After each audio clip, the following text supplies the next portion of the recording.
Okay. Hello, everyone. I'm your host, Eli the Fatigued, and welcome to something different. It's not something I've ever really done before. Let me swap over to this other screen. There we go. Today I'm joined by my lovely wife, Starlight Violets. Hello, everyone.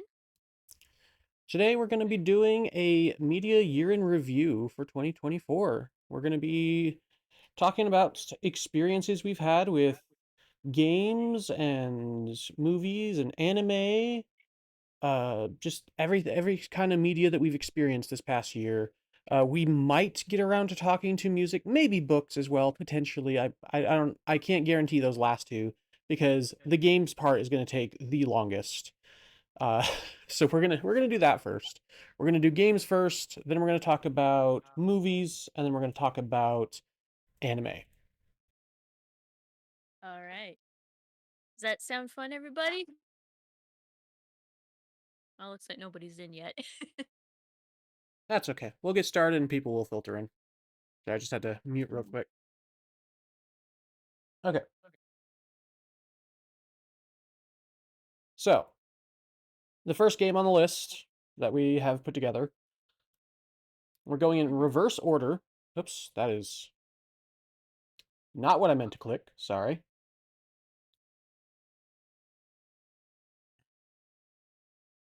I'm clicking all the wrong things. Goodness gracious. Hang on. There we go. First game on the list. I'm trying to click this. There we go. And we're going in reverse order for replayed games. We're going with Cookie Clicker. Cookie Clicker has been around since, oh my goodness, how long has it been around? A long time. Yeah, let me look that up real quick while it loads up.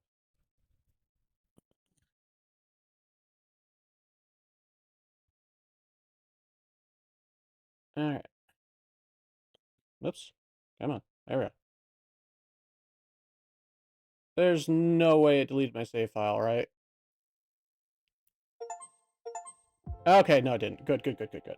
Ah.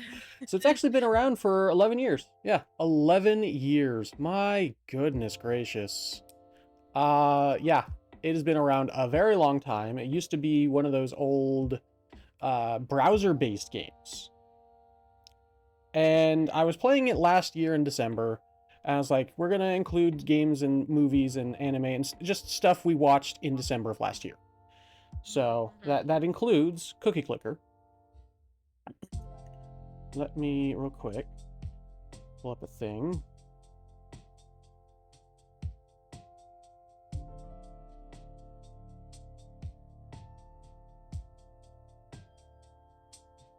There we go. Make sure I have that open and YouTube chat open so I can actually see what people are saying. Okay. Yeah, it's been around for 11 years. 2013, August 8th, I think it said. Cannoli? I didn't realize it was that old. Mm-hmm. It is very old. It's a very old game. I've enjoyed it off and on for a long time. I've gotten quite a few achievements on it. I haven't opened it in a year, so I got a couple achievements that I apparently hadn't gotten since I last opened it. Let's see. We open the game back up. There we go. And yeah, I've done so much in this game, and it's one of the games that I love. I love a lot, but I don't feel like, quote unquote, beating it, 100%ing it. It's a good game. I even have a thing. So Cookie Clicker, I think I'm going to give it an A+. It's a good game. Should we talk about the rating system that we're doing? You're right. I should talk about my rating system. So my rating system's a little bit different. Quite a bit different, in fact. It goes from 0 to 5, all the way up to 146 to 150. Otherwise known as G- to Eli+. I wanted to make something unique to me, unique to only myself. So that it's just unique to me. And I like that. I like it personally. So Cookie Clicker, I'm gonna give it an A+. It's a good standard of a game. I don't think it's super exceptional or something that must be played. I think it's a good standard of a game. It's a good game. I do recommend it. That's why it gets an A+, a 96 and a 97. So this is a normal score. 100 is a normal score on a normal rating scale.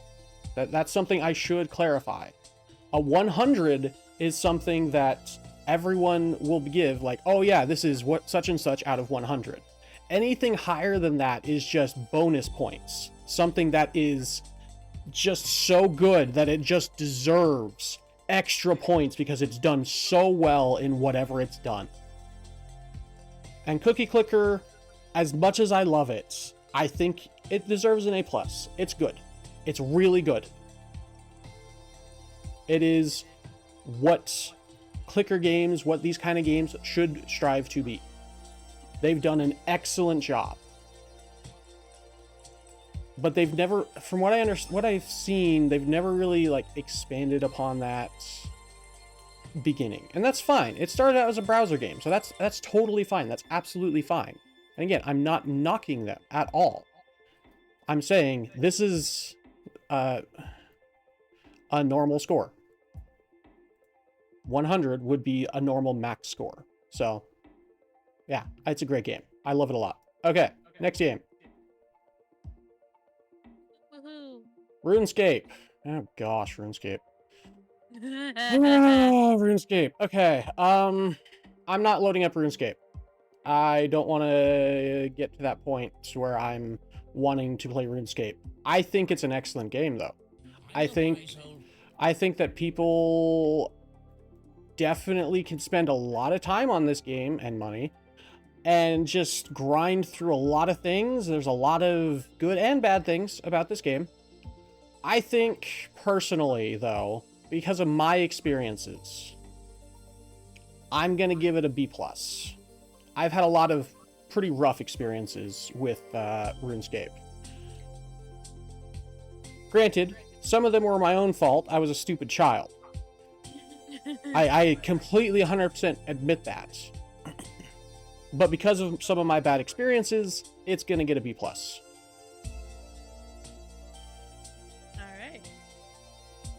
Alright, moving on.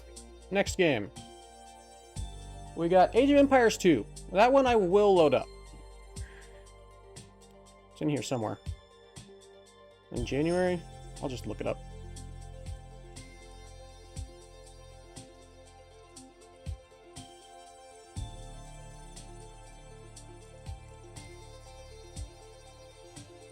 Alright, let's update that real quick.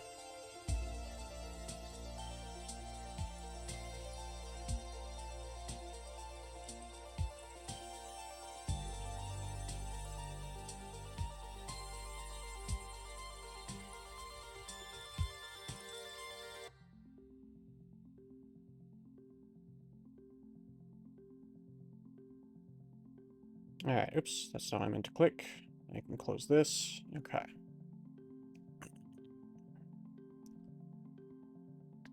That's going to take a little bit. So I played a lot of Age of Empires growing up. It was a really fun game. The game series, I guess I should say. Age of Empires 1 and 2 were basically my childhood. Tack onto that Warcraft 3. I'm not going to talk about Warcraft or Blizzard games because I'm just not going to get into Blizzard. Anything Blizzard. Blizzard, Activision, We're not gonna open that. We're not gonna open that can of worms. I'm just not going to do that. No. However, I will say, Warcraft 3, Age of Empires 1 and 2, those were some defining games in my history of gaming. I really enjoyed them a lot, and yes, I did use cheats. I was one of those kids, and that's fine. It was a single-player game. If you're cheating in single-player, it's fine, in my opinion. Cheating in... You're not playing with anybody else. There's nothing wrong with doing that. Yeah, exactly. The only person you're cheating is yourself. And that's okay. Let me close Cookie Clicker if I can remember how to. I think, yeah, save and quit.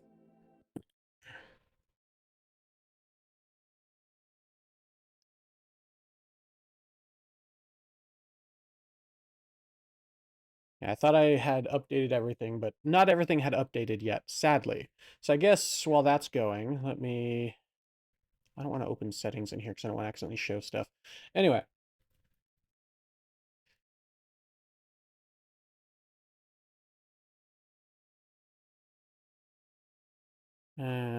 Steam, Fallout 4. Ugh.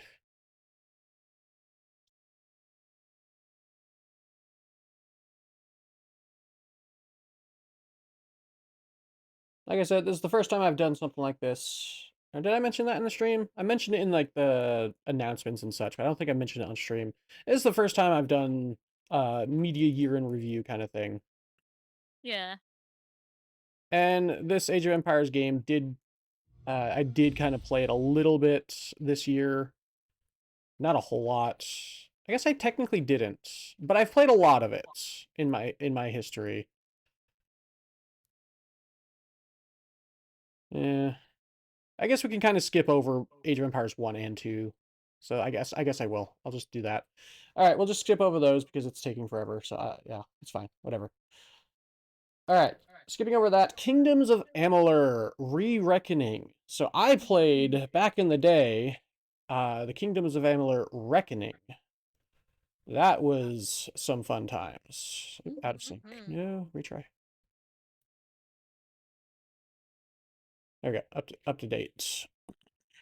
Now this was a fun time. It's just that old school classic RPG that I feel like a lot of RPGs have kind of gone away from nowadays.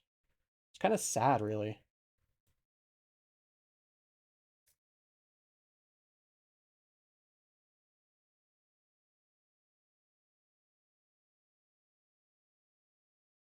Do do do. Do do do do do. There we go.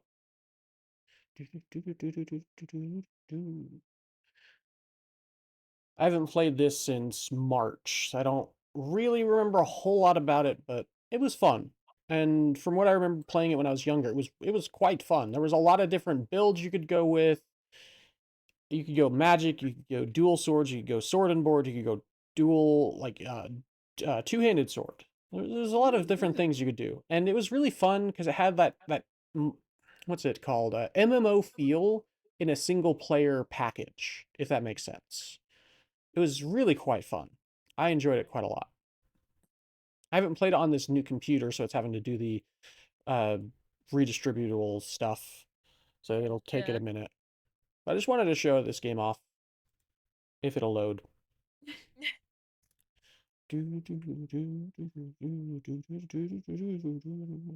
I'm also listening to music in the background because I'm trying to keep myself energetic. Keep it a good time. Mm-hmm. Yeah. Pause the Age of Empires download. That's probably part of the issue. Right.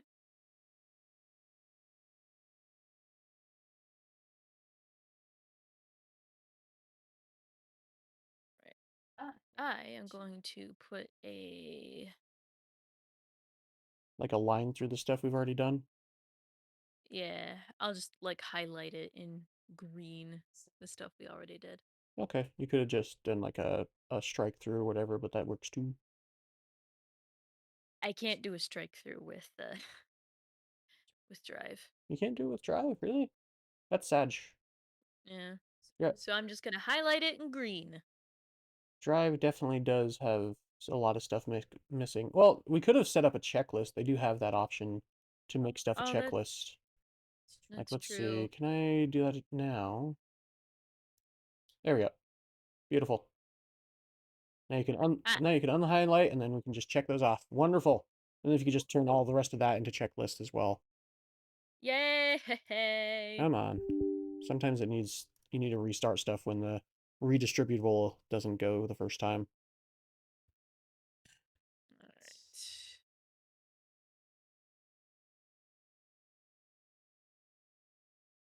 Do you need help, darling? No, I got it. Okay. Just wanted to make sure.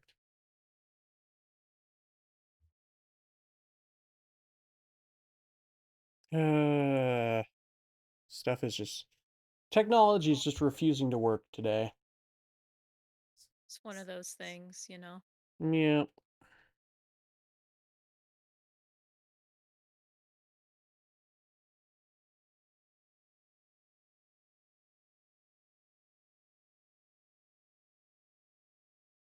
I guess we can just kind of move on. I really liked the game. It was quite enjoyable for me as a kid. I would also give it a B plus. I feel like there were a lot of things that could have been better. Specifically, movement felt. I mean, granted, the original game. Like, let's see, Kingdoms of Amalur. Original release date. Yeah, 2012 apparently. I mean, Reckoning. Yeah, 2012. So yeah, it's like 12 years. It's a 12-year-old game. Like, there are numerous issues with it, and they did try to address some of it in Re-Reckoning, but I just feel like they kind of didn't address some of the biggest issues, in my opinion. And what the other biggest issue was, you couldn't get all your skills. You couldn't max everything out. I never liked that. I never liked that you couldn't max everything out. Like, what's the point of having all this stuff if you couldn't just max it out in a single player game? It's a single player game. It's not competitive. No one should care. And so they just, I don't know. They just, I don't know. I will say I didn't play the game a whole heck of a lot. So like I'm not like the most knowledgeable about the game. Maybe there was some stuff behind the scenes that I just don't know about, and that's fine. That's totally fine. And if people can correct me on some things, that's also fine. That's part of the reason I'm doing this is that hey, if people are more knowledgeable than me about something, we all learn. And that's great. All right. Mhm. Next one is a big thing, a big game on my channeled channel, RimWorld. Yes. If this one will start, I will actually start like a short little colony and just kind of talk about the game. Hmm. Short little perusal. Mm-hmm.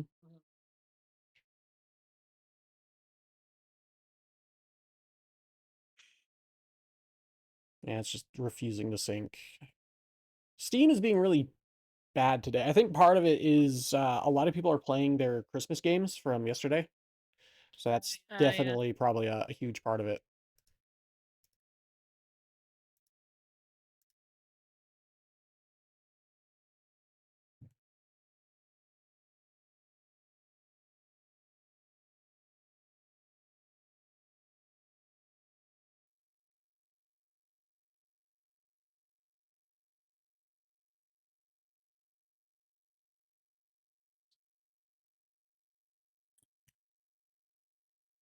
Yeah, it looks like RimWorld's just not wanting to launch.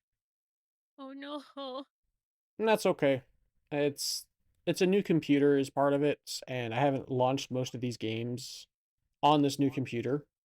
So I should have thought about that before we did this, but to be fair, we tacked on the idea of talking about the games like at the very end before we decided, like right as we were starting to Yeah, uh that is very true. like so yeah. We were originally oh, there we go. It just popped up on my other screen. There we go. Excelente. All right. So, we'll go ahead and let that load up hopefully a little bit. Now, where do you want to begin with RimWorld in terms of Oh, thoughts, feelings, emotions? no, it looks like it didn't load any of my mods. Yeah, okay. Well, I'll just start a vanilla colony. Whatever, it's fine. Crash landed, original vanilla, whatever. Community builder, original, whatever. And all that jazz.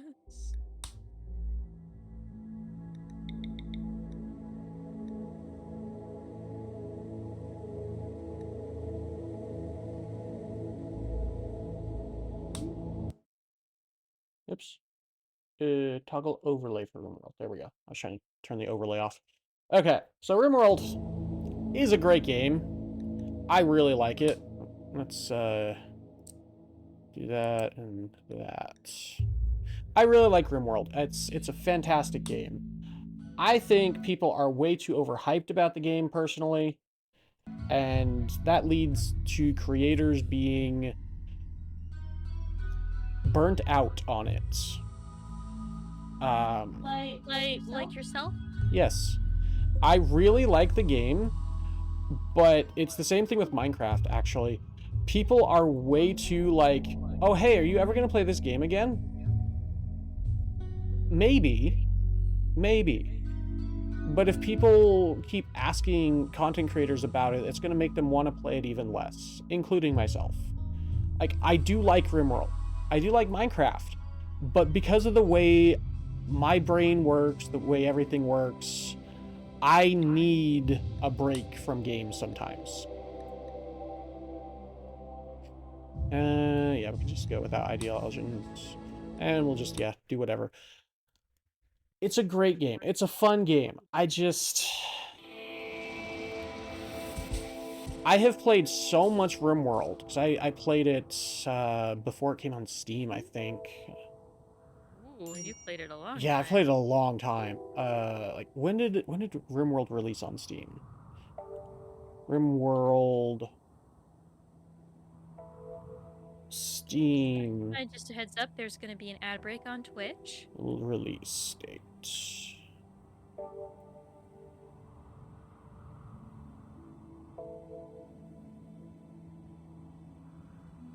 Let's see...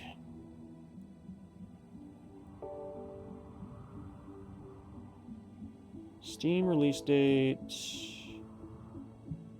Yeah, because it looks like the initial release date was like 2013, and the Steam release date was 2018.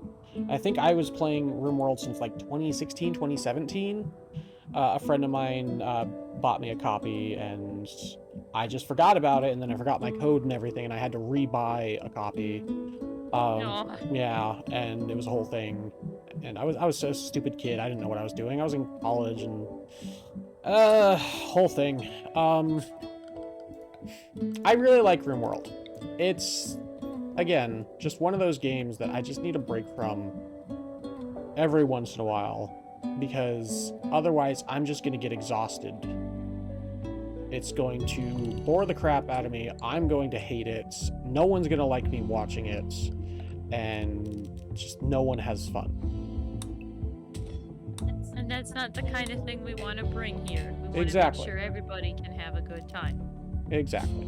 So it's very important that we play games not because people tell us to play them, but because we want to play them. Exactly. And that's a good thing that I feel like a lot more people need to keep in mind when it comes to life and video games in general. You shouldn't do something because you feel like you have to do it. That'll make it way less fun. Absolutely. And yeah, as for me, I just... Yeah, it's not that I dislike the game. It's not at all that. I genuinely just need a break from it after a while sometimes.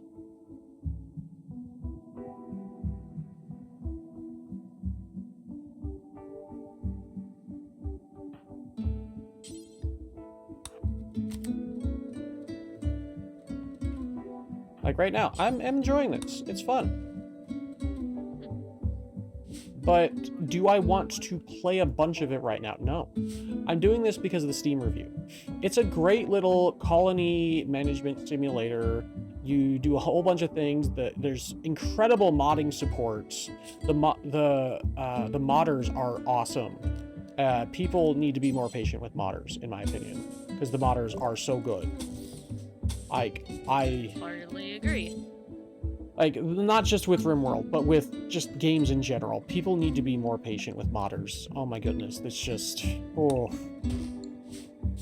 It's actually insane how aggressive people can be about everything. But especially when it comes to video games and modding and they do it for free because they're legally not allowed to accept They money. do it because they want to. Exactly, because they have a passion for it. But so many modders get burnt out and just stop doing anything because people are just so rude and terrible about it.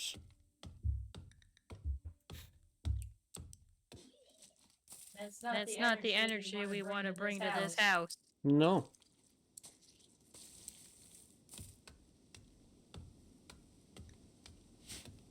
So yeah, it's just a really sad thing because I really love this game, and a lot of mods that I really enjoy take time to update, and that's fine. I'm willing to be patient, but a lot of other people just aren't. They're just not willing to be patient about it.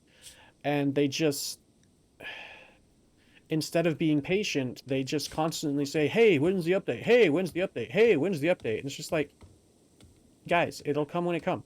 It'll come when it comes. It's just be patient.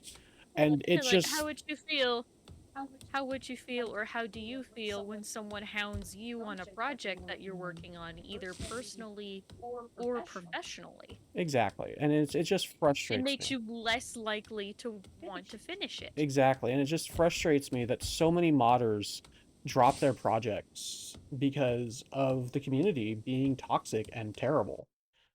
Like, not so much that they drop the project, it's more that the community is terrible to them, and so they drop the project because the community is terrible to them. Like, the modders don't frustrate me, the community does. And that's another reason why I kind of went away from RimWorld and Minecraft. Um, Mm. it's just, I don't like the community of those games because people are toxic and terrible and do not respect people's time. And it's just, it's not fun for anyone. And that's something I do appreciate about a lot of my viewers, at least the viewers that do communicate and talk to me. They're understanding. They're like, "Oh yeah, that's cool. Yeah, totally. Take your time. You can play other games. That's fine. Just let us know when you play this game." And that's perfect. That's fine. As long as people aren't constantly hounding me about it. And hang on, I'm trying to turn on streamer mode on my streaming PC because I just got a notification. Streamer mode. So I was trying to do a thing while trying to talk, and I wasn't able to do the thing, and then I had to pause and actually focus. Um, so there we go. In a nutshell, that's part of the reason I've gone away from RimWorld. I do enjoy the game, and I will go back to it eventually one day, but it's not going to be anytime soon, really. It is very fun to watch, especially with some of the mods that I've seen you use. Oh yeah, okay, yeah, I cannot play RimWorld without mods. That's another reason I'm not gonna like actually finish this this playthrough. Like, this is just this is literally just me playing the game to talk about the game while I play the game.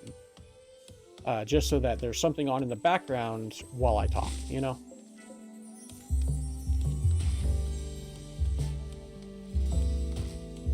Yeah. Mm-hmm.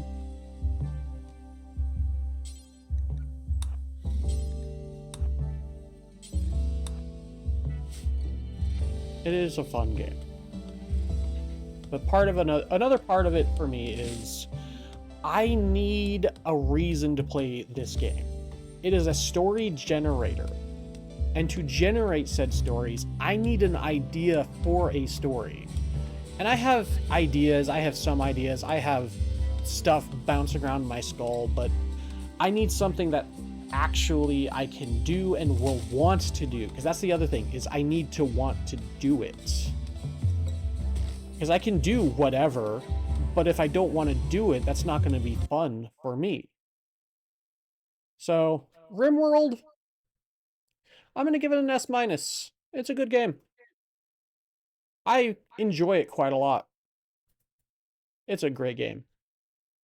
The community for RimWorld, aside from the modders are great. The modders for Okay, the modders from RimWorld get like, you know what? They get the highest honor. They get the Eli Plus because they work so hard for RimWorld modding. Modders make the world go round. Just in general, game modders. People who make mods for video games. Just flat out. Anyone who just does it for free, for fun, and or because they're passionate about it. We love you. We love you. You guys, you are all awesome. You're great. Thank you for what you do. I want to say right now, thank you. We appreciate you.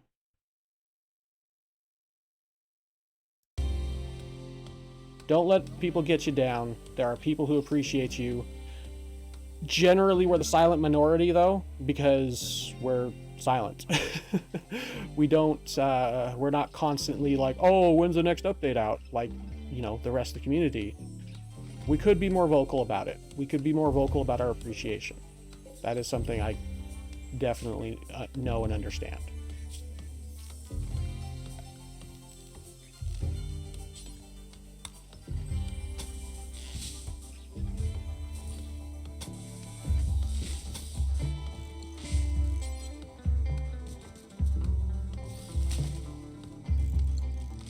All right.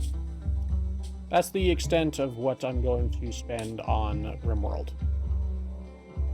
Let's check. Mm-hmm. It's a good game, but I'm not going to play it. Not right now. No. All right, what's the next game? Stellaris. We got so many other games to go through, and then all the movies, TV shows, and anime. Oh boy. I guess we didn't really do TV shows. We mostly have anime, right? Yeah, anime, a couple of movies. Yeah. We were talking about this while we were putting this list together. We didn't watch a whole lot of like traditional Western television this year. Yeah, we've been mostly watching anime. So we're gonna do the games, then we're gonna do the movies, then we're gonna do the anime. That's what our year in review media stuff is gonna be this time around. I say this time around. I've never done this before, but that's what it's gonna be. Yeah. Yep. Maybe next year we'll do it again. Yeah, I think that'd be fun. Um, Hopefully my mods for Stellaris have been updated. That'd be good. I don't know though. We're gonna find We're out. gonna find out.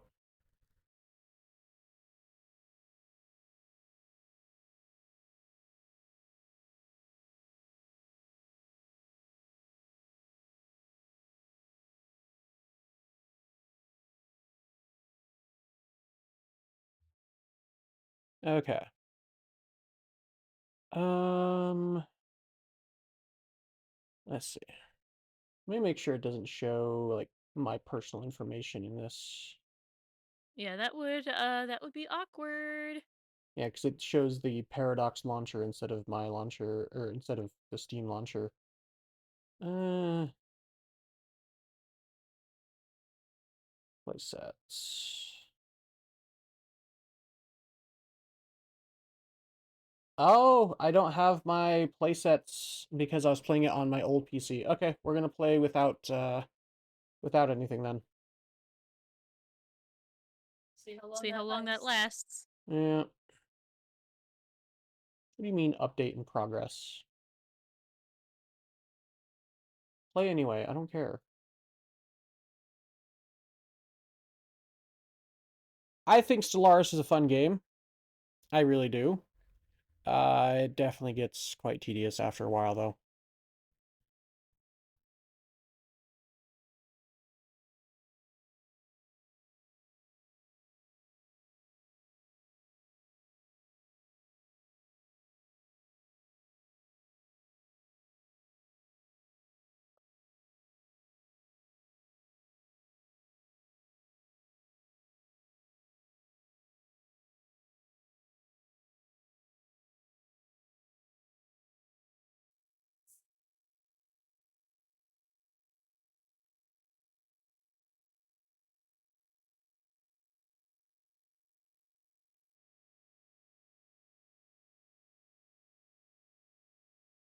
Yeah, Stellaris is taking its sweet time in updating and trying to start.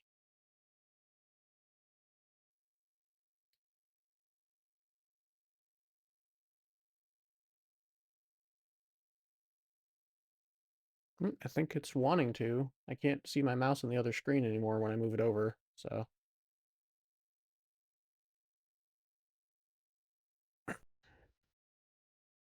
Oh, yep, I hear the music.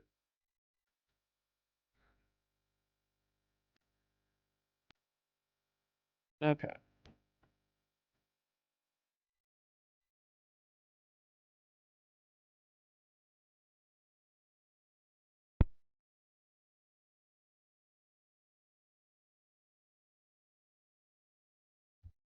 I'm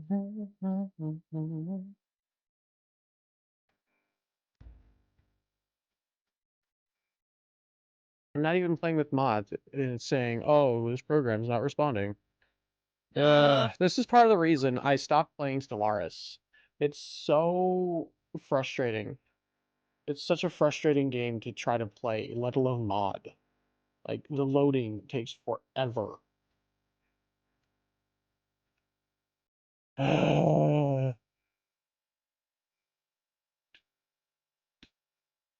Oh, wait, no, is it? Oh, it is loading my Star Wars mods. Okay. I was wondering. I was It's like, taking its sweet time. okay, I was like, this seems so slow for Stellaris, but I don't remember being this slow. I remember being frustrating at times, but okay. Can I?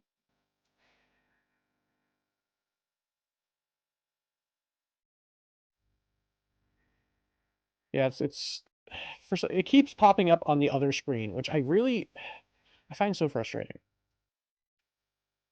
that games do that. So let's try to make this my main display. There we go. There we go. I think it's better.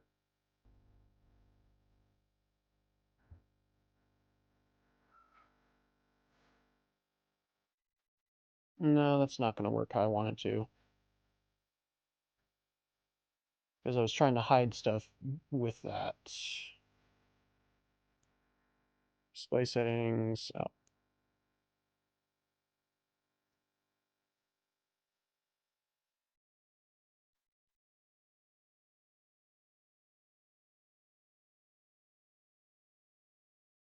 Uh-oh. Can I not swap it back now? Uh-oh. It's a problem. Oh, there we go. It just wasn't, Okay. it was just causing issues is all. It was being done. It's being a little silly goose. Yeah. Swap this back over to the desktop, and then close this one, and then... Yeah, no, Stellaris is still at 1% loaded. Okay, we're not doing this. I think Stellaris is a good game. It's like a B.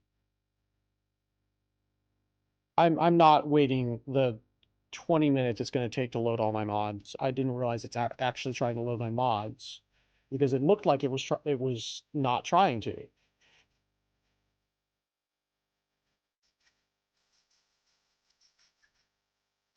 Now we know. Yes.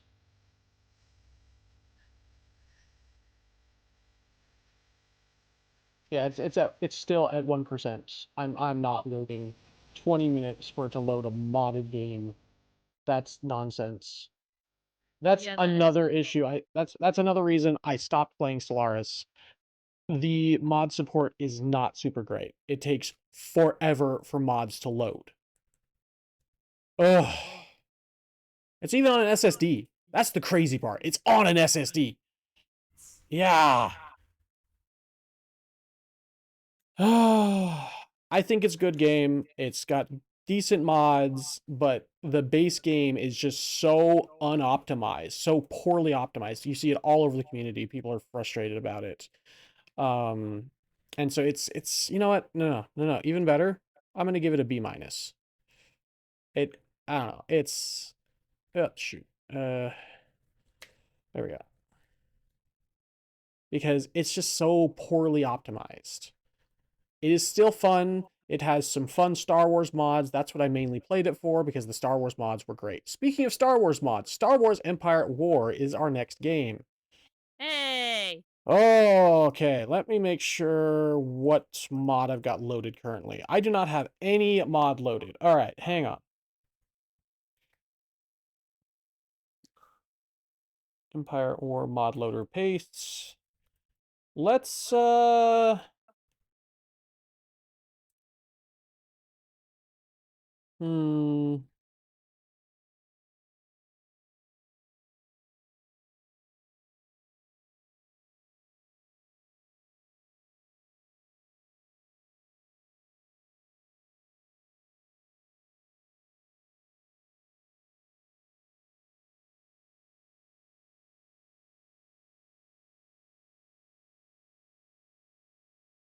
Do I want to do Thrawn's Revenge?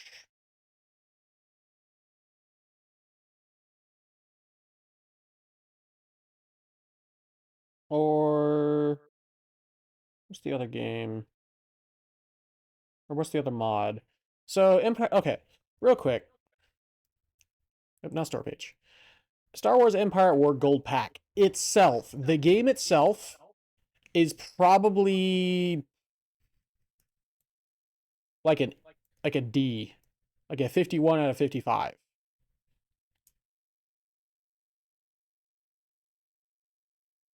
Like it's not a super great game by itself.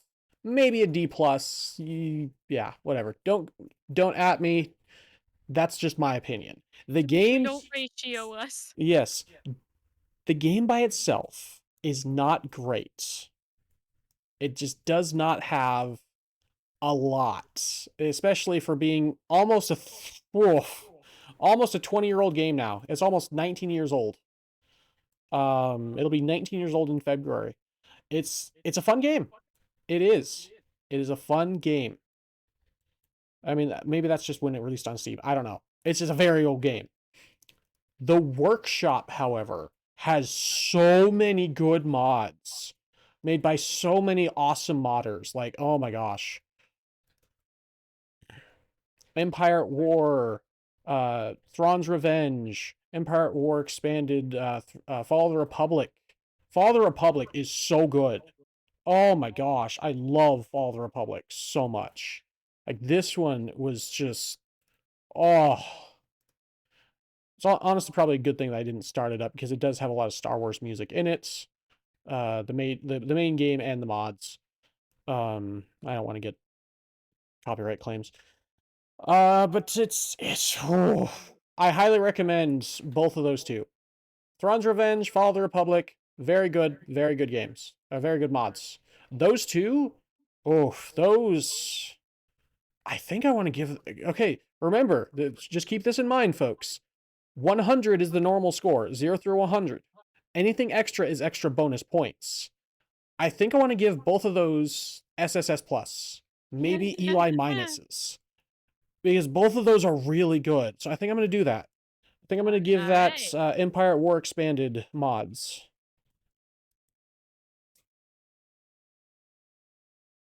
Both of them. Just Eli minus, 136 out of 140. Like, I think I'm going to give them 140. They get 40 bonus points on top of the 100. Like, they're really good mods. I've spent so much time playing Thrawn's Revenge back in the day. Back when it was hosted on ModDB. Oh my goodness, that was a long time ago. I was like, I want to say that was a good 8 years ago, 9 years ago, maybe longer. I don't know. It was a long time ago. Holy crap, that was a long time ago. Great mod, and I've played a lot of it over the past few years even, and just I cannot laud these enough. These these have kept Star Wars gaming alive more than official Star Wars games.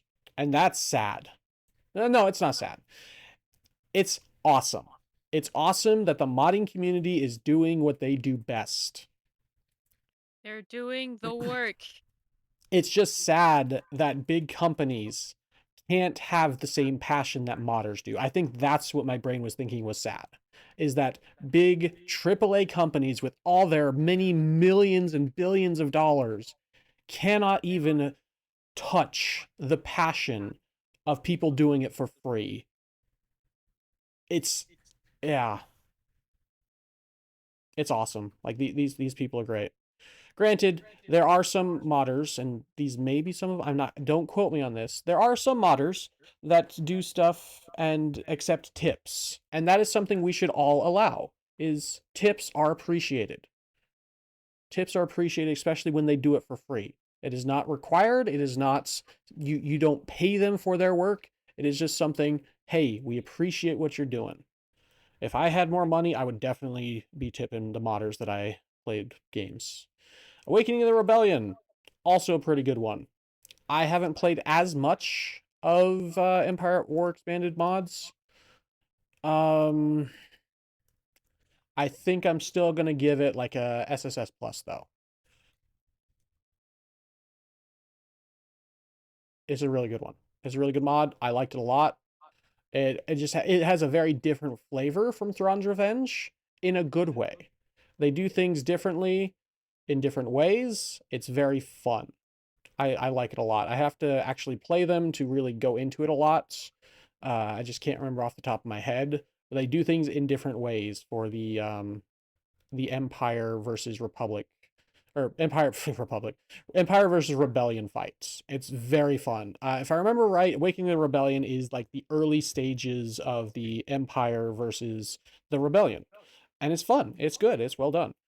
And then Thrawn's Revenge is either from that point, maybe not from that point directly, but from the early stages of the Empire and Rebellion toward, the expanded universe, or what they're calling, what are they calling it now? The stupid name they came up for it. I couldn't tell you off the top of my head. Yeah, what did Disney Star Wars come up with it? Legends or something. Such a Legends, stupid, that's right. stupid thing. Yeah, It's canon, you goobers. yeah. As far as I'm concerned, it's more canon than a lot of the crap Star Wars stuff that's come out lately. I won't go into that though, because that's a whole other can of worms. Expanded universe is awesome. And Thrawn's Revenge pulls pretty heavily from what I remember from the expanded universe, and it does a great job. It does a really great job of just fleshing out the ships, the armies. Just it's really good. It's really good, really well done. I like it a lot. Really well done mod. There's other mods as well. I haven't played as recently, so I can't really comment on them as much. But those are the ones that I have played recently, so I can comment on them. All right, moving on. Civilization 6. Let's see if that's been updated enough.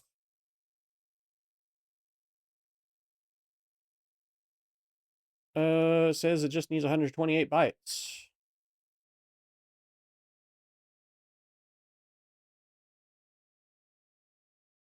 Maybe.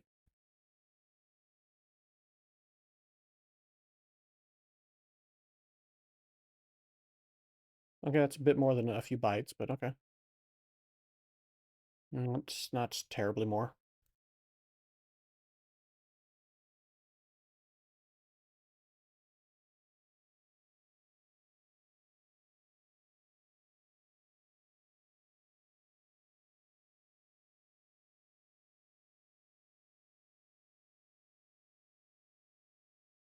All right.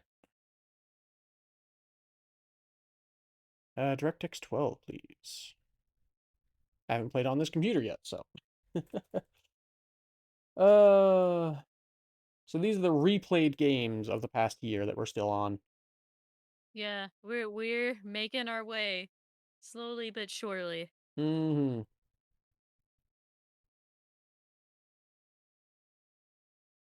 Of course, it went on the other monitor.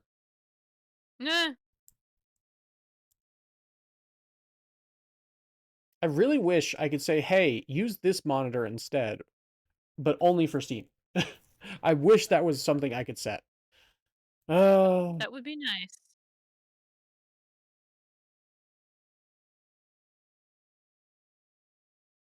it's loading, it's loading. It's wanting to, anyway. It's trying to.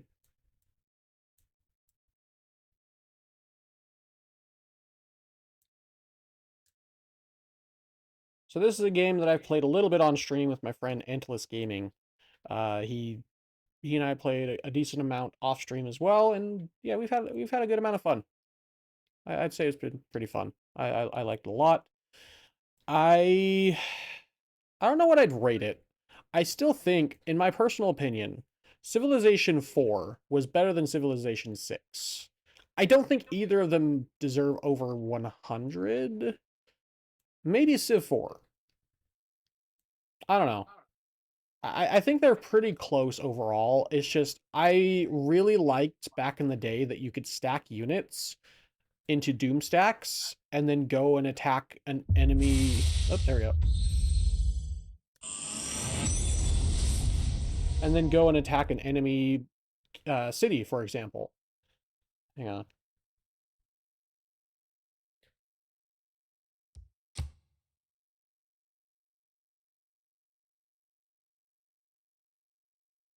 It's wanting to load.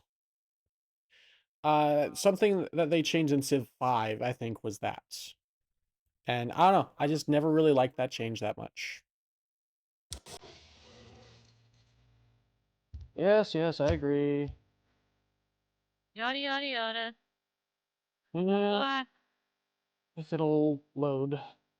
Come on, there we go. Game updates.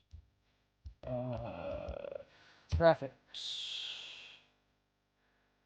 Borderless window. How about window? That way I can move it over here. And then full screen. Or even borderless window again. I've done that here. No, it's fine.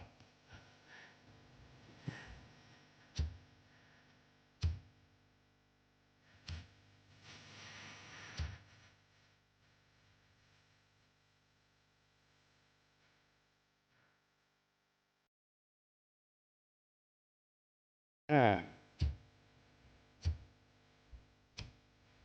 So, I really like this. Can I load game anywhere? Do I have a loaded game? I don't.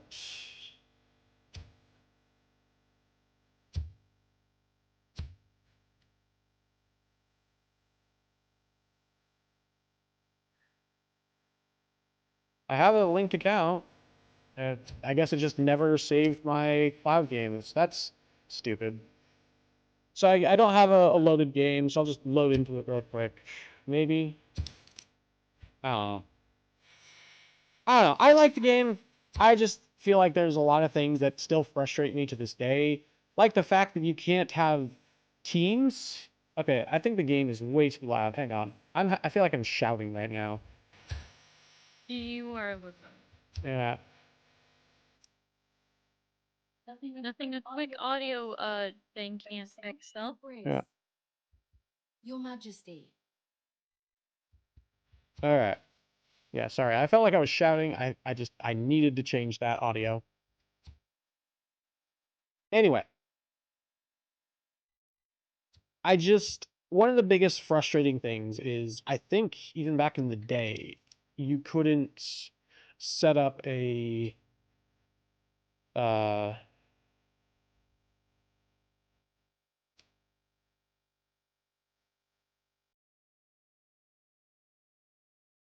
oops, don't show friends list. There. You couldn't set up a game where you had allies and teams and stuff, except going into multiplayer and then saving it, and then going back into single player and loading it or something like that. I don't remember. Something like that. And it's just something that definitely still frustrates me to this day that they haven't fixed because sometimes, hey, I want to play on AI teams. I want to be on a team with an AI. I want AI to be on teams against me. I don't want it to be a complete free for all. And they still haven't set that to where you can do that in single player lobbies, which is just bonkers to me. Is lame. Yeah.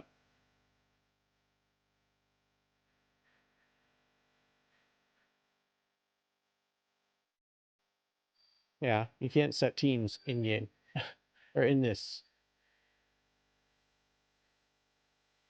Yeah, is bonkers. To me, still this day, I'm not gonna load into the game. It is a fun game. I will say I'm gonna say Civ 6 is a B. And then Civ Solid B. Yeah, and then I'd say Civ 4 is a solid A plus. since I was talking about Civ 4. It was a good game. I liked it a lot. So that's what we'll do for that. All right, next game. I really like it though. It's a good turn-based dynasty city, maybe kind of city, dynasty real-time strategy. It's a fun game. I always like the real-time strategy games, even if I've never been good at them. I've never been good at real-time strategy games. Strategy games. I've never been good at strategy games. Sorry, it's a turn-based strategy, not a turn-based real-time strategy. Duh. That's so. I'm tired. It's been a long week.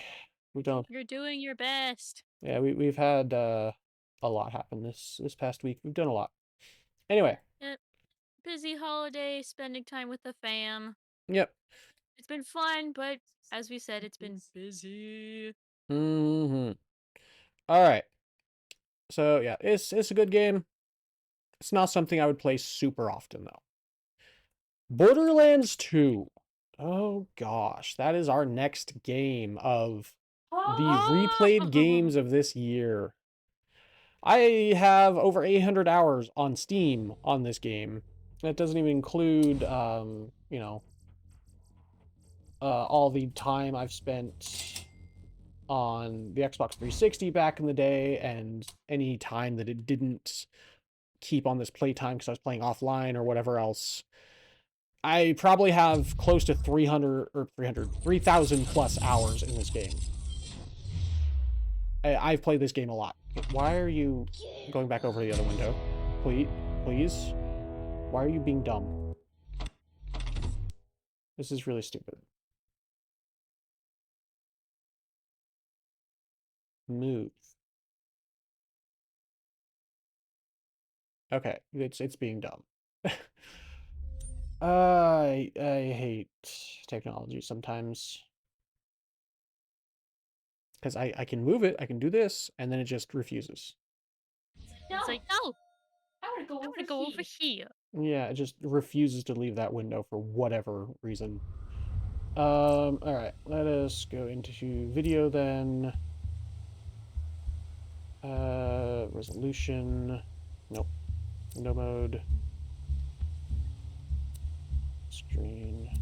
Full screen windowed. Oh, shoot. Resolution. Yep, 1920 by 1080. It doesn't have... Oh, that's why. It doesn't... You can't choose which... That's stupid. You can't choose which screen you want it to be on. Aww. Can I do Alt... Enter... Nope. Can I do Alt Enter? No. This is really dumb. You actually cannot choose which window you want it to be on in the options. That's really stupid. And for some reason, Discord is like, oh, hey, you want to have an overlay on all your games, right? I'm just going to disable the Discord overlay.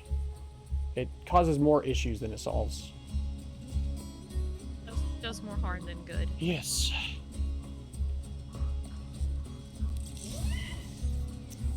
Well, while we're troubleshooting, how about we talk a little bit about Borderlands 2. This was the first of the Borderlands games that I ever played. Eli was the one who introduced me to, well, I've actually watched my dad play a little bit of it around the time it was out. But I never really played it myself up until Eli and I had started dating, and he bought a copy of the game for me, and we played it together. Mm-hmm. It was very fun. It's a very good game. Can I do it this way? Ah! Ah ha ha! Screw you, Borderlands. You're on this screen now. Alright. Borderlands. Very fun game.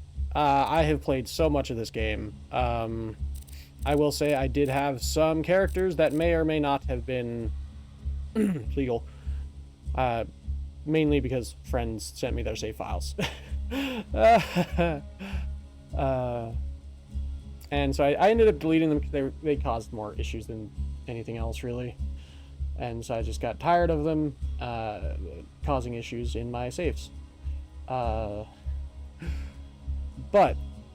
that being said, I really love this game, and I do want to stream it again at some point. Oh gosh, my CPU's getting up to 71 degrees, so I need to get that fan fixed. This is part of the reason I haven't streamed games too much on, played games too much on this PC, is because I need to get the fan fixed on my tower PC, because, yeah, otherwise the CPU's going to get way too hot.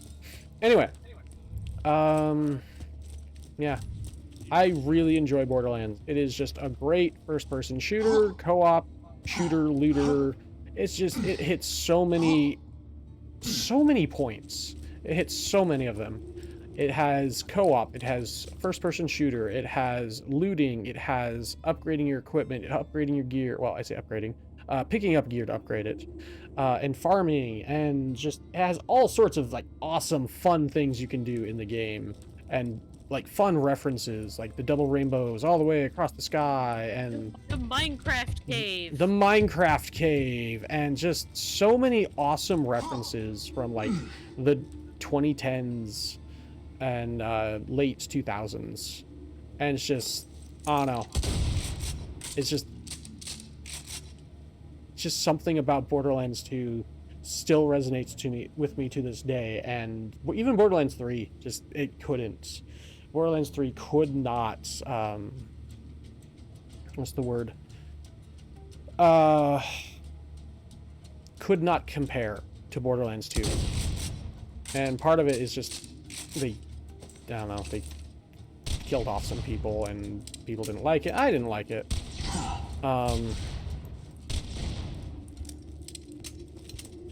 At least in Borderlands 2, the people that died, story actually makes sense for it, and it's, like, actually really well done.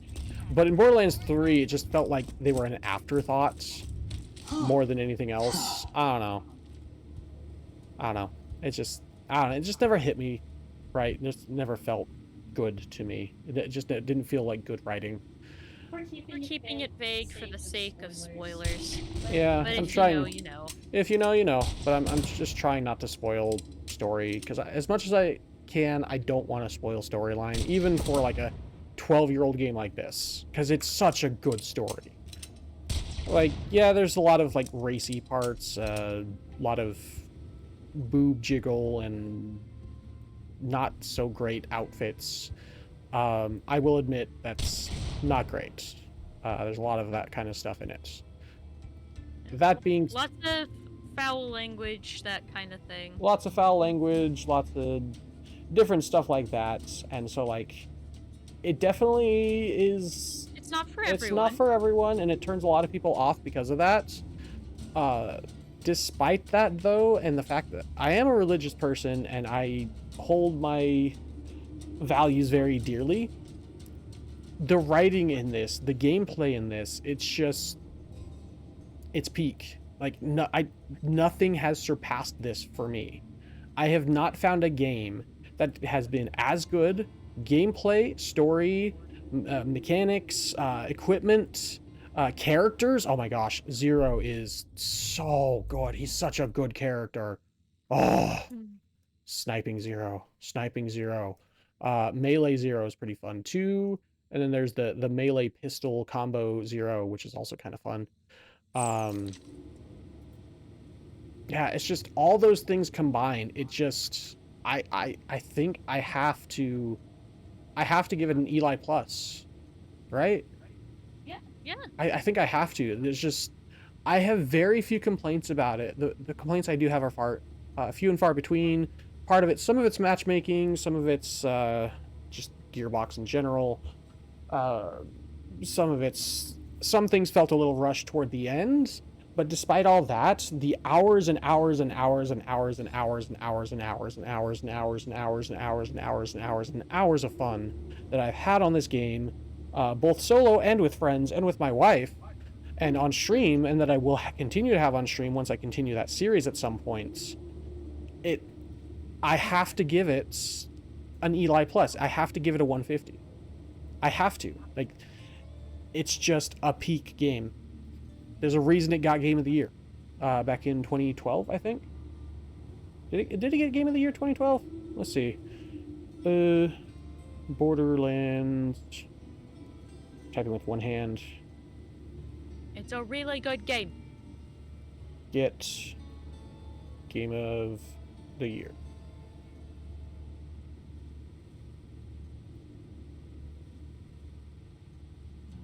I know the first one did for sure. Because we... Here we go. Borderlands 2 wins Game of the Year. Yep. The results of XPlay's Best of 2012 awards are in, with Borderlands 2 named Game of the Year as Best Multiplayer Co-op Game. Check out the video above. So yeah, XPlay's Best of 2012. So maybe not in our current Game of the Year awards, but in XPlay or whatever, it did win a Game of the Year award. So yeah, there's a reason it did. It was a really good game. It is a really good game. Highly recommend it to people who, you know, if they want all those things that I mentioned and, you know, can deal with the other things that I mentioned. If you don't mind a bit of blood, a bit of boobs, a bit of crude humor. Yeah, they don't ever show have... any nudity. That's the biggest thing that... No one's ever totally naked. Yeah. They don't ever show any, like, nudity, and that's, I think, the biggest kicker for me, is that if they had showed nudity, I think I would have just dropped the game. And I think that's what kept me with the game. And I think that's why I still enjoy it. What was I going to say? I was going to say something else. I lost it. But yeah, I really... Oh yeah, the hot drop in, drop out co-op. You can literally just drop in and out of people's games if they have it set to online friends only, invite only, or online friends only, or online public. You can just drop in and out of people's games. It's drop in, drop out co-op. It is so good. That's how we played it together. Yeah, like, it's just, I've never found a game that has such good, like, co-op. Like, that's another thing that's so peak about Borderlands 2, is that no other game has such good co-op that's so seamless. People can just drop in, drop out whenever they want, and it's fine. And the quests adjust themselves as needed, and it's just so freaking good. It's really... Oops, I just bumped my mic. Sorry. Sorry, I was rubbing my beard a little bit. It's just really, really well done. Back in the day, there were a lot of issues. They've worked on it a lot, especially on Steam. They've worked on it a lot, and it's really good. I highly recommend this game. It is an Eli Plus. If I could give it an Eli Plus Plus, I probably would. Yeah, I think Borderlands 2 gets an Eli Plus. All right. And speaking of Borderlands, yes, let's talk about the one that started it all. Yep, speaking of Borderlands, we're going to talk about Borderlands Game of the Year Enhanced. So this is the Enhanced Edition. It is the, let's see, I might have to do the same thing I did before. Yeah, it's the Enhanced Edition. It's where they updated the graphics, the meshes, maybe not the meshes, the... what's it called? The textures and everything, and just made it look crisper, better, nicer, and just all around look good and better. And this is the... We still haven't finished the original Borderlands. You haven't. No, I haven't. That's what I meant. We haven't finished our playthrough together. Yes, that's true. But, yeah.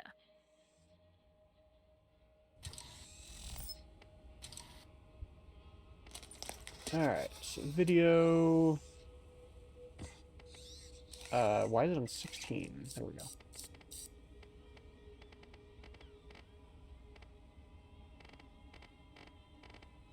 Yeah, even in this one, though, they don't have the...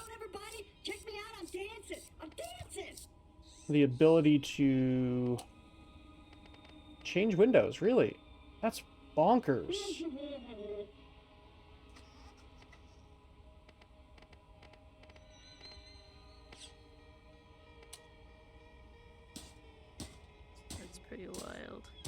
Mm-hmm.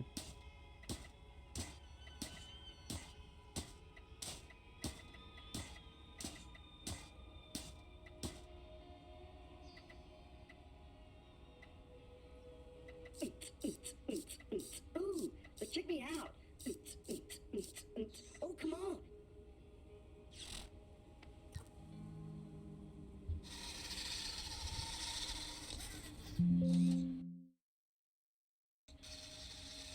Dang it, I keep pressing the wrong button. There we go. Right, is this going to give me the same issue? Yes. Yes, it is. Yeah, I think I lost the beat, but Alright, I'll just keep it like this then. Since it's just gonna give me issues no matter what I do, so. Alright. So we're gonna select character. Honestly, my Echo Brick, my streaming brick, is the highest character I have on the Steam version. So we'll just go into that character real quick. I got so many legendaries on this character. It was actually insane. We've made a couple of reels featuring some of these legendaries. Mm-hmm. It was like I think I got over like 40 legendaries throughout the entirety of the playthrough. Yeah, I got so many legendaries. Granted, I was playing the golden key box a lot. Speaking of, Yeah. it is a good game. I quite enjoy it a lot. Oh, my inventory's full. It is a good game. I quite enjoy it a lot. I think they could have done a little bit better with the, remaster. Because you always could do better with remasters, to be fair.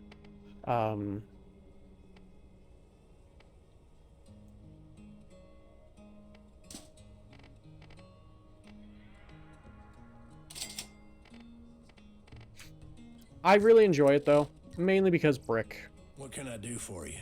Brick is awesome. Where's my Steam? There we go. There we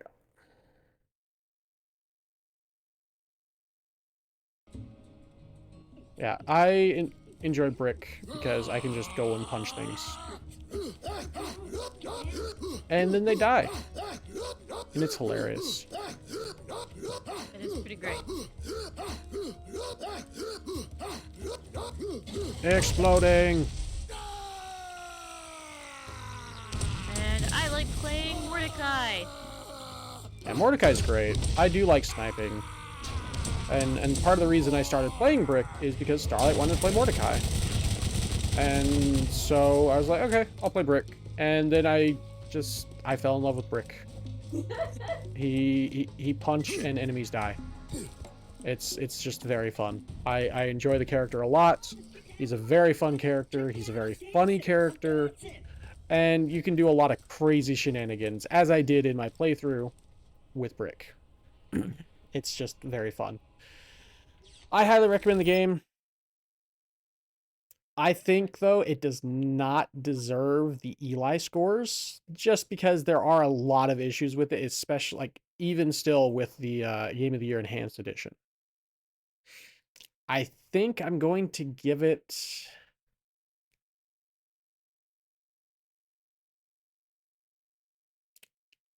I think I'm going to give it an A. Very respectable A. Mm-hmm. Very respectable A. It's a very good game. And just remember that the score is between 0 and 100, and then any points afterward are just extra points. Those are just extra points that I give. If the score would be 100, then anything other than that is just extra gravy points. So I do enjoy Borderlands Game of the Year. I enjoy Borderlands 1 a lot, but it's just not as good as Borderlands 2 in my personal opinion. There are a lot of things that they improved on in Borderlands 2, and it's a good thing for a sequel to be better than its predecessor. Absolutely. You gotta build off of what you started with, and Borderlands 2 does that very well. Unfortunately, Borderlands pre-sequel and Borderlands 3 did not. No, I haven't played pre-sequel, but I do trust your opinion that it missed the mark. I think I'm going to give Borderlands pre-sequel, since we're talking about the Borderlands series, a C minus. Not terrible, but could have been better. Yeah.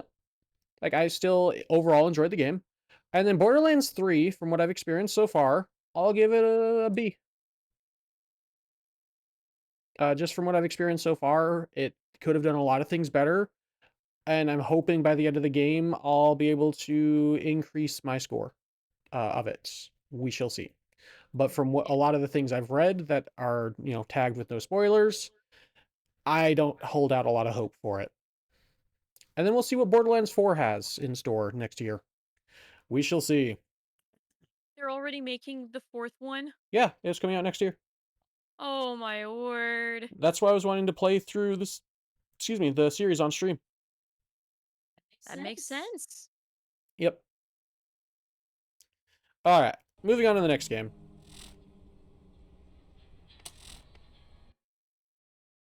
Next game, let's see. Oh, there goes my foot. Age of Mythology Extended Edition? Yeah. Uh, Are you okay? yeah, my voice was giving out. Welcome to streaming, darling. Yeah. I take a big old sip of water. I should do the same. And for you folks watching at home, we highly recommend that you hydrate. In fact, while you're getting your water, how about you fix your posture while you're at it, too? I don't want to see any shrimp. Water. Wow.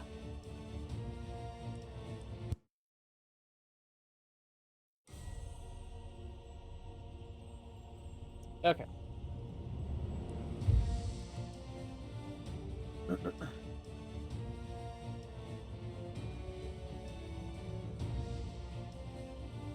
Okay, it's not wanting to allow me to change my monitor either.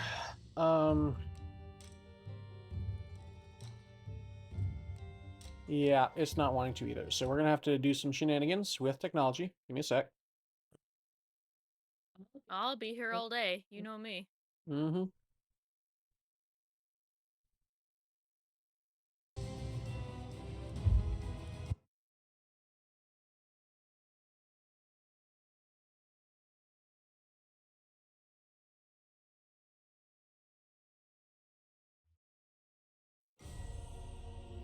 I think this is a really good real-time strategy game.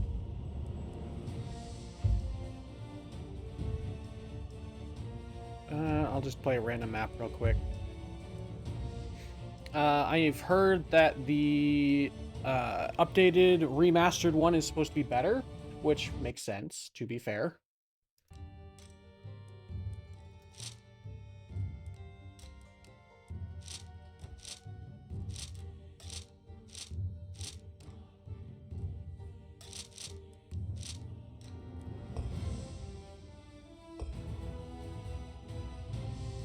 Alright. Just gonna do a quick one. Not even gonna really actually do too much. Just gonna kind of show the game off a bit.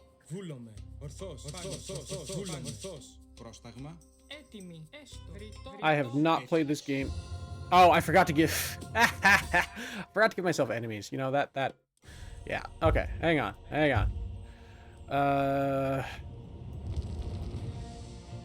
Customize opponents. There we go. Yeah, that would do it. There we go. Okay, I was like, I don't see anything for opponents. Okay. Okay. Now... that's why. Yes. Now we got something, though.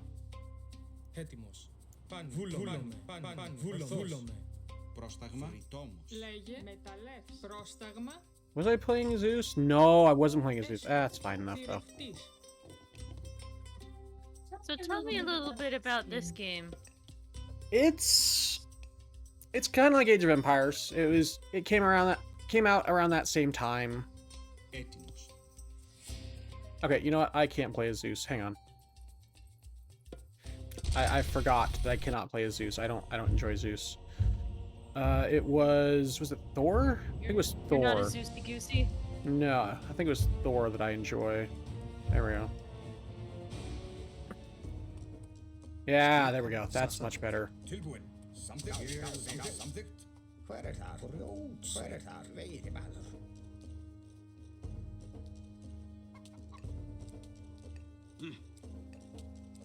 Yeah, it's a real-time strategy game like Age of Empires 1 and 2 and, you know, 3 and 4. It...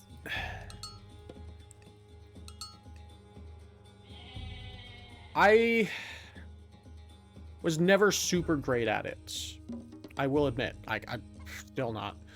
If I remember right... my Thor's dwarves are really good, right? I don't know. Dwarves are cheaper and gather food and wood faster than normal dwarves. Yes. Okay, so yeah, we just want to use normal dwarves then. Yeah. Yeah. I really enjoy the game. I like the mythos. It's just very fun to me. I think they did a good job with it. Kind of like, what was the Star Wars one? Oh gosh, I don't remember. What was it?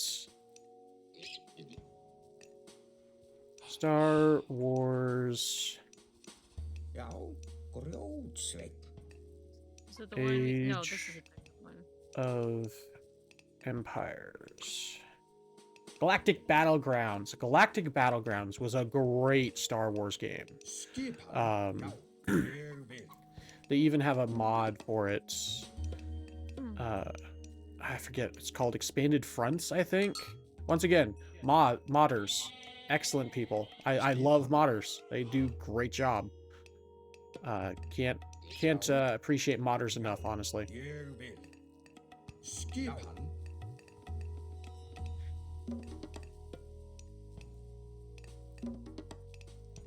Build a temple. Okay.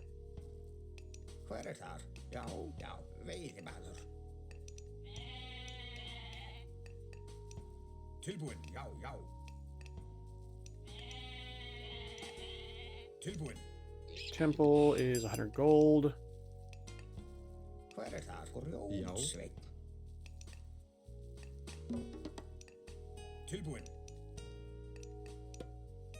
I'm very slow in this game because I'm definitely out of practice in these kind of games.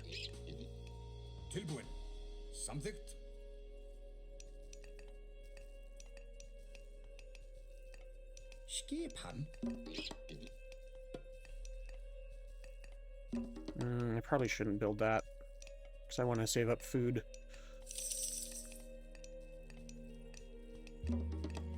Build another dwarf. And this is another reason I like playing as Thor, is that his dwarves are better than normal dwarves, which can do a lot. And then... Does every god have a dwarf? No.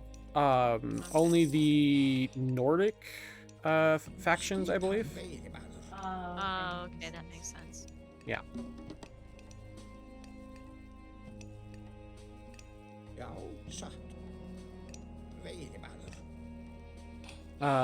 But his dwarves are better than normal dwarves. And he does a really great job, or he does a really good job at supporting allies. He has like a lot of like really good buffs and such.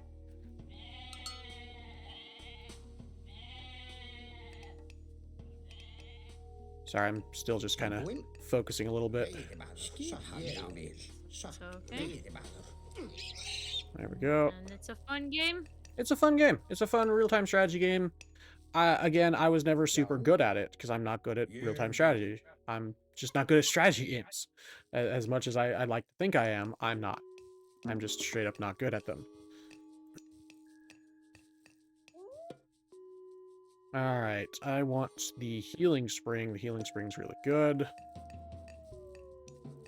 Another really awesome thing about Thor is that he gains favor. Favor? Yeah, favor by attacking enemies. I believe. Yeah.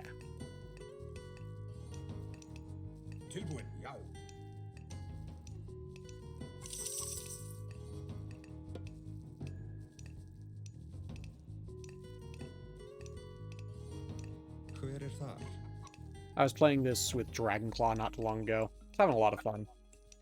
Yeah, it's having a lot of fun. That's your mic's not your mic's not picking you up, Starlight. I think you need to adjust your settings. Okay, hold on, folks. I think you need to make it so that because I think you were too high pitched for your mic or something. Oh. Yeah. Skipan fyrir þar. Skipan. Hver er það? Ég vil. Tilbúin? Já. There we go. Is that better? Yes. Já. Okay. Veiðimaður. Anyway, I do remember coming home from work and you and Dragonclaw were playing games together. Yeah, it was fun. Skipan. We had a lot of good times with it. Já, Timbersveit. Já. Timbersveit. Já.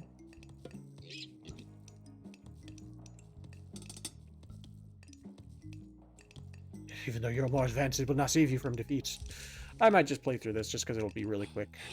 And I'm having fun. It is fun. Tilbúin. Timbersveit. It's a good game. It is a good game. Hver er þar?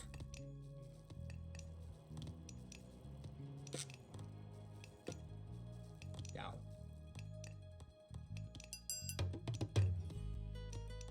Skipan. Tilbúin. Samþykkt, samþykkt. Ég vil, já. Samþykkt.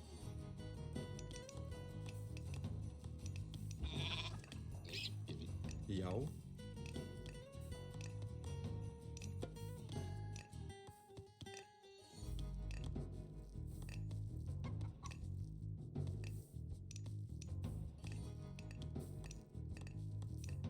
Yeah, it's a very fun game, though. I definitely had a lot of fun when I was playing with Dragonclaw. I don't know. I kind of want to play more of it, I think. I need to talk to him about playing more of it at some point in the future. Oh, there goes my scout. Yep. I got him too close to the enemy forces. My bad. Oh, well, whatever. Hver er þar? The sacrifice will not be in vain. It happens with scouts. Já. Samþykkt, já. Ég vil. Samþykkt. Tilbúin.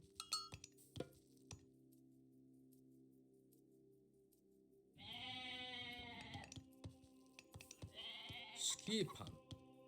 Ég vil. Samþykkt. Cavalry speed. Villagers kill animals in a single shot. That's pretty good, actually.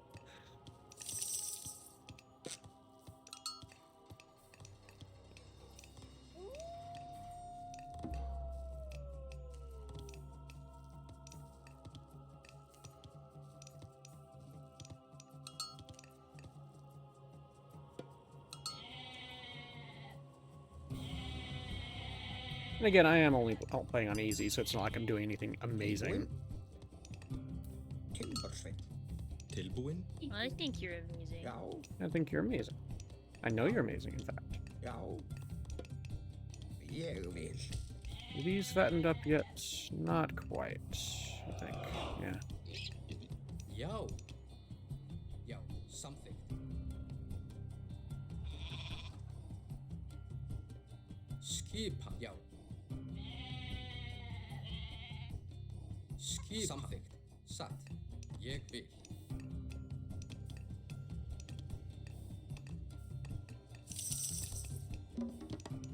I need 800 food and an armory.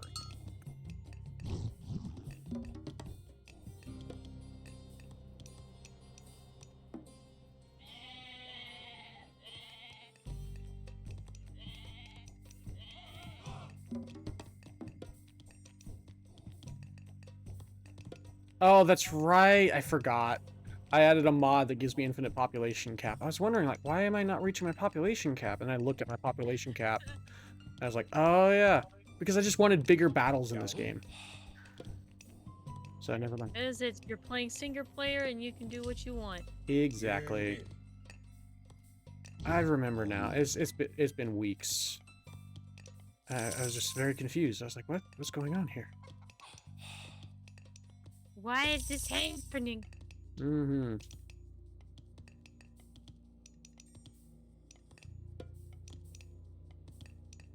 Já, já, satt. All right. Tilbúin. Samþykkt.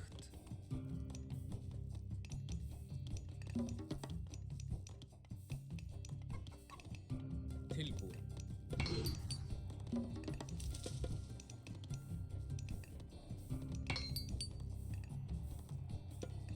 I think we should move on to the next game, though.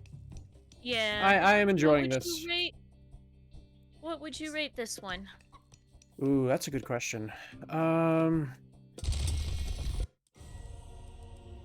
That's a very good question. What would I rate Age of Mythologies? Or Age of Mythology. Age of Mythology Extended Edition is okay. I think the major thing they changed was like they added another faction. Age of Mythology Extended Edition is okay. It's slightly, I'd say it's the same score as the original Age of Mythology. I would give it an A plus. Age of Mythology, and the Extended Edition. So, oops, caps lock off. Age of Mythology. Gonna give it an A plus. I'm gonna give it a 97. Very good game. Very good game indeed. Just as a reminder to folks who may not know or may not remember at this point, or people who may have showed up later, since we do have a few people in chat, the max score is 100 at S. Anything higher is just bonus gravy points. So anything higher than 100 is something that got 100, but then got extra bonus gravy points because it was that awesome and I enjoyed it so much. Yes, exactly. All right. Moving on. What do we have next on this list? All right. Monster Hunter World. Oh boy. That is a game. Let's see. Where's that at? Here we go. Monster Hunter World. That should start pretty quick. I did start that up pretty recently. Yeah, there we go. Of course, it went to the wrong window or wrong monitor, though. Ugh. So frustrating. Even made this my main display. And it's like, oh no, you want it on this monitor? Okay. So frustrating. Yes, I have a lot of DLC. I know. Goodness gracious.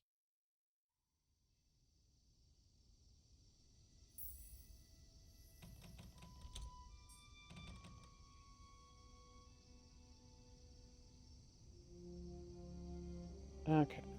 Oops. There we go.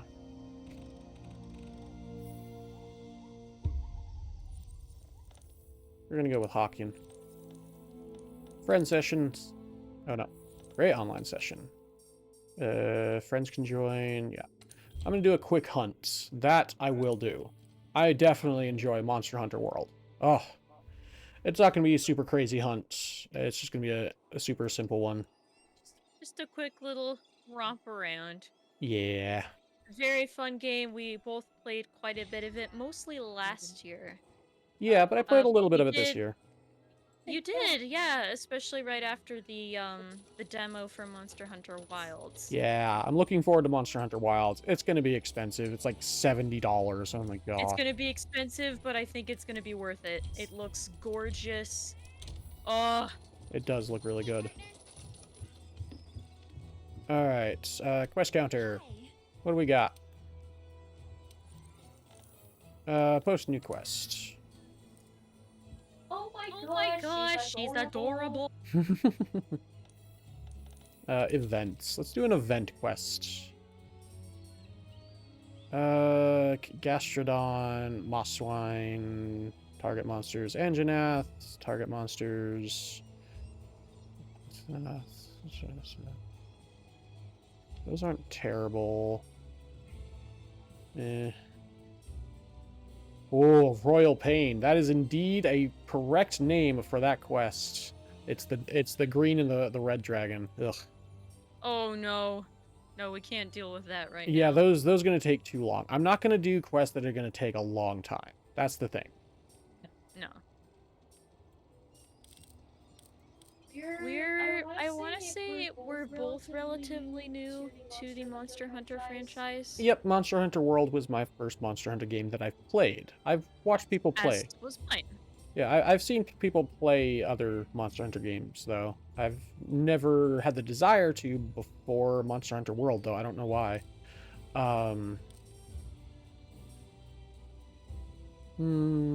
Could do Zora Magdaros. I think part of it was, I know Cap wanted to play with us for a while. Yeah, that was pretty fun.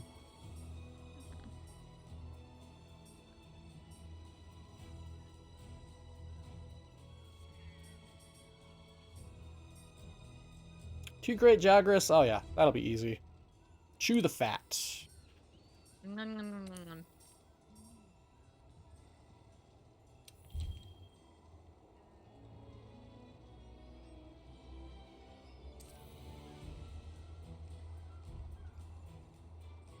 Sure, I'll use a voucher. I don't play the game often. I can use a voucher.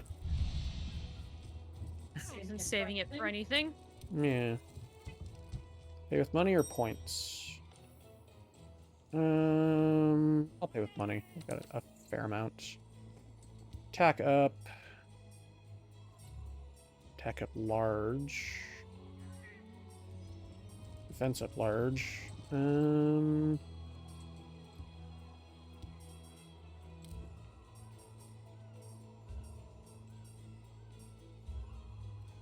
Tack up medium, defense up small. That's not bad. Oh, but that's activation chance. I see. Ah, the food skills. I see. Yeah.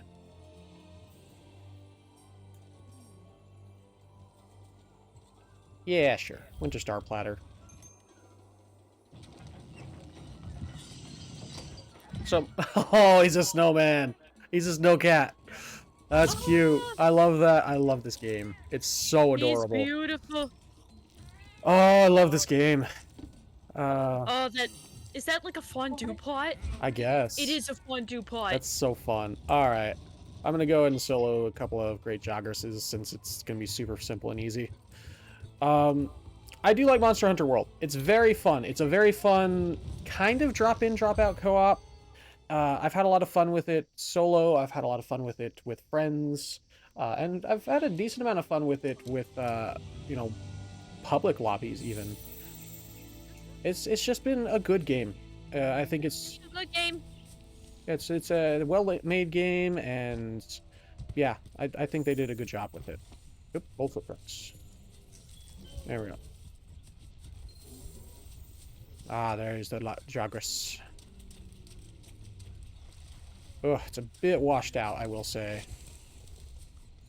I think I need to turn the brightness down.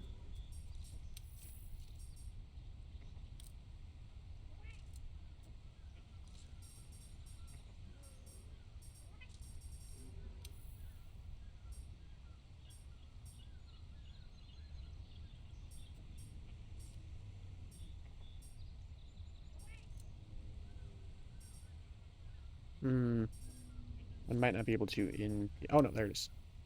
Might need to turn the brightness down just a bit. Yeah, there we go.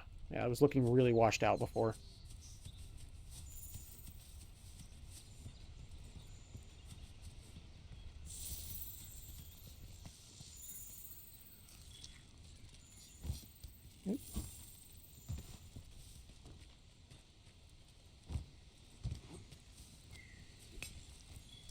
Oh, just the way that this game looks is so good. Just you can do all kinds of fun things. I love the different outfits you can dress up your character and your little cat guardian with. And some people may know this, but Eli made his little cat. Oh, hi, Anjaneth. There it is. Whoa! Alright, how do I do this?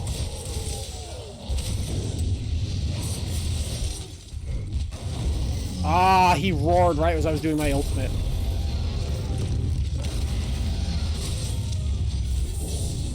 Yes, thank you. Thank you, Milo, you're the best.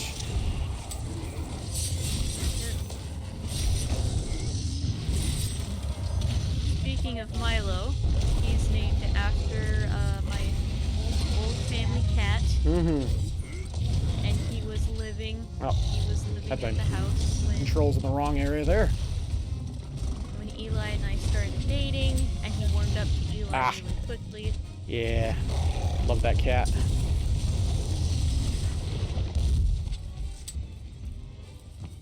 I need that material. Yes. Don't need it, but I'd like it, that's for sure. Really, really would like it. Okay, stop roaring. Stop being a roary jerk. There we go. Just trying to say I love you in dinosaur. Right. My late aughts, early 2010s humor is showing. Mm-hmm. I was a middle schooler during that time, so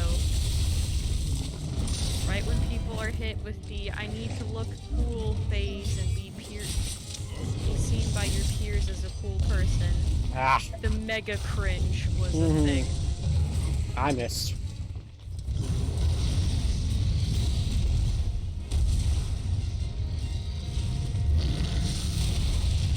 Stop your stupid nonsense, dude.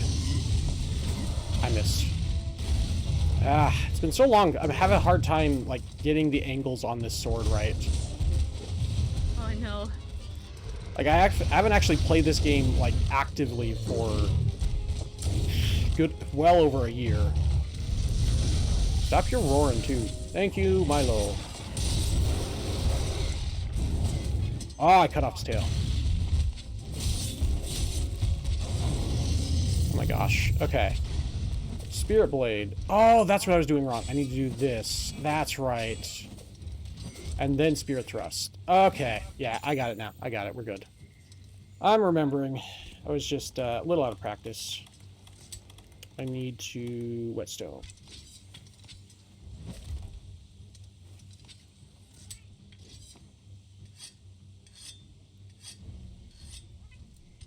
That Anjanath wasn't my target, but he was being a real jerk. It'll be worth it to get the extra bonus material. True. Alright, how do I call my ride? There we go.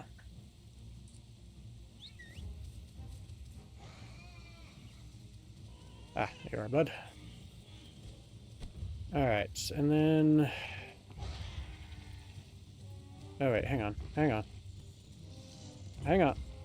Hang on. Did I not harvest this? I thought I harvested this. Not saying I hadn't. Okay, well, I definitely did. And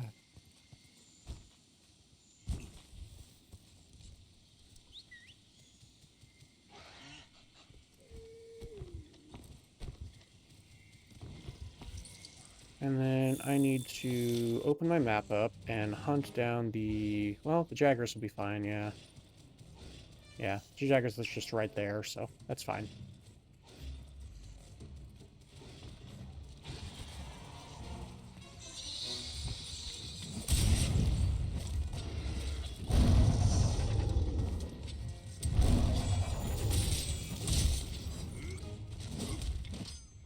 Oh, of course, you coward.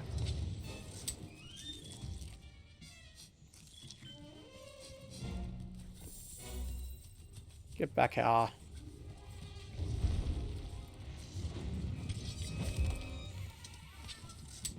Oh, he's already, yeah. Already on death's door. Oh. I did say it was going to be really quick, to be fair. You did. You most sweetly did. Yeah, with my skills, my equipment, and everything, it's going to be really quick. Oh my gosh, stop running. You literal actual coward.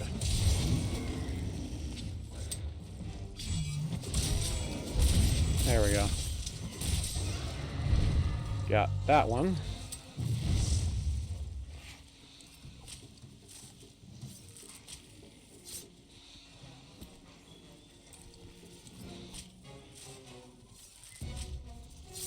Milo's getting some new tail riders. Good job, Milo. Good job, kitty. Trail rider, that's the word.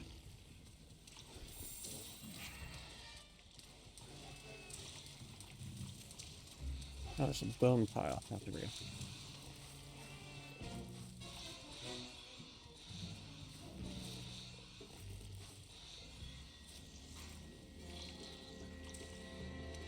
And I got this already. Yes, okay. Oh gosh. Let us go get that Anjanath. Oops. There we go. Anjanath.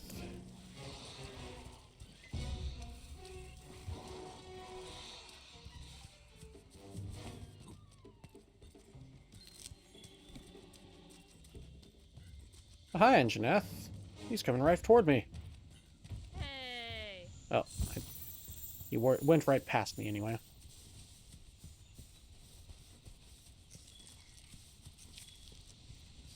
Yeah, come back here. I want your tail. Or, I got your tail. I want everything else. It's like slowpoke tail. Yeah, basically.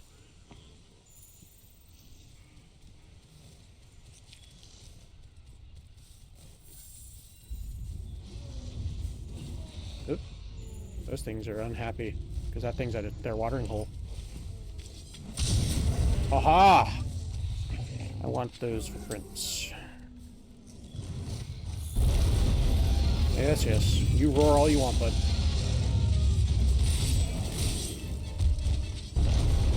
Stop it. Okay. When I said that, I didn't actually mean it. Stop. Oh my gosh, you coward.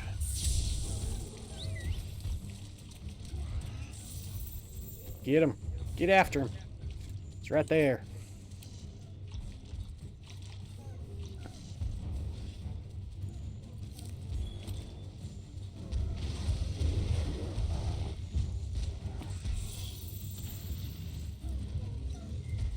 Get back here, you coward! How do I... Ah. Ah, did not dodge that in time. Oh.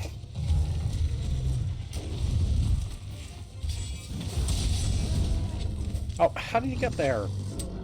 Stop it.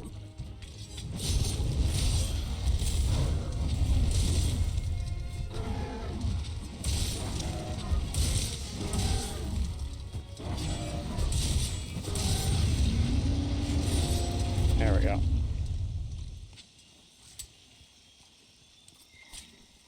Yeah, for the type of gear I have, this stuff is exceedingly simple.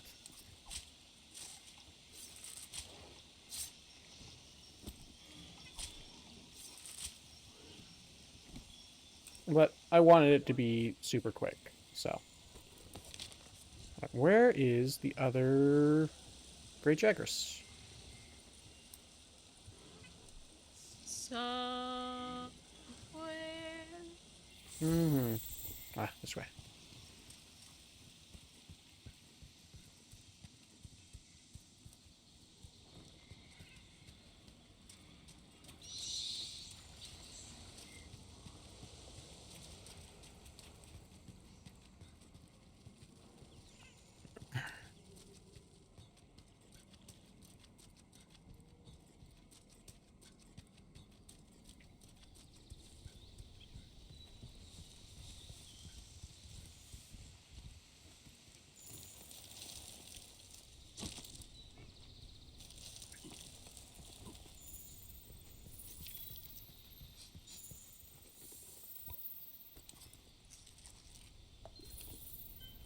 That away.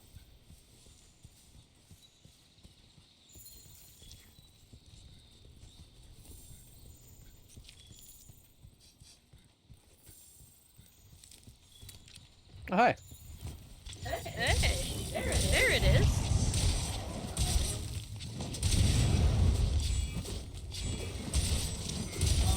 Ferocious thing. There we go. Simple and easy.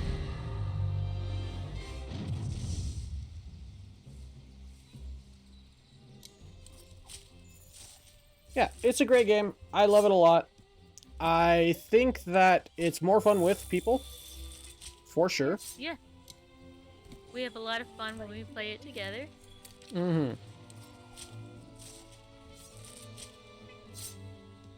Play it with friends. Mm-hmm. I think that's Especially when it's more than one person, you can like coordinate like a game plan. Oh yeah, you can get like 3-4 people and just like absolutely go to town on some of these monsters, and some of them get really big too. It's crazy. It's terrifying. It's awesome.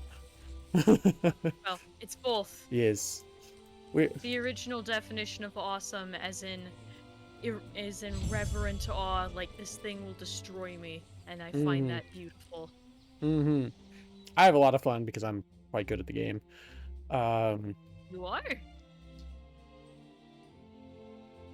So what would we rank Monster Hunter World? That's a good question. I think with people, it gets bonus points.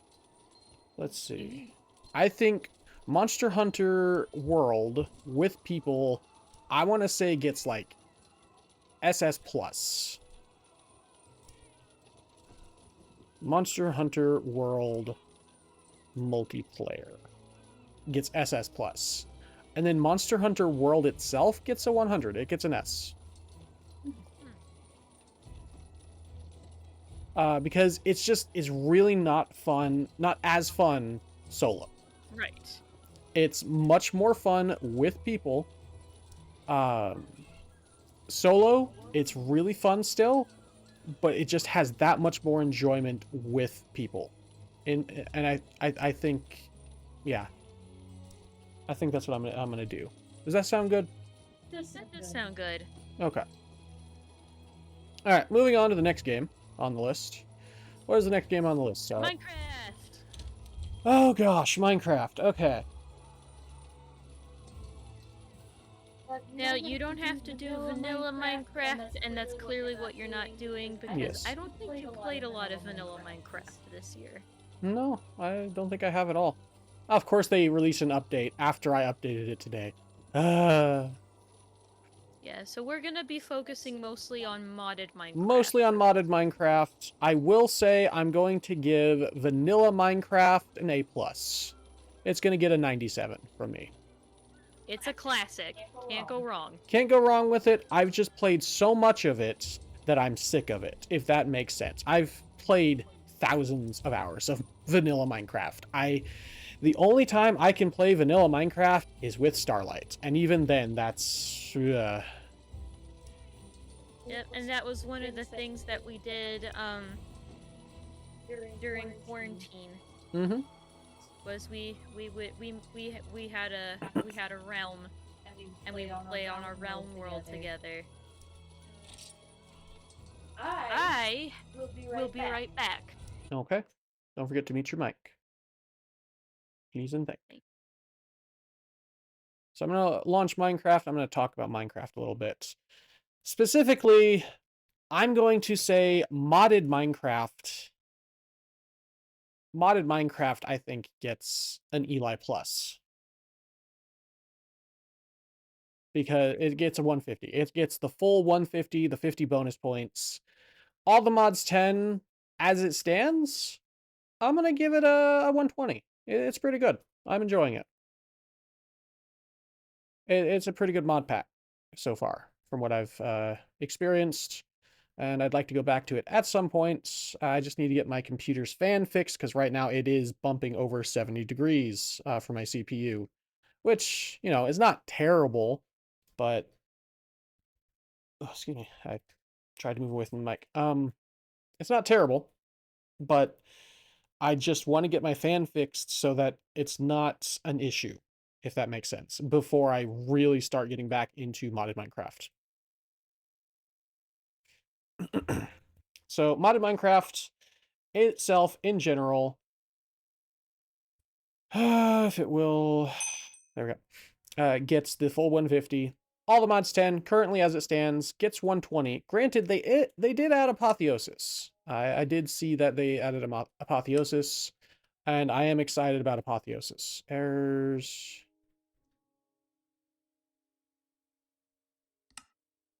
Data packs. Is it my resource pack? I don't have... Okay, that's not my... Yeah, this is not mine. This is all the mods 10. Is that what the update was about today?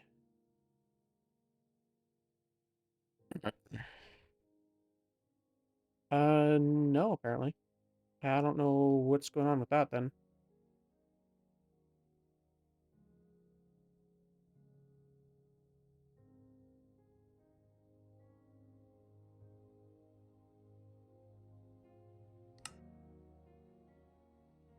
I might have to delete that if that's going to be causing issues. Or at least disable it. Unless it's talking about texture pack. Or shaders, specifically.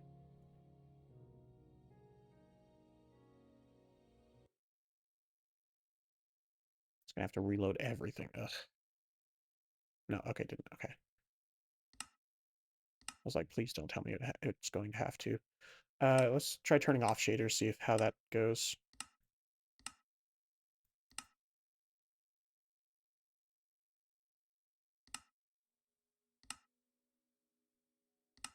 Um...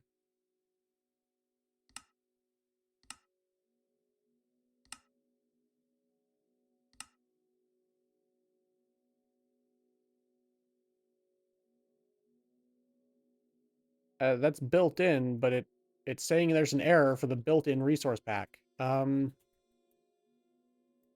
It's not good. All the more reason that I haven't been playing modded Minecraft. Honestly, I'm glad I haven't, because holy crap, this is not good. I might not be able to continue my modded Minecraft experience, because for some reason... Let's try vanilla data pack.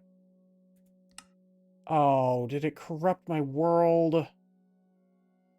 Nah.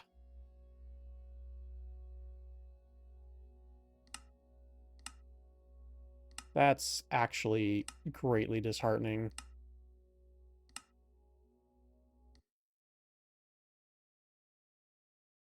Yeah. Well, I might not be playing modded Minecraft then for a long time. So I can figure out how to fix that. I mean, to be fair, I did go a long time without playing modded Minecraft. I think it was 1.27 was the last time I played. So it has been a while.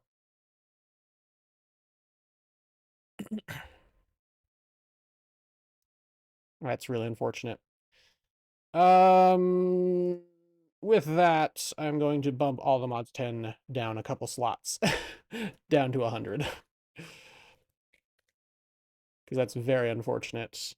I understand that updating a pack can cause issues, but you'd think that with how much people have been doing mods and playing mods for over a decade now, that they'd come up with some way to prevent it from happening in the first place.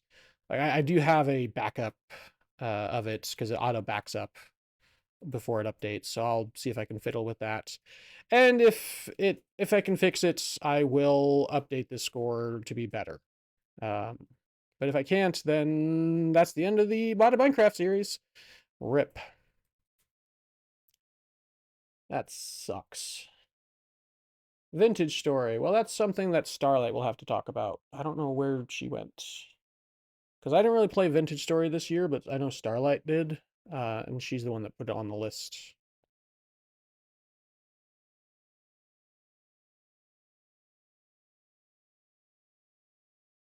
That's really sad. I was actually really enjoying modded Minecraft.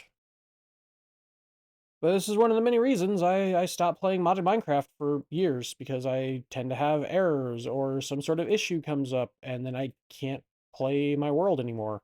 And then I no longer want to play that mod pack, and then I no longer want to play modded Minecraft because I've put hundreds of hours into that world as it is. I don't want to just start over. That's not fun to me. It's not fun at all. So I'll see about trying to fix it, but if I can't, because there have been times in the past where I haven't been able to fix it, if I can't fix it, then I'm going to have to say, hey, here's what happened. Unfortunately, that's the end of the series. So we'll see. We'll see what happens. I'll work on that on the break off and on. So yeah, I don't know where Starlight is. She said she'd be right back, and I don't know where she is. So we'll move on to the next game. Hogwarts Legacy. I enjoy Hogwarts Legacy. Oh gosh, it's got a 50 gig update. Okay, we're not playing the game. We're gonna talk about it. That's it. That's it. That's all. I find it very fun. I had a lot of fun with it. I feel like they just kind of gave up on it though, after it released, and moved on to other stuff like that nonsense.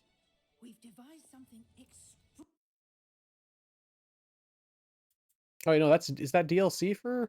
No, that's, yeah, that's DLC for this game. Like,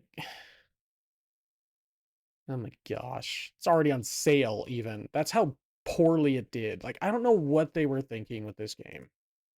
It's just so sad. No one wanted this game. They wanted this in Hogwarts Legacy. Oh gosh, Hagrid. What did they do to Hagrid? Like, what the crap? I see. No, I think that's supposed to be a joke. I hope so, because that's... I don't know, because look at this. Starlight? Yeah. That's also pretty bad. No one likes this, from what I understand, from what I've heard.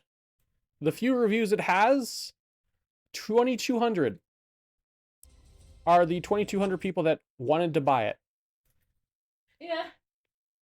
Good for them. I'm glad they're having fun. Your mic's not picking you up. Are you muted? Yes.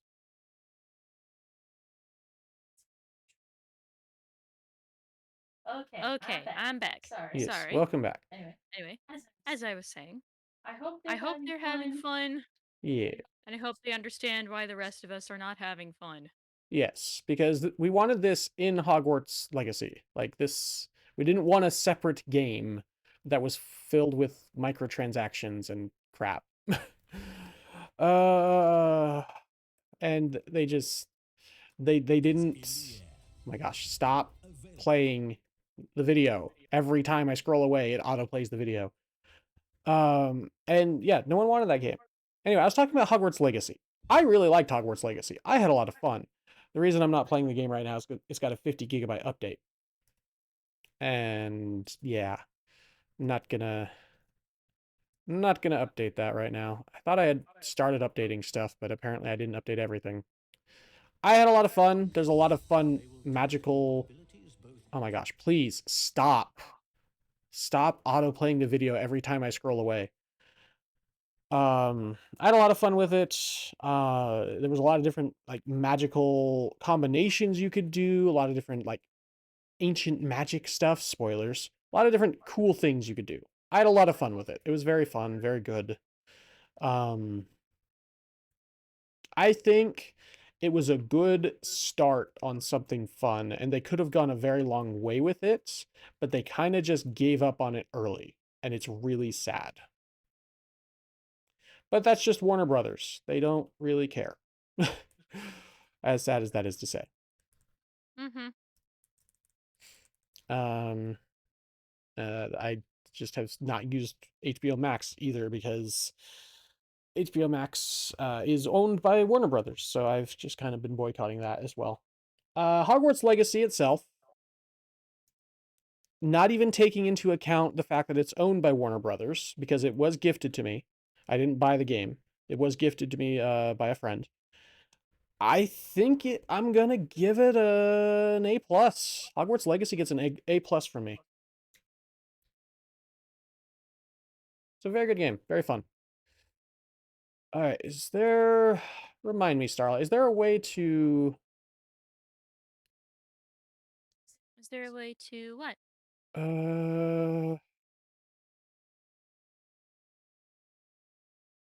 Yeah, okay, there we go. I was trying to remember how to prevent columns from scrolling, like when you scroll away, keep them Oh yeah. keep them there. So there we go. I got it. We're good. Excellent. Excellent. Yeah, we're good. So yeah, Hogwarts Legacy. It gets an A plus. I really enjoyed it. I give it a 96. In fact, I had a lot of fun because, like every kid who grew up in that era, I wanted to go to Hogwarts, and that was the fantasy that they gave us. It was good. It was enjoyable. Other situations notwithstanding, I enjoyed the game, despite whatever other issues came about with it. I'm not going to talk about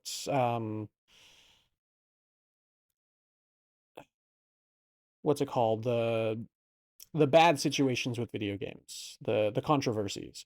I'm just going to talk about my experiences with the games.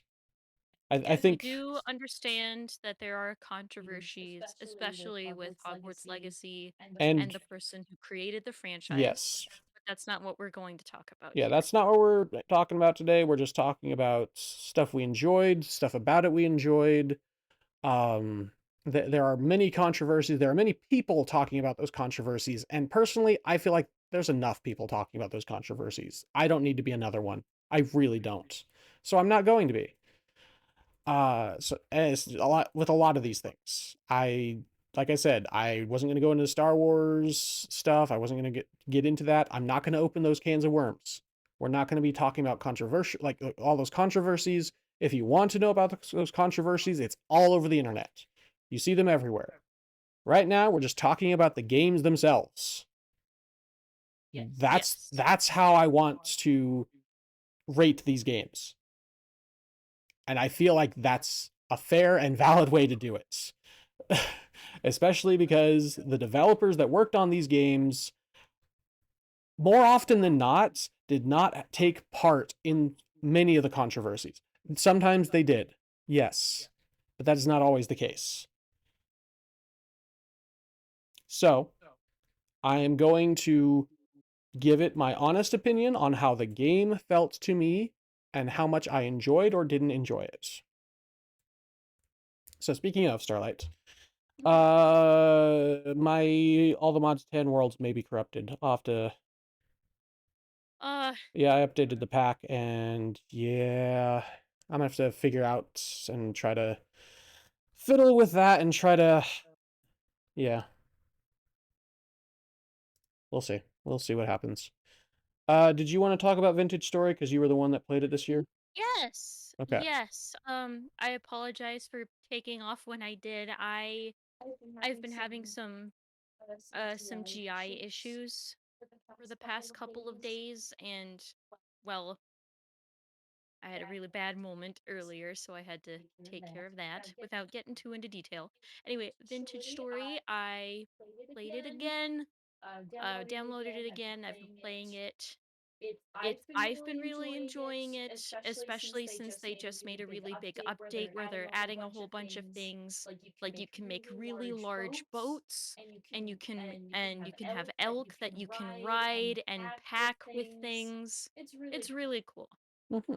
I like that it's and I think there's a couple of games, like I know Hytale is one of these, where it starts off as like a mod or a server from Minecraft and then becomes its own thing.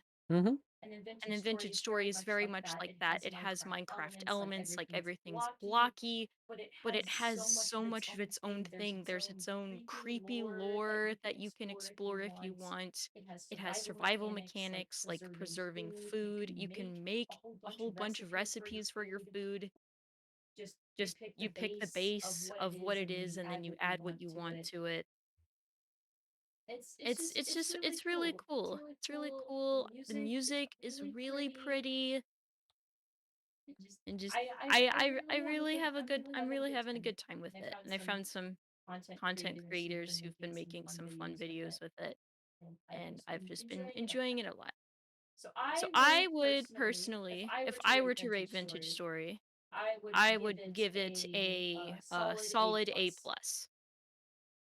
I'm still kind of learning the ropes of it. I'm still kind of in beginning stages of it myself. As I go further with it, the rating may change, but I am really enjoying it so far. All right. Fair enough. It is a difficult game, Oh yeah. but it is still enjoyable in its own. Yeah. I was just It's still scrolling through the update while you were talking. Yeah, no, I saw that.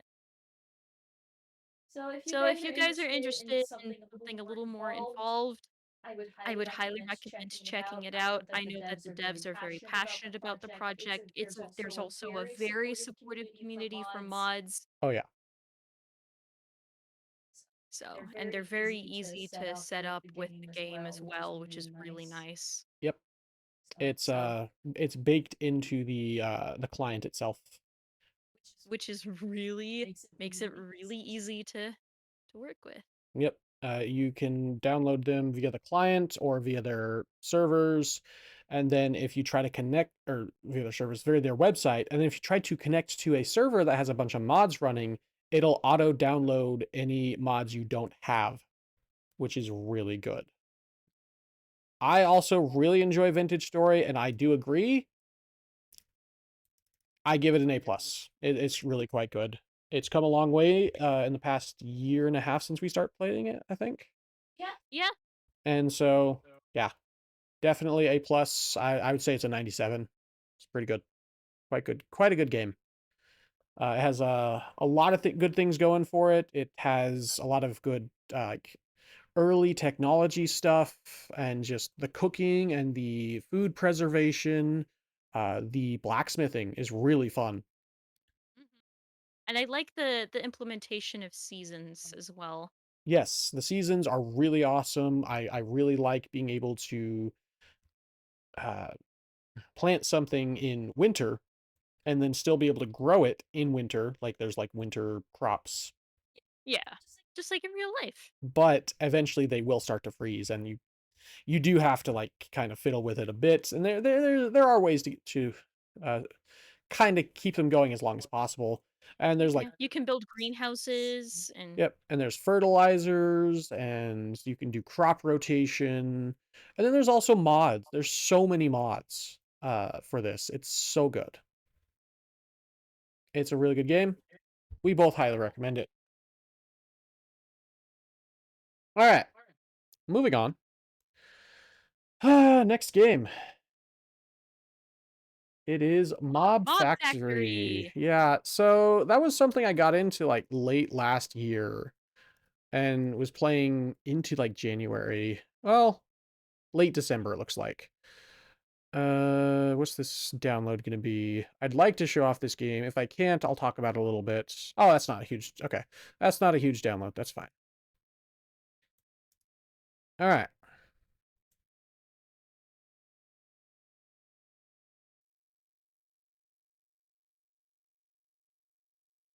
Of course, it's on the wrong window again.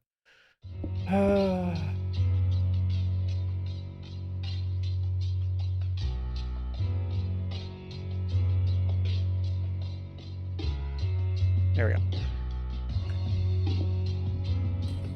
So it's just a very cute little factory style game where you kill mobs and the mobs drop items.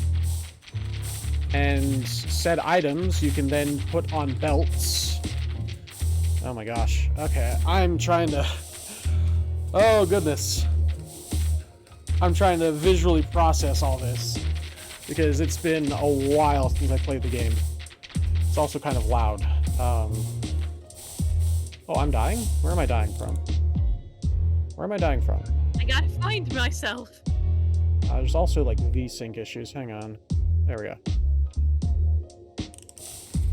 There we go. No more VSync issues.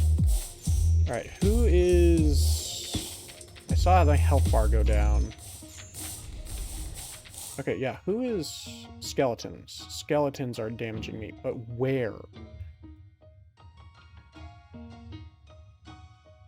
I just want to talk. He is, exactly. I want to talk, but I don't want to die while I'm talking. So this is... What are these spawners? Where?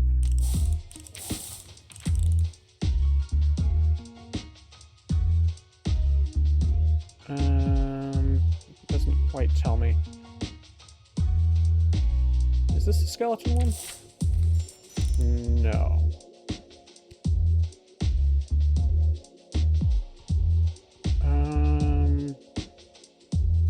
That's the ghost one, I think. Is this the skeleton one? No. Is this it? I think this is it. Yeah, okay. I think it's these guys that are giving me issues here.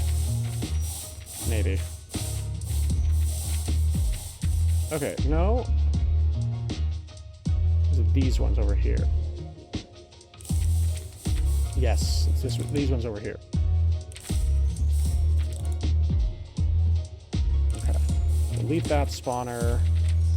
Maybe delete that spawner as well. Oh. There we go. Delete those two spawners. Maybe? No. No, there.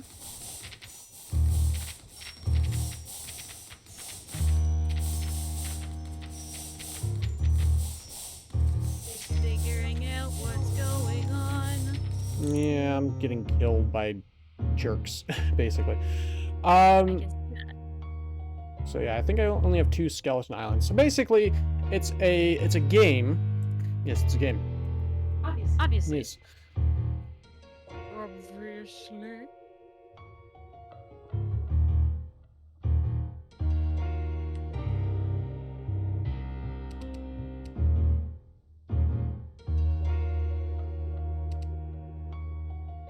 Hmm.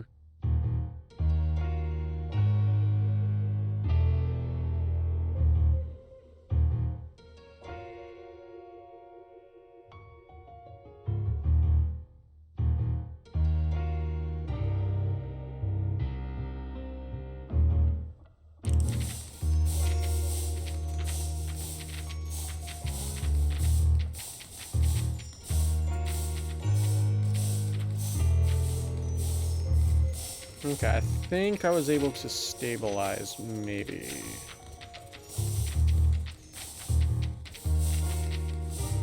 Damage 0.6, damage 0.8. This has lower cooldown. Yeah, okay, I think I stabilized. Okay, good. So it's a very fun game where you kill mobs to collect resources. Those resources then go onto your conveyor system, which can go into different resource things. Oh gosh, it is very complicated. So let's start with the beginning here, with these worms. These worms drop these chitin, and they go into either my base or to the crafting system. It's kind of like Factorio mixed with Monster Tower Defense. It's very interesting and very fun and wacky. Sounds very interesting. Yeah. Yeah, I found this game via Wanderbots. I watch Wanderbots every now and again. I enjoy his content a lot. He finds all sorts of fun, weird, and random fun games. And this is one of them for sure.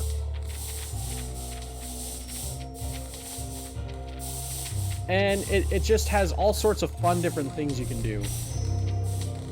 Like for this over here is like the end game Red Dragon.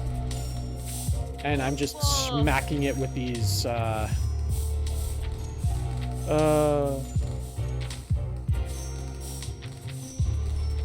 So these things can only be activated by being hit by my towers. So I have these multi-shot, multi-directional towers behind them, shooting every 1.21 seconds. It's great stuff. There's all sorts of like fun, wild, wacky synergies you can do in this. I eventually kind of got bored because I found other games, but it's a fun game. I do recommend it. I'd have to play it. Good time. Yeah, I'd have to play it a bit more to really like remember like what all it does and how it works. But there's just like, I don't know, there's something fun about a Factorio tower defense like game. That's the only thing I can really compare it to is Factorio, but with actual tower defense elements, where all your resources come from the enemies you defeat instead of mining. It's really cool. It's really fun. I like it a lot.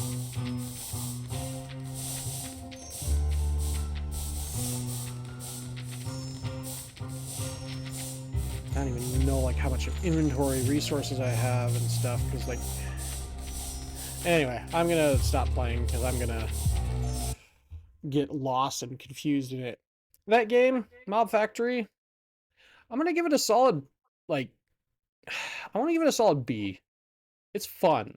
I think there's more that could be done with it from what I remember that I didn't get to. But I don't know. I feel like there's more that could be done with it, and I feel like it was a little short from what I remember. But it was a good game. Sometimes you just want to play something short and sweet. Exactly. And it was a good game. I do recommend it. Solid B from Mob Factory. And keep in mind, this is on the same level as Civ 6 and Borderlands 3 for me.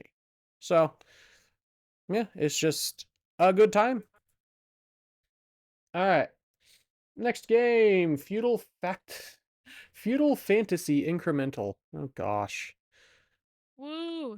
This is one of the few games that I've 100%ed on Steam. Yeah, yikes. Goodness gracious. I did a lot of stuff on this game. It is very basic, bare bones, like old Flash style, like armor games or like addicting games, I think. I think that was a website back in the day. I remember that website. Yeah, my brother used to play on it all the Yeah, time. it's that kind of style game. You see? Yeah. Oh, Oh, absolutely. Look. It straight up looks like something from one of those websites. Yeah. And it's not knocking it at all. It's good for what it is. It's fun. I did enjoy it a lot. The fact that I 100%ed it shows that I really enjoyed it. I feel like more could have been done with it. Sure, definitely. It is a fun game. It's a fun time. It's 89 cents on sale right now on Steam. It normally goes for $1.89. So like it's an inexpensive, fun time. I got like 10.5 hours of playtime out of it, and I think I got it for sale in like 99 cents. So $1 for like almost 11 hours of playtime. Like that was pretty worth it for me last Christmas because I was just browsing some cheap inexpensive fun, just some fun games I could play just while I was doing stuff for my content creation. Excuse me, I just wanted to do something while I was doing other stuff, you know, just have something on in the background while I was doing other stuff. And this was it for me last year. And yeah, I would give this a solid solid B pluses, or solid B as well. Feudal Fantasy Incremental. Like, you get what you pay for. It's $1.50 normally. It's on sale for 89 cents right now.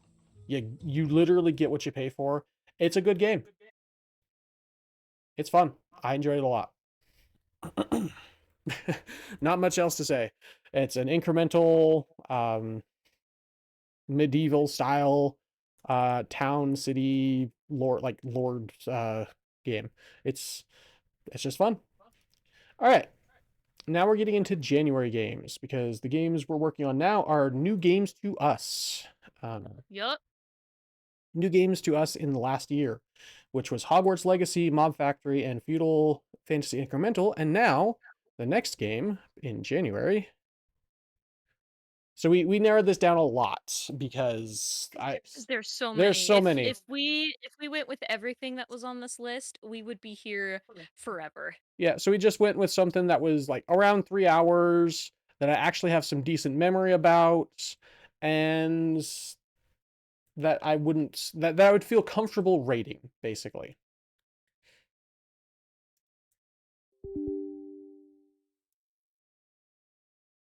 I haven't launched this on this computer yet, so it's gonna take a second.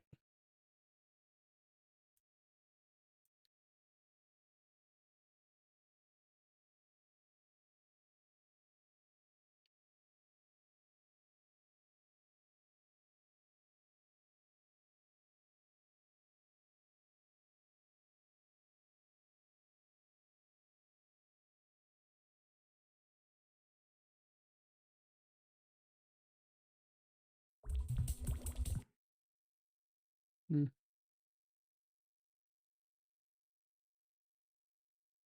So it looks like it came out in July of last year.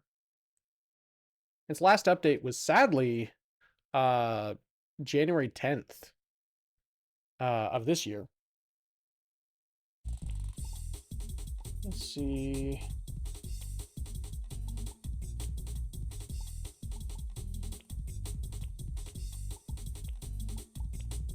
Come on. There we go. It's one of those, I think they call it bullet heavens.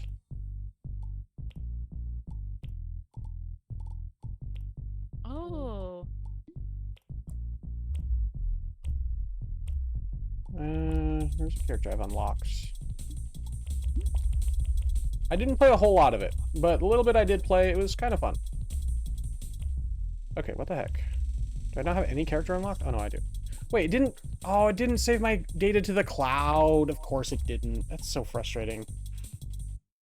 So it didn't save my data to the cloud, so I don't have any of my save data from my computer, which is really frustrating. Because I did have a bunch of stuff unlocked. I'm actually kind of frustrated now, and I don't want to play it. Okay, stop. Get rid of this. I don't care. Okay, end run. I don't care. I think it was a fun game. Yeah, unlocked. I don't care. I'll have to see if I can get it to send my data to the cloud for my other PC somehow without deleting it. I doubt it, though. I think it's an okay game. It has been a long time since they've updated it, so I don't know if... I think the name is very fun. The name is very fun. It's just another bullet heaven game. Bullet heaven? No, bullet hell. It's a bullet hell game, sorry. I always get those too confused. My brain's tired. I'm gonna give it a C. It's just kind of... I didn't play enough of it, I think, to really rate it really well. But the bit I did play was, okay, yeah, it's another bullet hell. Okay, yeah, it's got a lot of stuff to unlock. And then, okay, yeah, it doesn't really bring a whole lot new to the table. It was another bullet hell. It was fun. It was interesting. It had like different concepts, different ideas overall. I'm still giving it a C because it was just kind of middle of the road to me. So, yep, it's a decent game. I don't think it's too terribly expensive either. So like, I can't super fault it. Yeah, it's like $6. So yeah, C, maybe C plus, but overall, not a super excellent game, but it's also like $6, so I can't super fault it. All right, Magic Research, another incremental game from around last year. Woo. Cancel. There we go. Hopefully this one saved my cloud data, otherwise I'm going to be a little bit incensed. Because I definitely put a lot of time into this one. Oh no. Oh no. Wait. I think we're good. I think I ended it here. Yes. Okay. Yeah. Oof. Yeah, we're good. That's a relief.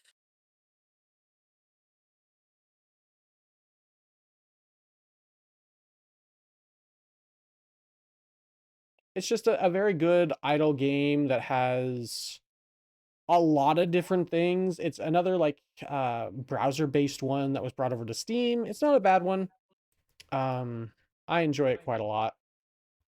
Or I enjoyed it quite a lot. I wouldn't say I enjoy it right now.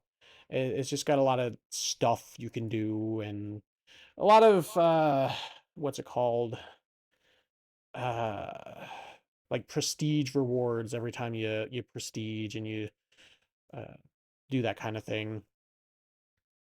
It's yeah, it's not bad. It's not terrible. It's not the greatest thing ever.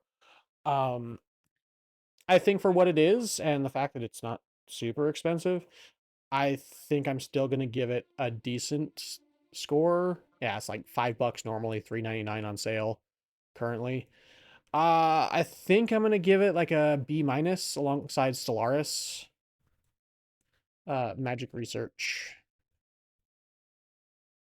Yeah, idle incremental game. It's fun. It's not the greatest thing ever. But I definitely had a lot of fun with it.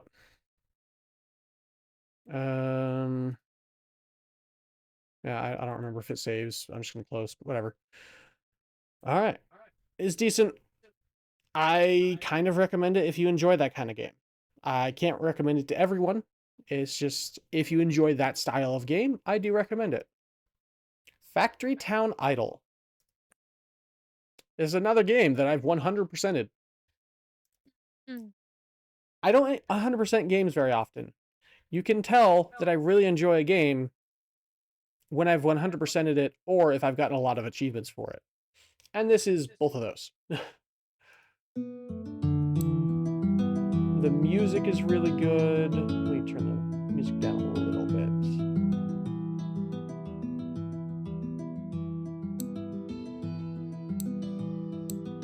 There we go. Load game. Random town. Load. You were away for 354 days. Yep. Whoa! You earn 510k time tokens, max 5,400. RIP. It's got a lot of just different things you could do.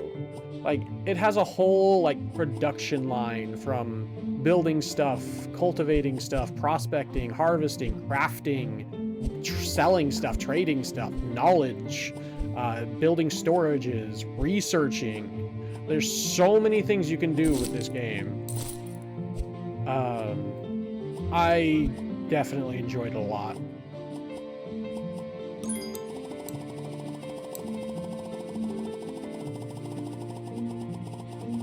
A lot of good times were had with this one.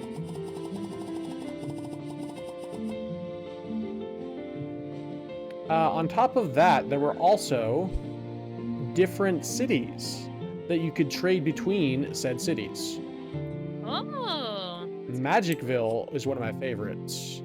That's the name I named for it because it's a magic town that has a lot of magic stuff. They each have like bonuses and negatives, but you can get prestige coins and get rid of the negatives, which I eventually did.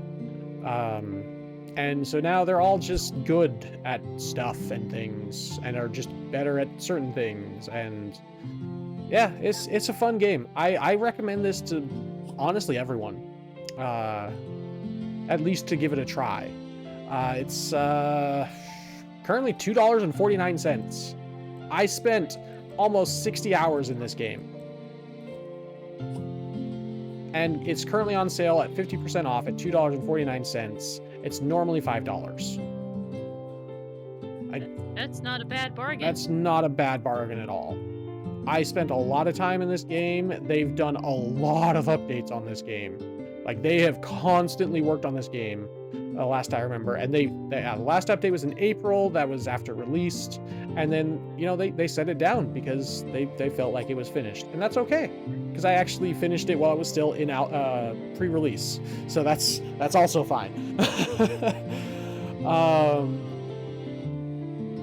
It's a good game. I do recommend it. I feel like folks should give it a try for sure.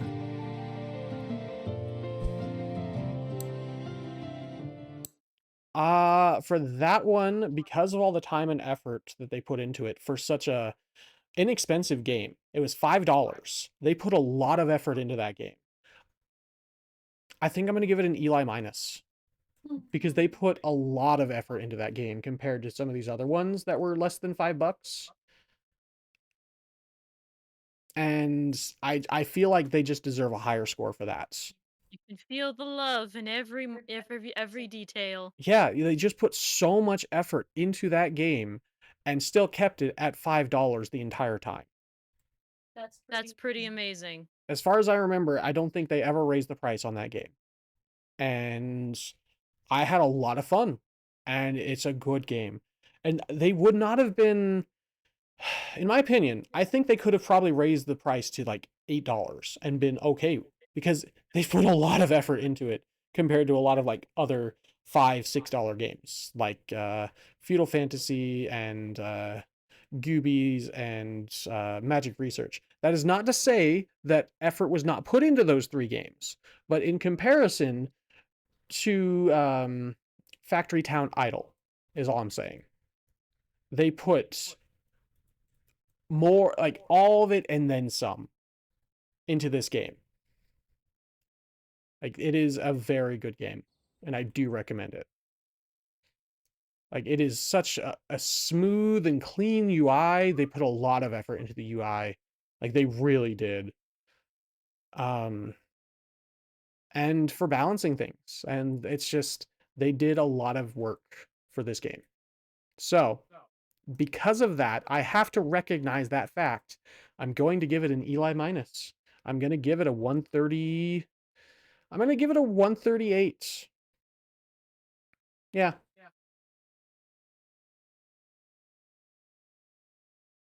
Yeah. That's a good game. I recommend it.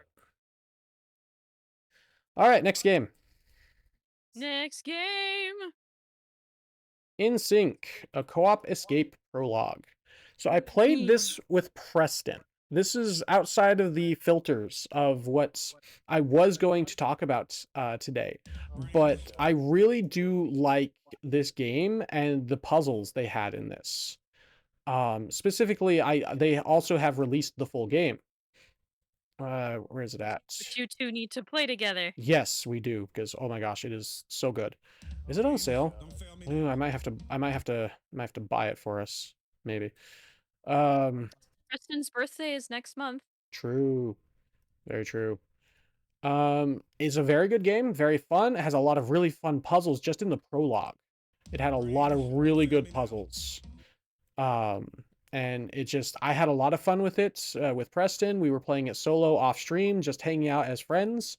And it was such a good game. There were so many good puzzles.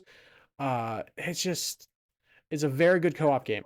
I highly recommend this one. I can't load into it. Oh my gosh, stop. I can't load into it because it is a co-op game, so I can't show it off. But it is a very good game. I highly recommend the full game to people. It's currently on sale. Oh my gosh. For $11.24, its normal price is $15. And yeah, Preston and I had a lot of fun in the prologue version. And we're probably going to play it, the full version eventually. Because, this was such a good one. We had such a good time with this game. So, I think because we had such a good time and it was just a very fun time, I think I want to give it an SSS plus. We're going to give that, yeah, In Sync Prologue. The SSS plus, because I have not played the full game yet. That way it has room to improve its score once I play the full game. Is that how you spell prologue? Yeah. I believe that's right. Prologue. Yes, okay. So yeah, very good game. Highly recommended. Definitely check it out if you're looking for a co-op co-op game. All right, Roll of Hex is a very interesting game that... Oops, cancel. All right. Very interesting game that I definitely didn't play as much as I wanted to. I could have played it more. I think I just got distracted by other games.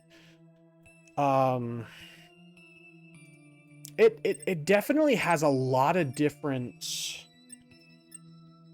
Oh, they've updated it too since I've played. It definitely has a lot of different fun ideas.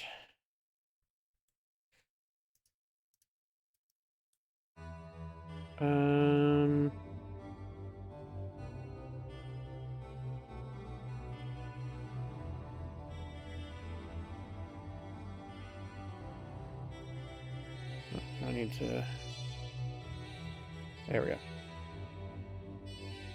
It definitely has a lot of different fun ideas, and it's very unique. Very unique. I have not I've not found many games like this one.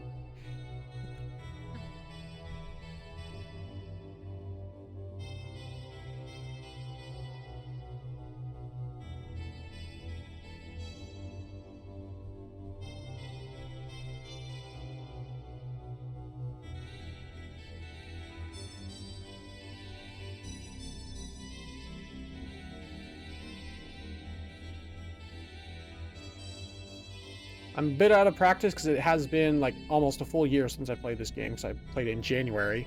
But it is very fun. I enjoy it quite a lot. Almost ready. There we go. Cannon.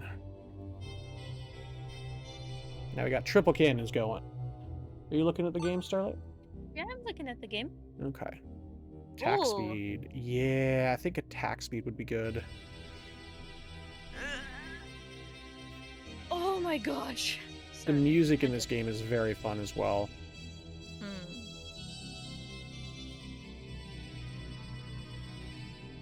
A thing that is really important to both of us when it comes to games is music. Yeah, you have to have good music when you're making a game. It's really important.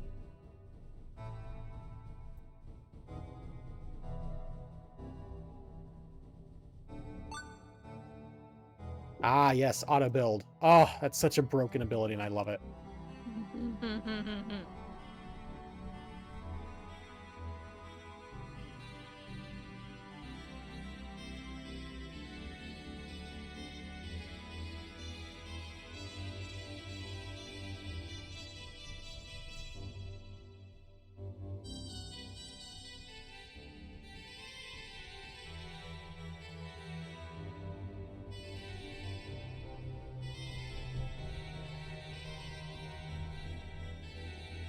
So the reason why auto build is so good is because it automatically builds an extra part of your structure every so often. Looks like current interval is 15 seconds, but you can upgrade that by collecting that again.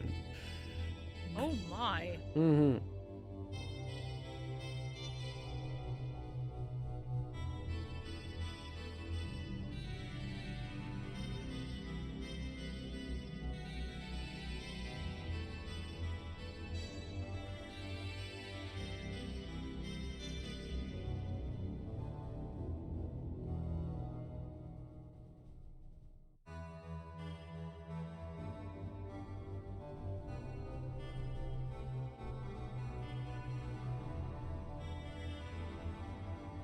Hey, I forgot you could put something in the middle there. I'm gonna put a behemoth when I can. What's up? No, it's just that was funny. Just the little buzz of like, oh, Yeah, I forgot. I forgot. it's okay.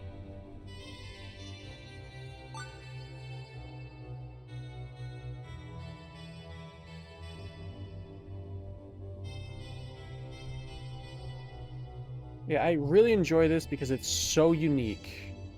And I'm just gonna complete this Survive 4. I might actually play more of this game, because I forgot how good it is. I think I just got distracted by a bunch of other games that I was playing at the time. And I just forgot how good it is. It's kind of fun when you find something that you forgot how fun it was. And you're like, yes, more please. Mm-hmm.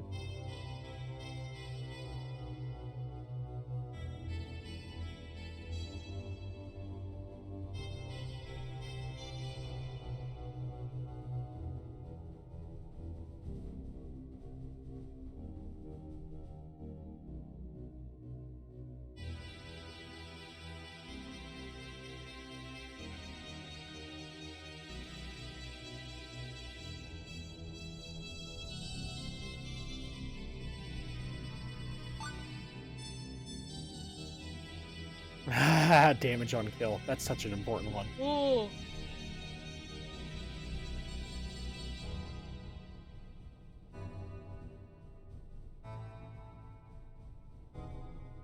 Yeah, and if folks want to see more of these games that I've showed so far, and that I may continue to show, or any that I can show on stream today, let us know. I might be interested in playing some.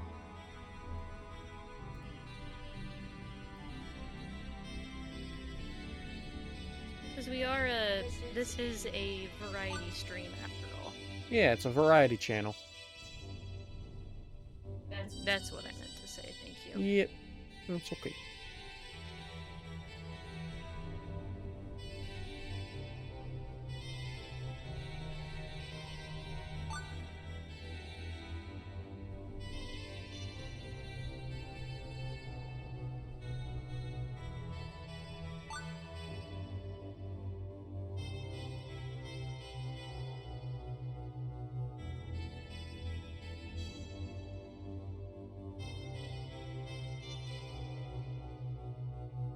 Haha, yes, barrier damages enemies. Yes, please.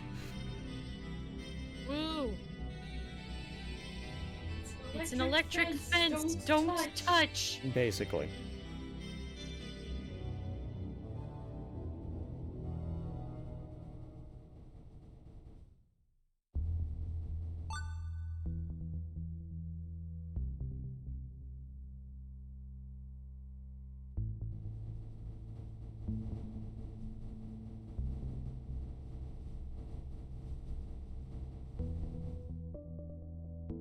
Auto build. It's now down to 7.5 second interval. Ooh boy. Shields regen, yes please. A building regains 1% integrity per second when fully shielded.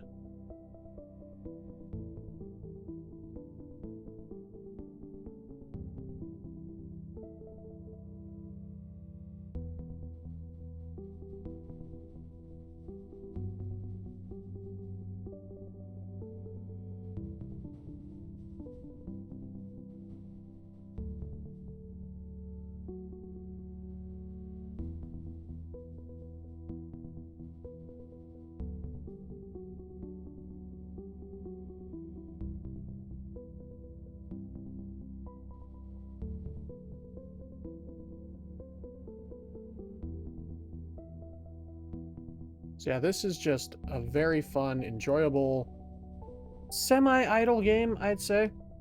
It's got those idle elements that you can just kind of sit around and do nothing when you have a good build.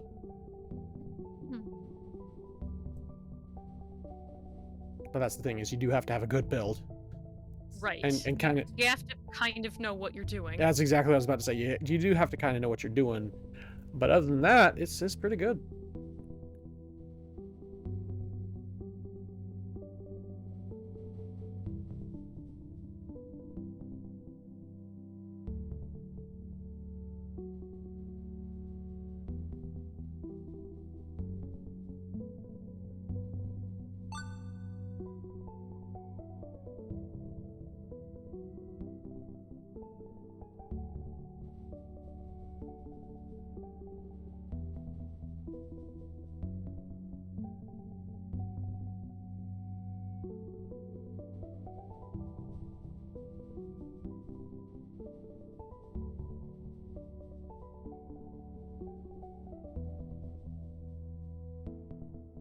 Oh no, that's right. Okay, I misunderstood. I thought this was the one where the shield damages itself with like the electric fence. No, this is the one where the shield grants extra damage to the cannons themselves. It's fine. It's fine. It's still good enough.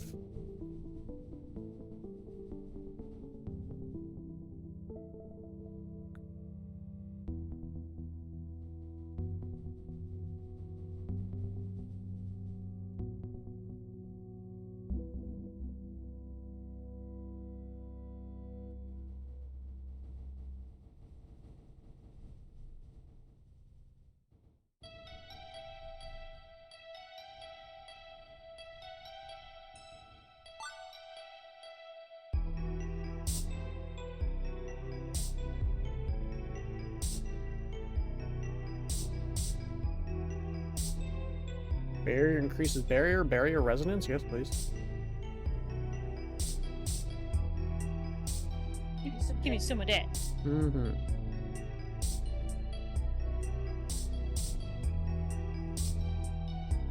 It's a very fun game. Very addicting, for sure. Mm-hmm.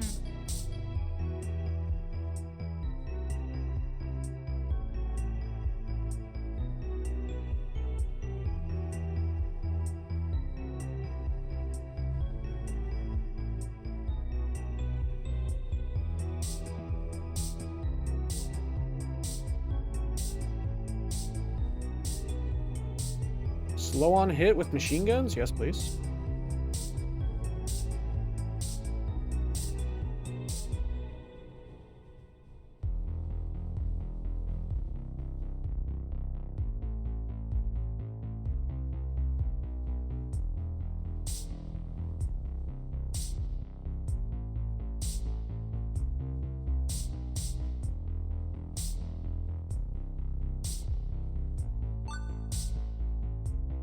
Shields regen? Yes, please.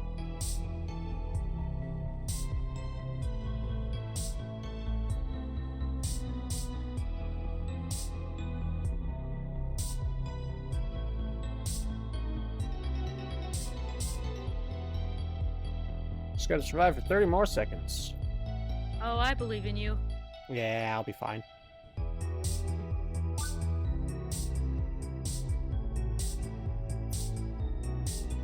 So what would you rate Tower of Hex?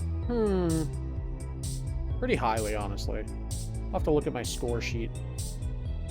It's Once you finish this round. yes. It's very unique. It's very good.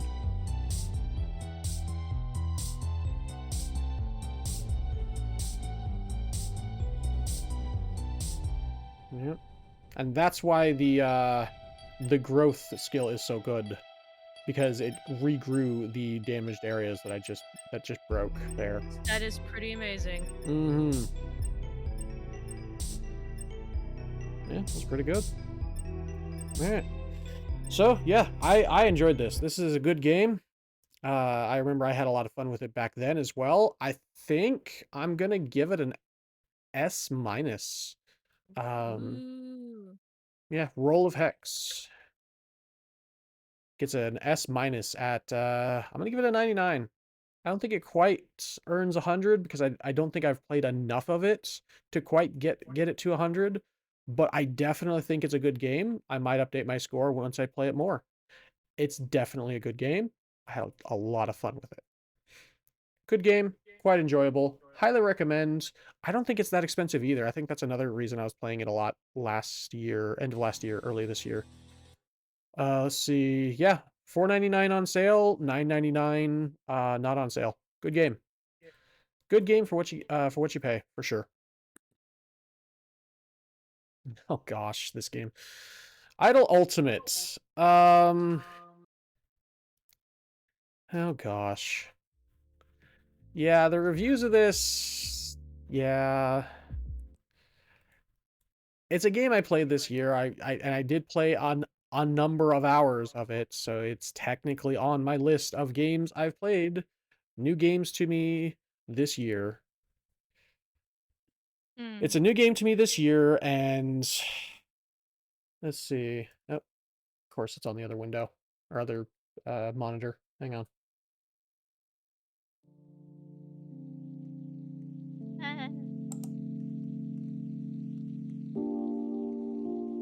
It's very basic, very bare bones idle game.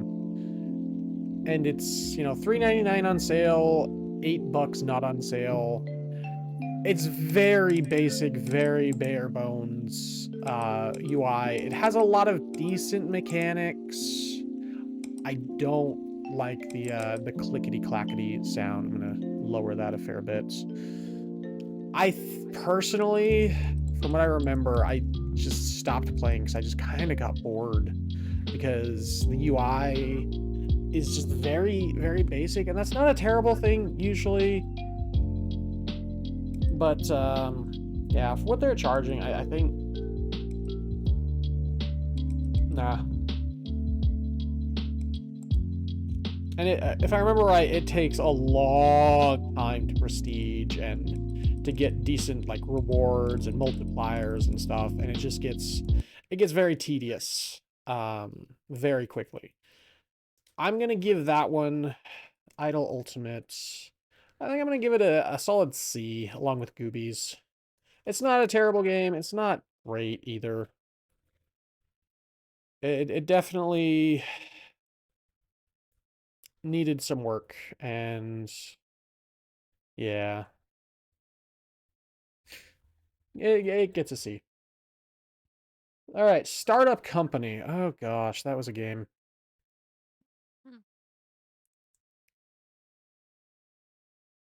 Out of sync. Retry sync. There we go.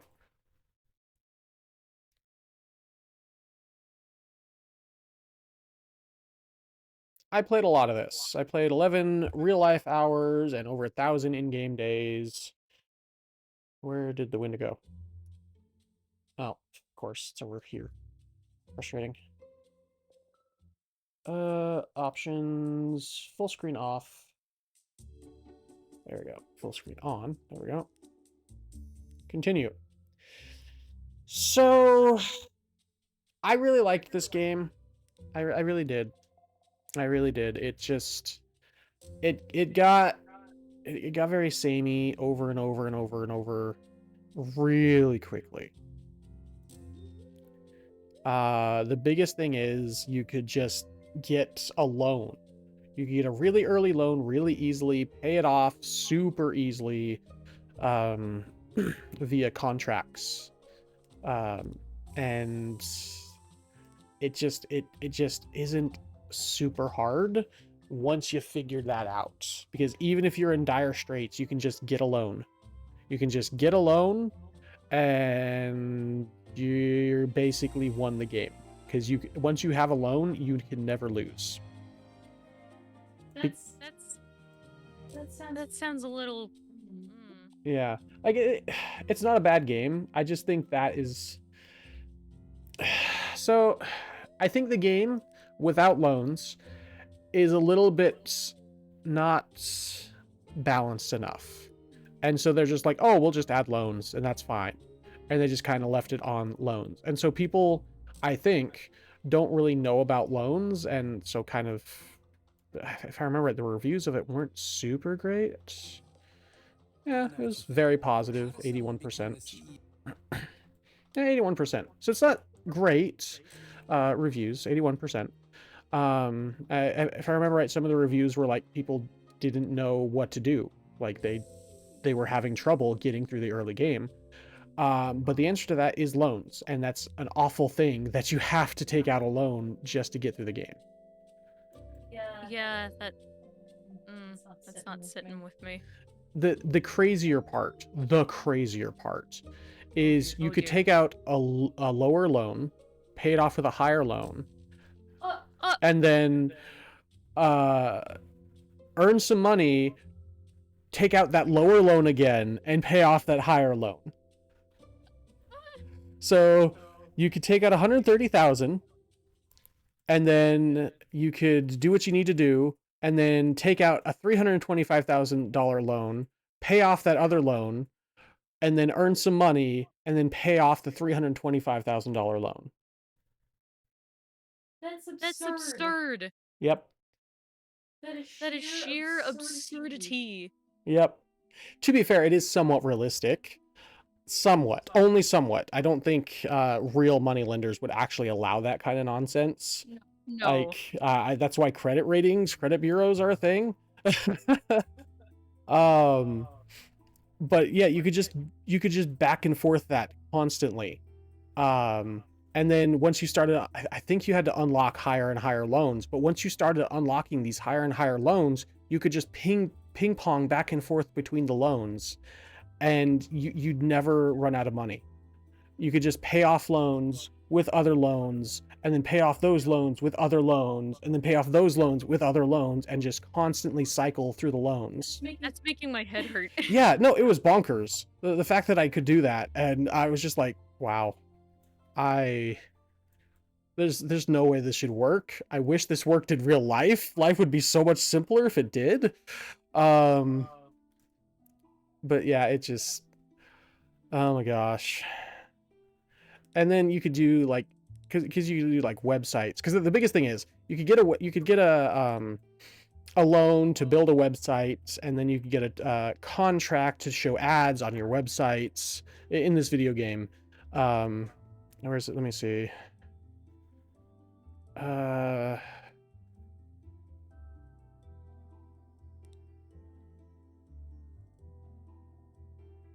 Where is it at? Do I have to click on my websites? I might. Yes. Okay.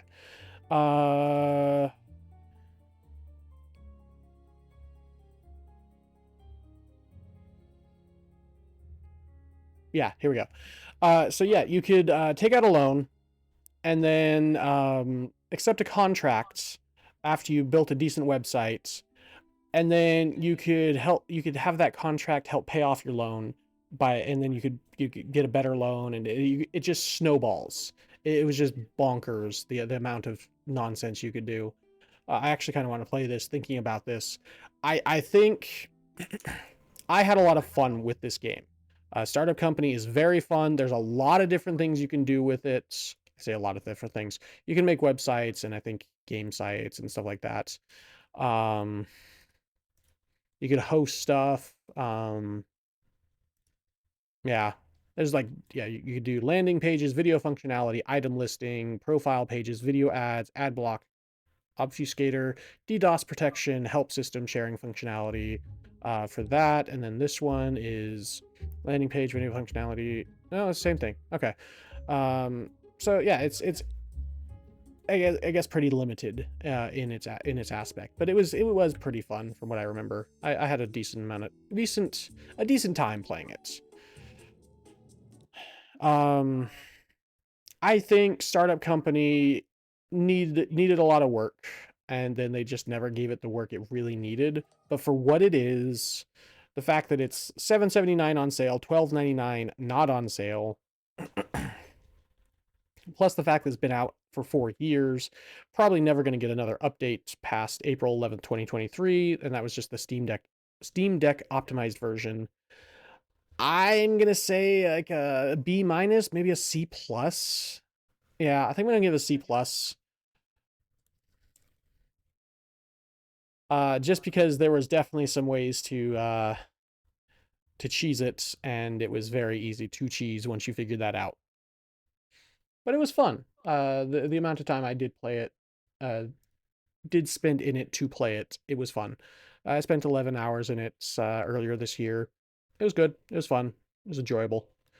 Not the best game ever. That's part of the reason I never played it on stream.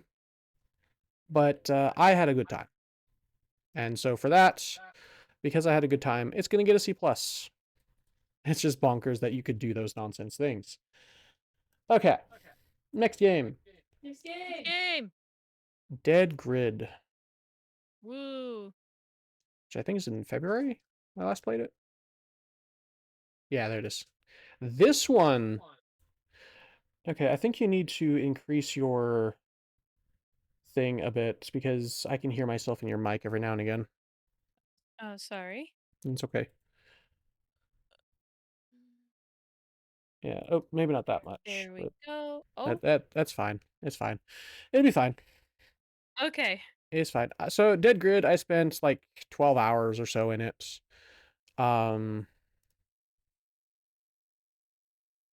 And of course, it's on the wrong monitor. Clear all the downloads. Of course, the menu's on the right side of the screen, where my tower is blocking it. Settings. Video. Window. There we go. Bring it over here, and then full screen. There we go. So. Load save game. I had a decent time with this game, and I'll show you why. What is my team? My team... Getting paid to stand around? Sure, Yeah. why not? My team's not bad. Okay.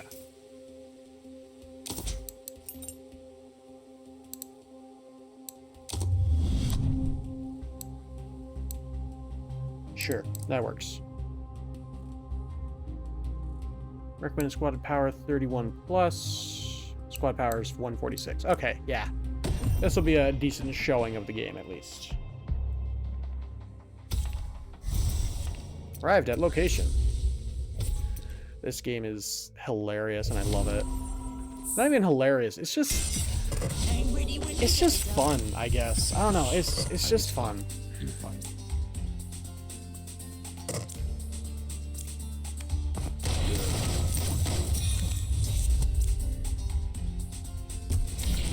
Regroup. Spencer. These monsters are mine.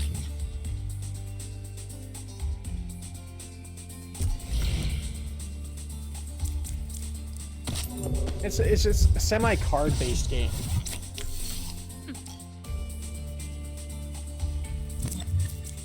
And then, was it right click? Yeah, right click swaps to melee weapons instead, so you make less noise, so you don't draw as many distant zombies. And then, yeah, we get our next merc, next person. And then, end turn. Ooh, suitcase. Oh yeah, selecting cards. I forgot about that. You can select a car. Yeah, I forgot. Yeah, it's been so long. It's been so long since I played this game. Kind of fun to revisit.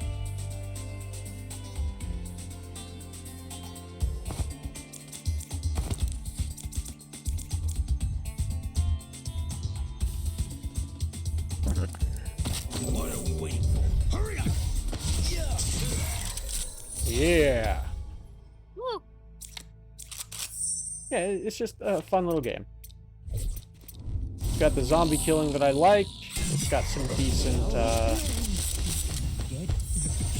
yeah, and so once you've drawn all your mercs, and they're out in the field for the area, they're out in the field for the area, which is really cool.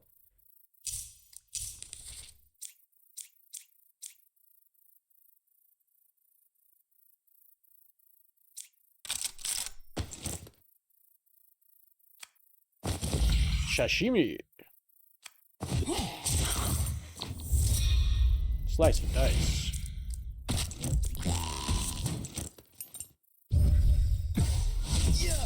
I'm done now. Taking position.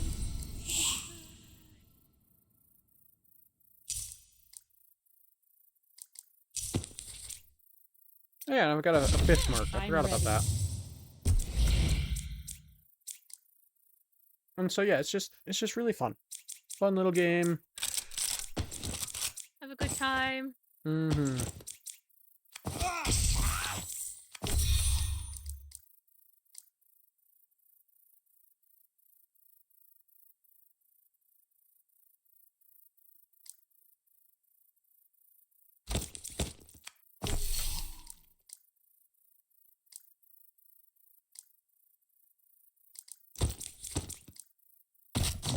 Watch your steps.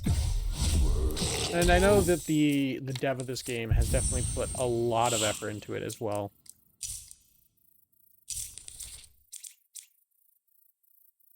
That's the really important thing. Mm-hmm.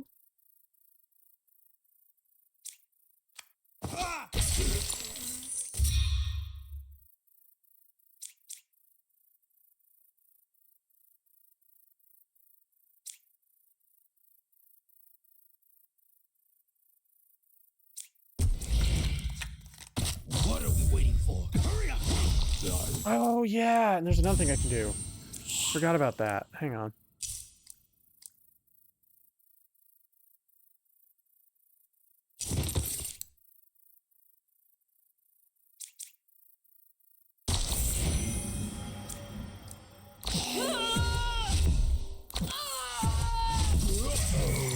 There we go. I forgot you can call zombies in. Oh. Like, if you just really want to get through an area, you can just call them in and be like, "Rah, get in here, stupid zombies, rah." Forgot about that.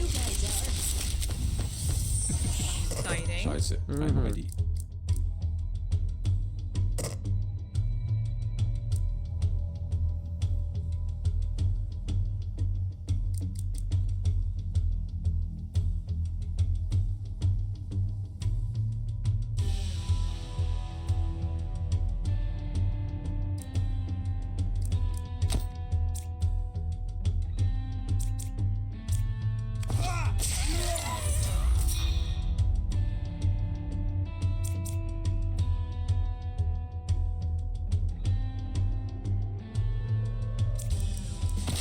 Always be aware.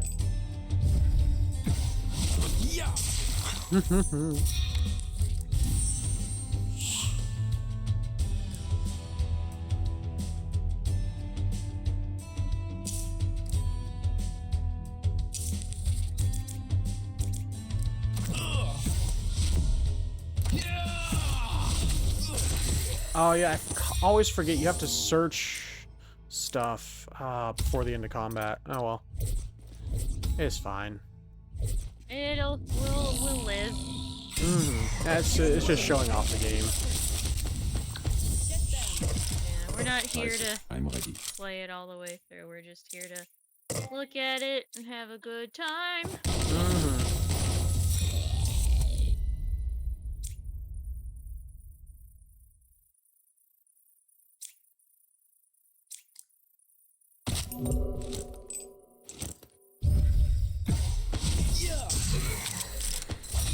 Not worrying about doing everything absolutely perfect.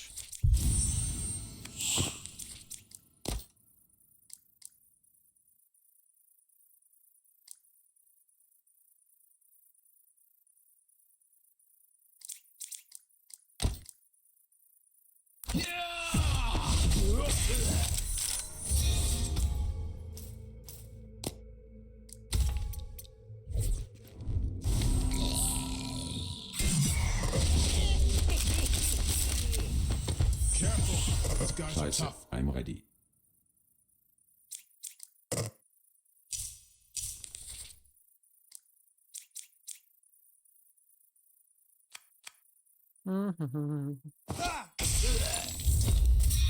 That looked like it hurt. Exactly are we here?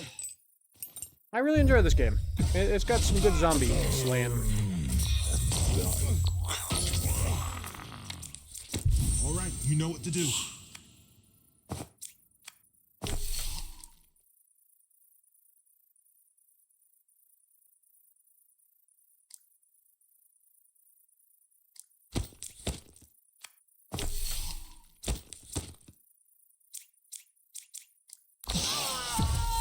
Yeah, it's over for you. Double kill, killing spree. Yeah. I love that so much.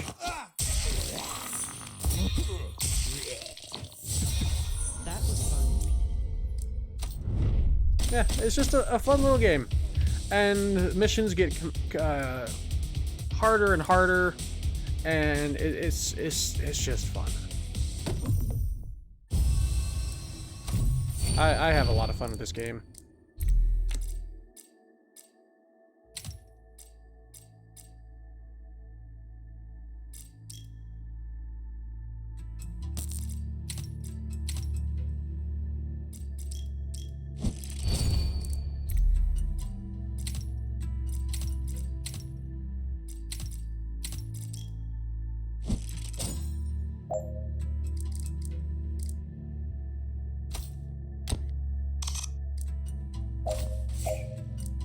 Alright, exit game.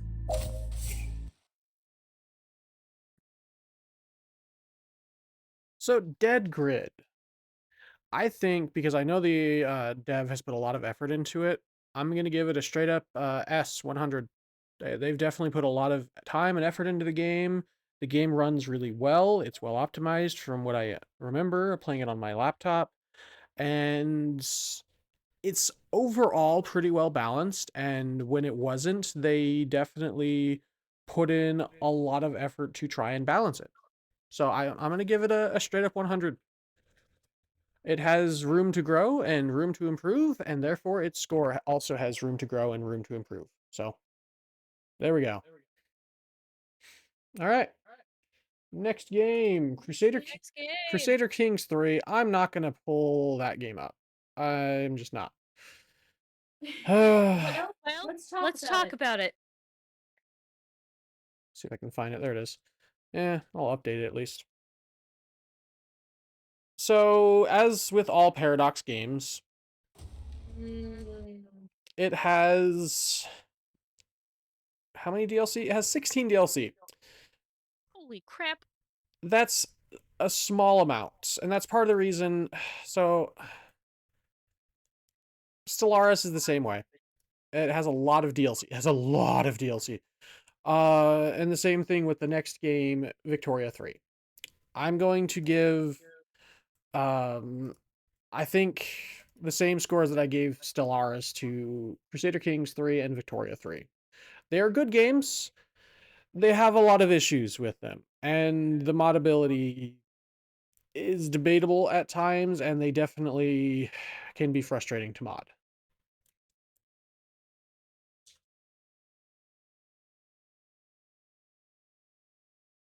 Okay, now that I've said my scores, I will say they are very fun. I really enjoy Crusader Kings 3 because it's a really fun game that you can just play as one character. Well, I'd say you can play as a line of characters. I played as one character because I was playing with mods. Play as a line of characters going through the dynasties, or not dynasties, going through the kingdoms and through the ages of medieval Europe. And it's just very fun. There's all sorts of activities you can do. Your mic didn't pick you up. I think you were too hot. I said I watched you play this game. Yes. Yeah, your mic didn't pick you up probably because you were too high comparative to your normal speech. Remember that it's AI voice recognition. Right. But yeah, so it's pretty fun, pretty enjoyable. There's a lot of different like covert actions you can do, different war actions. You can fight. I understand why they don't have you do like actual battles and stuff, and it's kind of auto battling because that would be way too much since there's so many other AI battles going on at once as well. So it's just better for the what's it called? Stability of the game, and for the optimization of the game, for it to just be auto battling all the time, and that's fine. Rolling is fine. It's enjoyable. It can get kind of boring at times. I definitely got kind of tired of it after a while. The biggest thing that I have an issue with is just the constant plotting and scheming. I understand that that's pretty realistic to how it was back then, but it's just like if you've got a good spy crafter or yeah, whoever whatever that skill, covert skill, and you've got a good person set in that that slot for your kingdom, just I just wish it wasn't constant. Like it felt like every single month there was someone else plotting against me to try and kill me, to try to take over my throne. It was just so tedious. I understand that's part of the game, but it just got so boring after a while. I just got tired of it. And especially once I got up to Empire level and it was just so many people. Ugh. And so I just got kind of tired of it. Did I ever actually play Victoria 3? No, I didn't. Okay, I shouldn't give Victoria 3 a score then. Sorry. I thought I did, but I was like, wait, did I actually ever play it? But no, I did not, so I won't give it a score since I never actually played it. I was thinking about it, I was like, wait, did I actually ever play it? Or did I ever, or I just think about playing it? I just thought about playing it, so I'm gonna take back my score for Victoria 3, because I was like, wait, I feel like Victoria 3... Don't knock it till you try it. Exactly. And so I was like, I feel like Victoria 3 is actually better than I'm thinking. It's like, oh yeah, it is. I just never played it. I don't know why it's on that list, because I must have misread something when I was clicking through all these things. Probably because I was in a hurry. So that's my fault. So I'm sure Victoria 3 is fine. I'm sure. All right, the next one is Coromon. This one I will load up because it is kind of cute and fun. It is a monster collection game, a la Pokemon.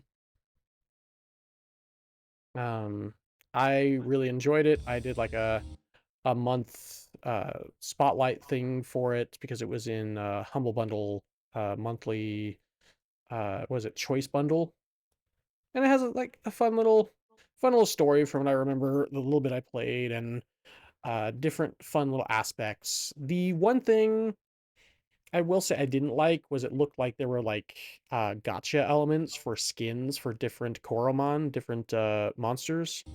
I didn't like that. I think that was very eh, very very suspicious and kind of gross to me.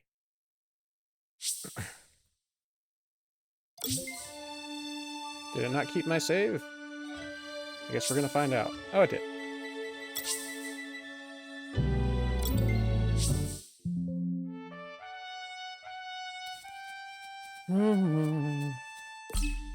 Okay. So yeah, if I remember right, it was like milestones or style shop or something.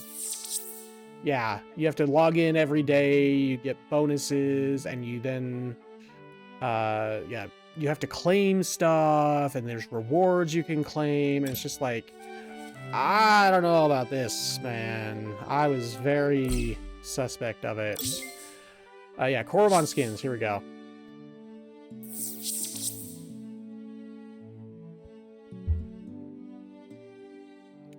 I don't remember if you can buy the crystal things for the style, like the style crystals or whatever. It looks like you can't. It looks like you only earn them by playing, which, okay, that's not as bad as I thought. Maybe. Let's see. Obtain for... You don't have enough. Okay, so... How do I earn? Playing online battles, that's right. Okay, yeah. I didn't want to do PvP. PvP is stupid. Yeah, that's dumb. Yeah, screw that. So yeah, that's what I was upset about, and very like, nah, that's really dumb. Let me earn it by just playing the game. At least it's not by buying in microtransactions. That's better than I was remembering, at least. But because you can only earn the skins via battling in their league or whatever, I think that's going to drop the score down to like a B. So... Yeah. And if people want to check this game out, they can definitely check out my video. I have a video on it. It was fun. It was enjoyable. I had a lot of fun playing the game. It's definitely very Pokemon-esque, 100%. I think instead of Pokeballs, there were discs or something. Let's see. Oh, look at that guy. Oh, okay, yeah. You're a little bit behind on the stream. Yeah. Let's see. I could switch to the Twitch one. That's fine. Kind of the issue of trying to keep track of all of them has been like, wait, where are we? I understand. Trust me, I do. Ah, yeah, the spinners, the spinner disc things. Instead of Pokeballs, that you use the spinner discs, and that's okay. It's different and interesting.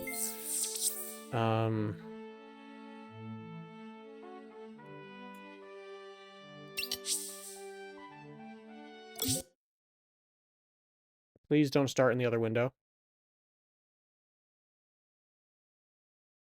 Or other monitor.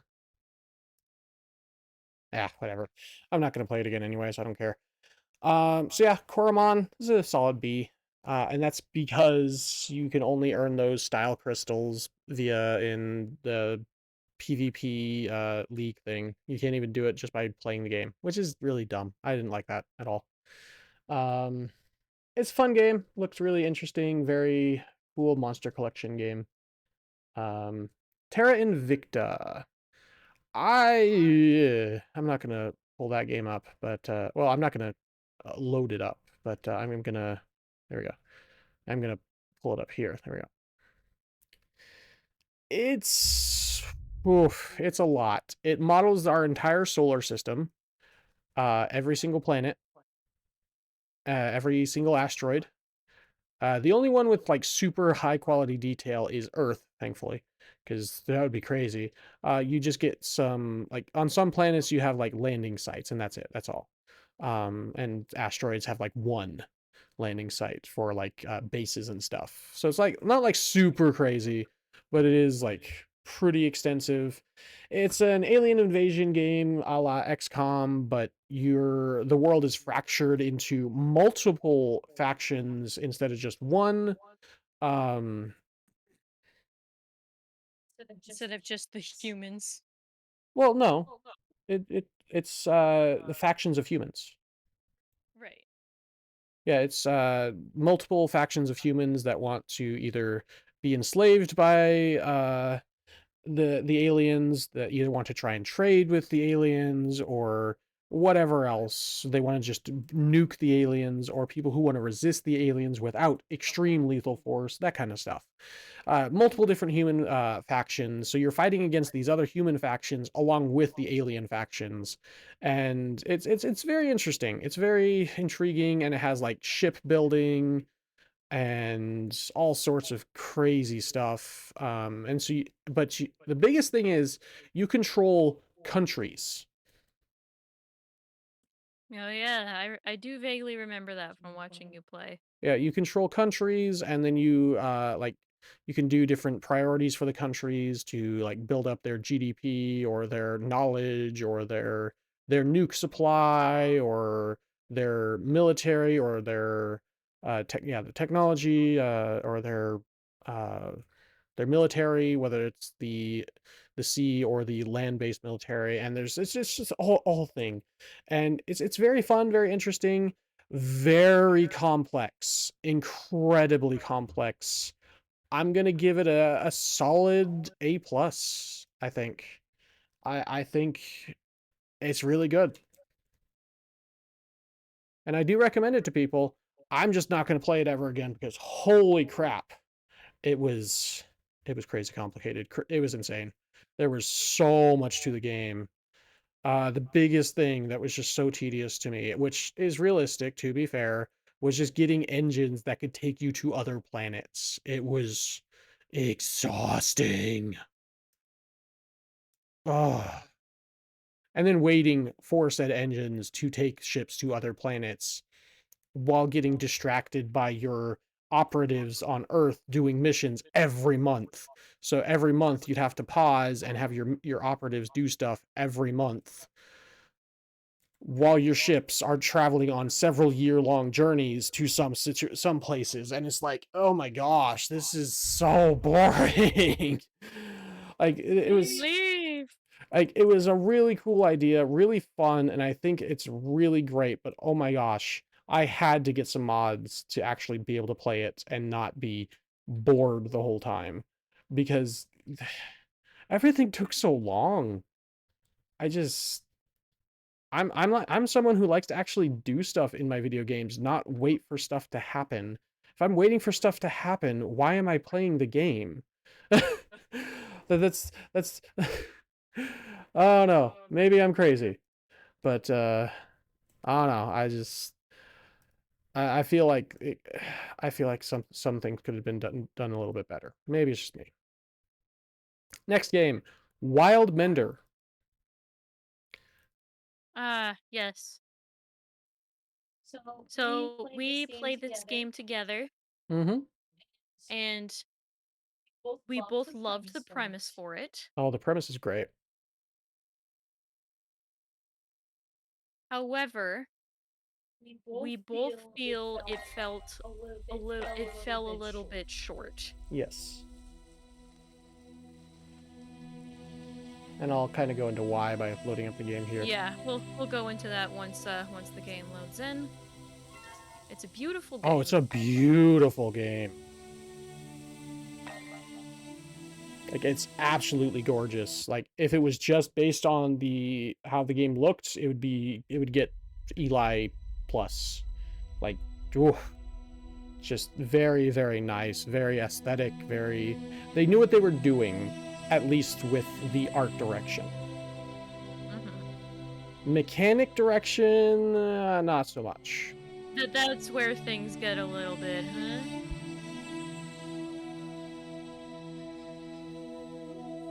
And you'll see in a second. Do you remember our biggest complaint? I'm trying to remember. Something to do with the water? Wasn't it the water mechanics? Oh, yeah. Yeah. So the water mechanics are really frustrating because trying to channel the water around and expand your oasis is extremely tedious because, let's see, where's my... There we go. Fill. Because trying to get it from different, like, what's it called? Those areas there. What are they called? Springs, I think. Yeah. Getting it to different springs and leading it toward my oasis, I know that's not something that's probably really designed. I honestly, that's probably not what they designed the game to be, but that's really what it feels like it should be. And that could be a misunderstanding on our end, but it just was something we were very frustrated by. Yeah, because I spent so much time trying to get that spring up there down into my oasis down here, and it's just so frustrating, and it just took forever, and it just feels like it didn't really do much because none of the sand is turning brown. Well, some of it is. Well, but yeah, not there, but near the oasis, but not along the way, and it's just so frustrating to me. Oh wait, no, that's right. It wasn't because it wasn't turning brown. Hang on. So I remember why it's not turning brown. Because I need to plant more plants. What was it about the plants? That's the thing. It was about something about the plants. you could only plant so many. Yes, I feel like it was something to do with like the available water, but having to plant. Yeah, the available water from the springs couldn't provide enough water for all the plants we'd need to plant along this river, and it just started drying up. And so we moved stuff back toward the oasis instead. And it just got so frustrating to me. And we were getting new technologies and stuff, and I don't know. I think it still has that potential. It does, but a beautiful game. The biggest thing, though, You really have to rewire how you think about it. Yes, but the biggest thing is that they stopped updating it. I think that was my biggest frustration, is that they left it in the state that it is. It just feels half-finished. I do remember that was more or less your exact complaint. Yeah, it feels half-finished because, like, I have all these plants and I still have trouble providing food for myself. Let's see. Inventory. No, nope, that's not what I'm trying to do. Oop, that's ping.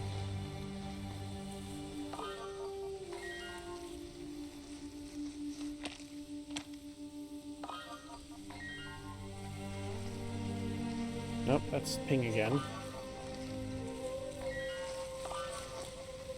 Ah, there we go. Bag for backpack, or B for backpack. I still have trouble providing food for myself. And then even when I go and, like... Oh, yeah, that's what it was. I had a song for... Oh, yeah, that's what it was. I had a song for growth. That I could grow the plants. But the plant would be more sickly and unhappy afterward, and then like I could provide as much water and nutrients and variety of plants in the area as I want, and they still will be unhappy. And it just feels like the game is not finished. Like, this ancient oak tree is apparently an arable, sickly soil, but I remember I had a bunch of stuff around it, and it just never changed from arable, sickly soil. An arable poor, and it's just like... I did so much in this game, and it just felt like the game never rewarded me for how much effort I put into it. It just felt like I was wasting my time. I remember this vividly now. Yeah, now that you're standing in it and... Yeah. Like, I put so much effort into the game, and it just felt like the game was wasting my time. It felt like nothing I did mattered. No matter how much food I planted, I'm always starving.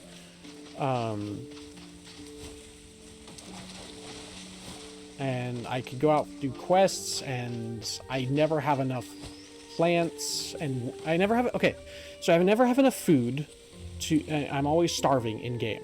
I never have enough plants for medicine. So when I go out and I need to heal... if I get hurt and I use up all my medicine, I then have to come back and sit around and wait for stuff to grow. And if I use the song for growth, the plants are unhappy and sickly after I do that. And then, like, there's, like, plants that... Let's see, there's plants that, like... Oops. What was it? There were some plants that were dying. Oops, did this just say drowning? Yes, okay. I put it too close to the water there.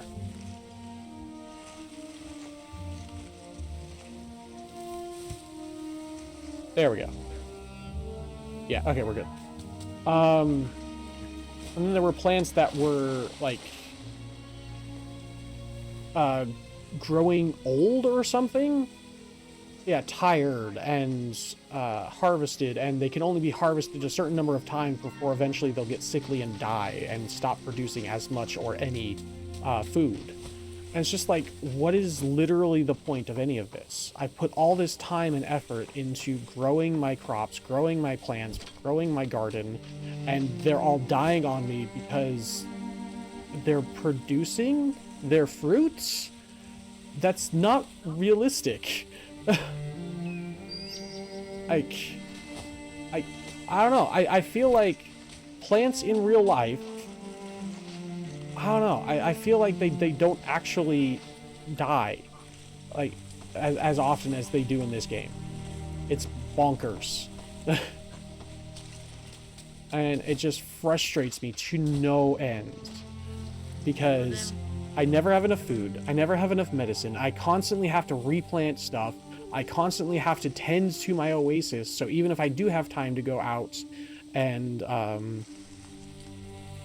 explore, I have to come back and harvest stuff to make food and to make healing. And then I have to replant stuff to make more food and more healing.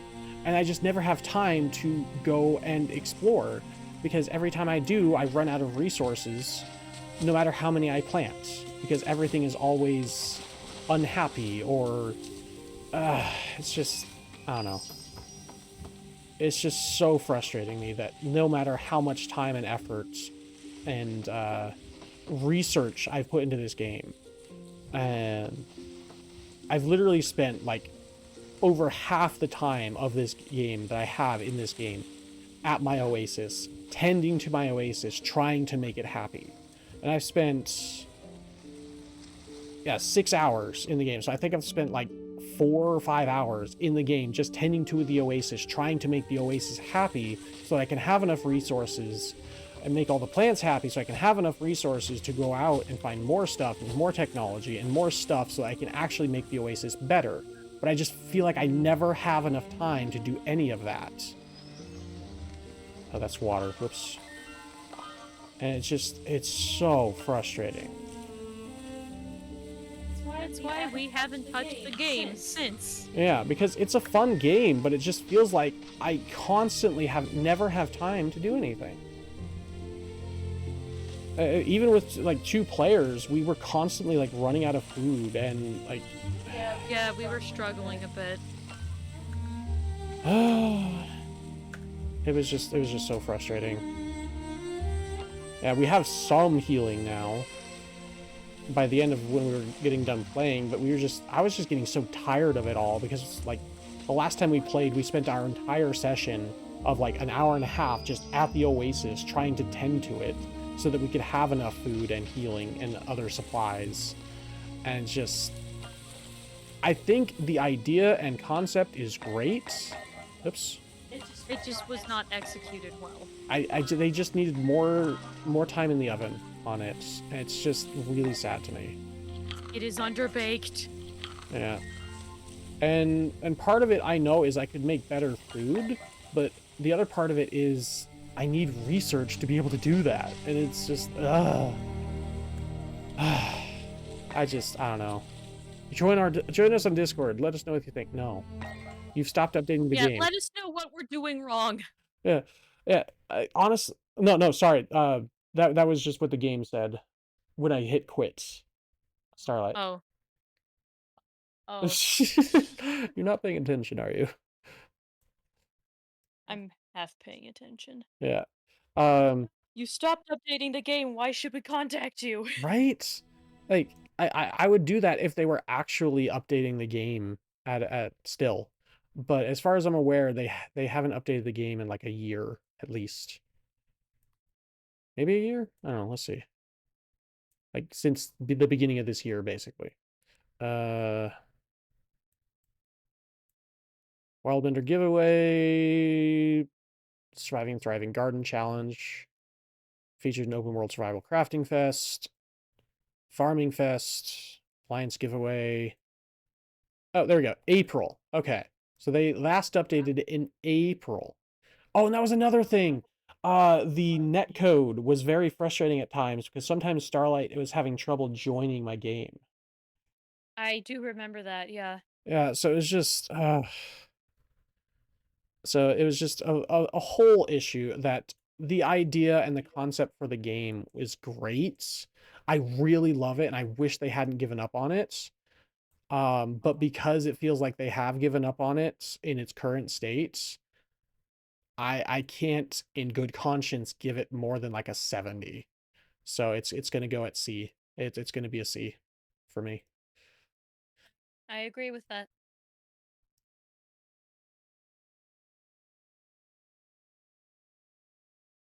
I think it's an awesome game. It's just, it needed more time. Oh, okay. You took the cookies out of the oven before they finished baking, and now they're kind of goopy. Mm-hmm. No, it's more like a cake.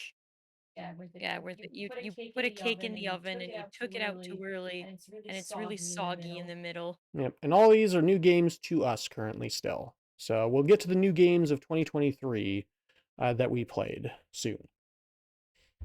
Let's see. We got. Well, we started in December 2023, and then yeah, fair. Or yeah, new games of 2024. Sorry, my brain. I'm tired. We've been streaming a while. We have been streaming a while. All right, so next game, Earth Defense Force 5. Wee! Now this is how you make a good game. A good game that doesn't take itself seriously. It's so good. It makes me think of Starship Troopers. Yes, I'm pretty sure it's modeled on a similar concept. Kind of like Helldivers, which we will get to later. Don't worry. That's a new game of this year, so we'll get to that soon.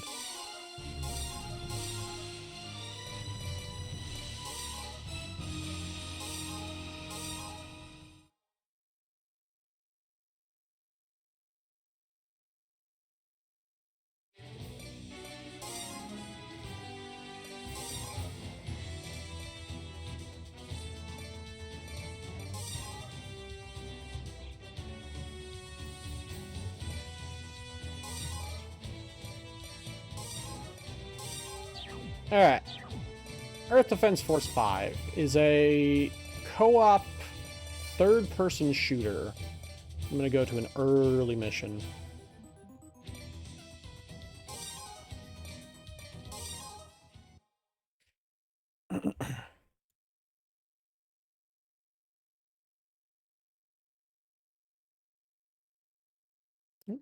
Yeah. Co-op third-person shooter. I haven't yet played it co-op, but I've seen people play it co-op, and it's so fun. So fun looking. I have a lot of fun with this game. It's the right level of camp that you expect to see from this kind of game. Yum is melting.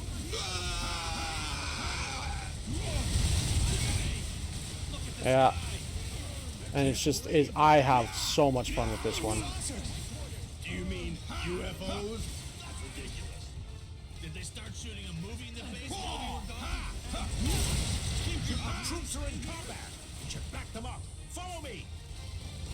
The enemy has been confirmed. There are monsters everywhere. Can I get a medal? Did that really... Someone just said that. It's so funny. It's much more dangerous on the surface. Die, you monster! Someone give us some stuff. They killed my comrade. Time for revenge. They killed my comrade. Time for revenge. Crap. Can't believe that the powered exoskeleton can't be activated in such a crucial moment.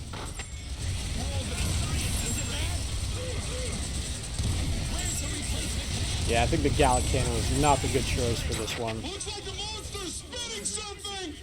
Like this. It's acid. The hand cannon, not bad. Acid. There we go. But the Have some. Gallic Cannon, not so much. Our combat suits are acid Shoots resistant. way too slow. Oh no! Ah! Help! Ah!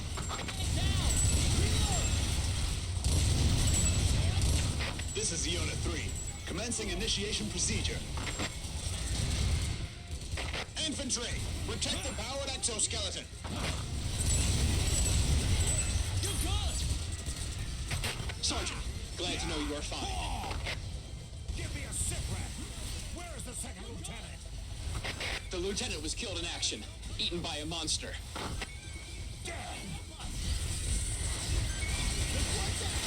You're good! You're good! Incoming monsters! All units, get in position. I think this game can kind of speak for itself, really. It's very fun. Yeah. Capable of moving must Very fight. fun. Just the right amount of camp that you know it's not going to be serious, so you don't have to take it seriously, but you're still going to have a good time.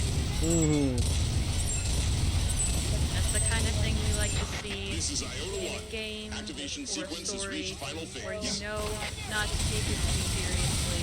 Keep the monsters away from the powered exoskeleton. Mulching him with a big ol' heavy shotgun. I love it.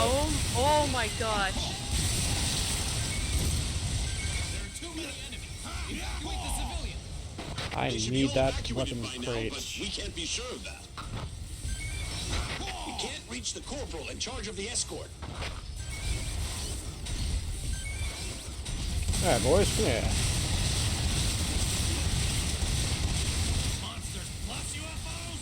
Crap! Saying that The makes most disgusting something that my combo. brother used to do. He used to go, come here. Is this true? What if we're wrong?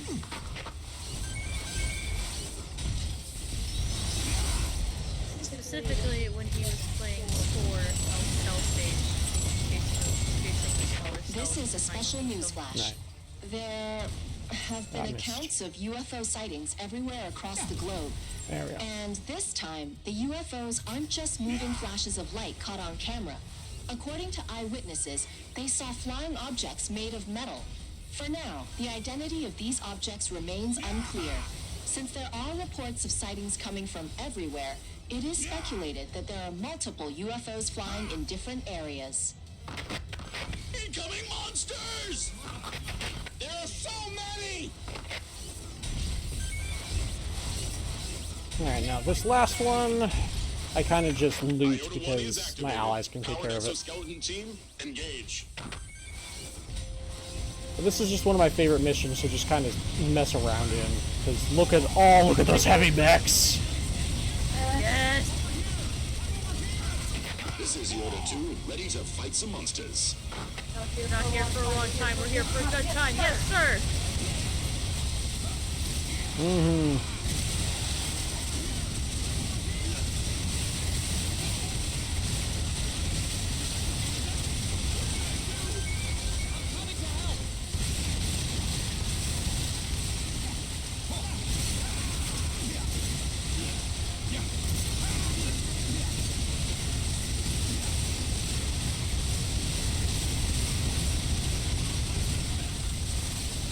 Oops, missed it twice.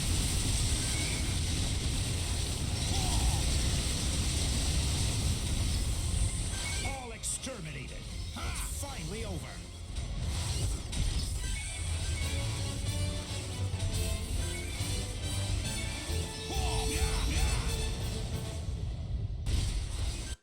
I think I got that last weapon crate.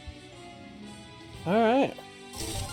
Yeah, this game can kind of speak for itself. It's very good, very camp. I know that Earth Defense Force 6 improved on it in various ways. I'm definitely going to give Earth Defense Force 5 like an SS. Like, it's so good. Very fun.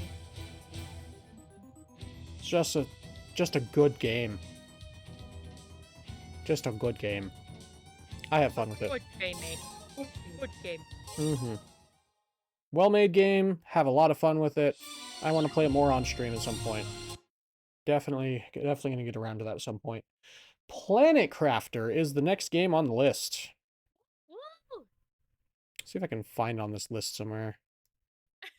There's so much. I played so many games this year, and gotten so many games this year. To be fair,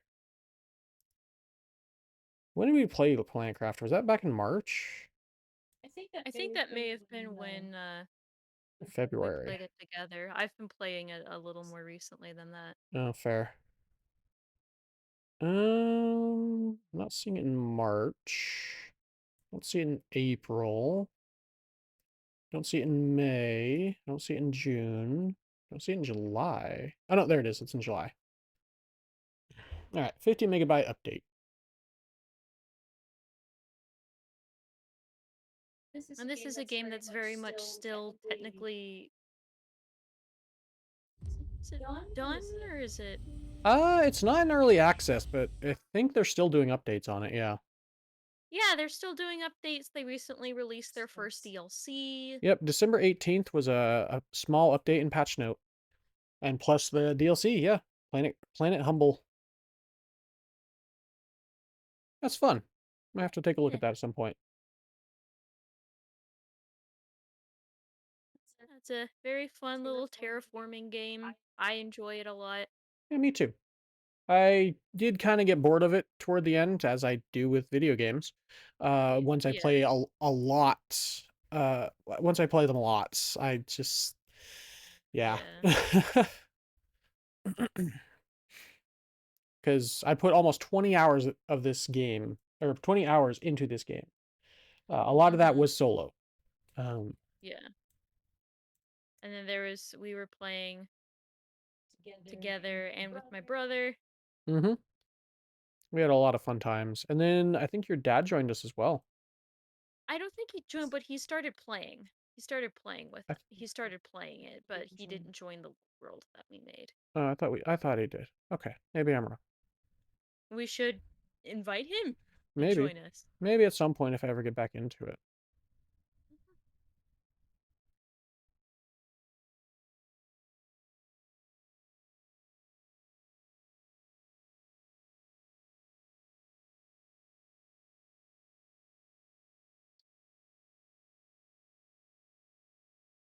It's a very, very fun. It's an idle, maybe not idle, but it's an incremental, like semi-idle game.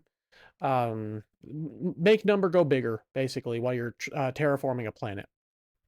Yep. And you get to unlock a bunch of really cool things, like, when you start actually getting, like, life, that's when things get really fun. Mhm. 'Cause you get to find a bunch of really cool butterflies, and you can customize I've heard you can customize what kind of critters you can make, Mhm. and I think that where I got to in my game, I unlocked fish. Nice. I think I got I think I just barely got to, like, the insect stage, and then I got bored with the game because it was just very much the same game over and over and over. It just didn't really introduce a whole lot of Yeah. new mechanics. It was just the same thing over and over and over, you know? Yeah, I can see where you're coming from with that. And I definitely need something new. And then we explored, like, a bunch of stuff because you can explore a lot. And yeah, with some of the updates they've made, they've unlocked a lot more that you can explore. That's fun. Yeah. Yeah, it's a fun game. It's taking forever to update, so I'm probably not gonna load it up. But, I definitely am gonna give it, I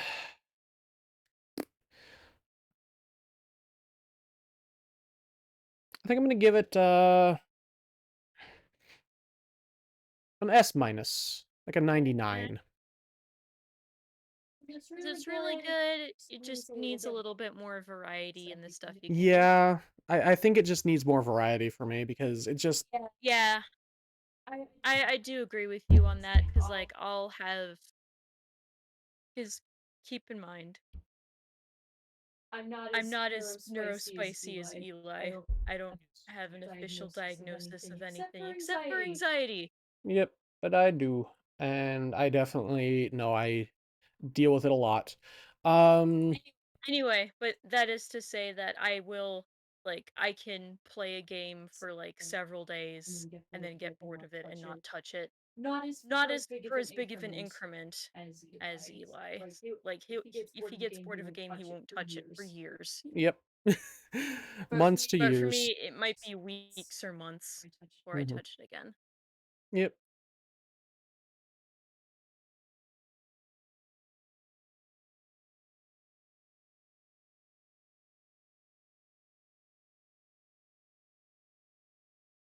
Dad had a question for me. Okay, Okay. next game. This is kind of a cheat because technically Eli hasn't played this game, Well, but I have. it's new games to us, to be fair.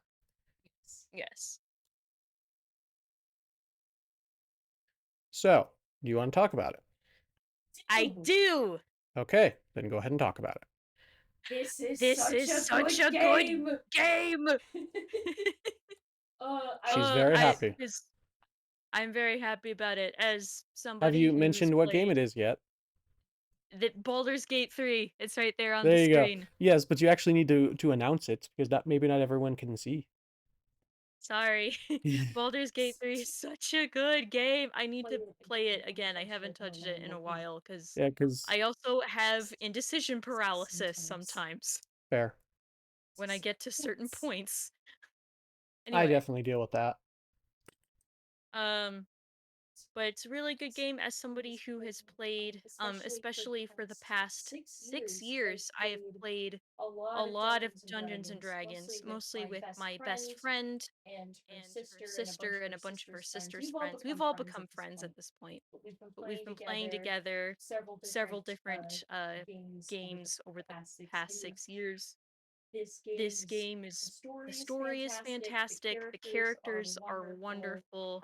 I love all of the party members for different reasons.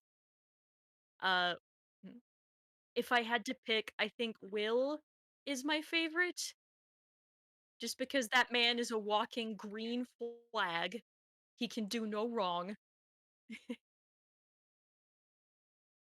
except maybe trust a little too much. I don't know. But it's a good game. It's a fun game. I like how much you can customize, and there are mods that allow you to play more races. But I've made a character based on my very first D&D 5e character that I ever played, my dark elf sorcerer. So I made a character based on her, and I'm partway through Act 2 with her. So there's so many different things and different so many different outcomes based on the choices you make, based on what characters you interact with, who you kill, who you talk to, whose relationships you've advanced. It's fascinating. Just such a good game. The detail, the music is beautiful, and I love the little stories between the characters, like Will's romance story arc. I highly recommend it if you're interested in the character because it's so adorable. I had a good time. I highly recommend it. I would give this game an S plus. Alrighty. I haven't played the game, so I cannot rate it, but I have heard nothing but good things about this game, so I can probably also recommend it. So you say S plus? Yes. Also, I do love Astarion, even though he's terrible. He's just fun. Fair He enough. may be terrible, but he's fun. He is a fun character. I was right there. Gods, do you have any idea how much that hurt? I didn't even get to that. I just know that from a reel, and I know that it's real funny. Yeah. All right. All right, now we're on to new games. We're gonna go with a game that I really enjoy a lot, Palworld. Palworld. I don't think I'm gonna be able to update it in time though, by the looks of it, because it's another like 3 gig update. And there's an ad break in about 2.5 minutes. That's fine. I don't think anyone's really watching on Twitch anyway. That's true. Yeah, and people aren't really interested in my year in review apparently. So yeah, whatever. That's okay. It's not your first time, and it's not what people know you for, so it makes sense that not everybody would be really into it. It's an experimental thing. Indeed. I really liked Palworld. I feel like it got a lot of hate and a lot of flack. Most of it undeserved. In my personal opinion, I feel like most of its hate and flack is undeserved, and only because it only is getting a lot of it because it's popular and it is in the same genre as Pokemon. Yes, some of its skins, some of its PAL skins look similar to Pokemon. Yeah, but some of it's pretty striking, but I'm pretty sure they can't copyright penguins. No. They can't copyright penguins or electric mice or mice in general, or lore or mythology or anything like that from around the world, which Pokemon draws heavily from, like yokai and stuff from Japan. I know that much.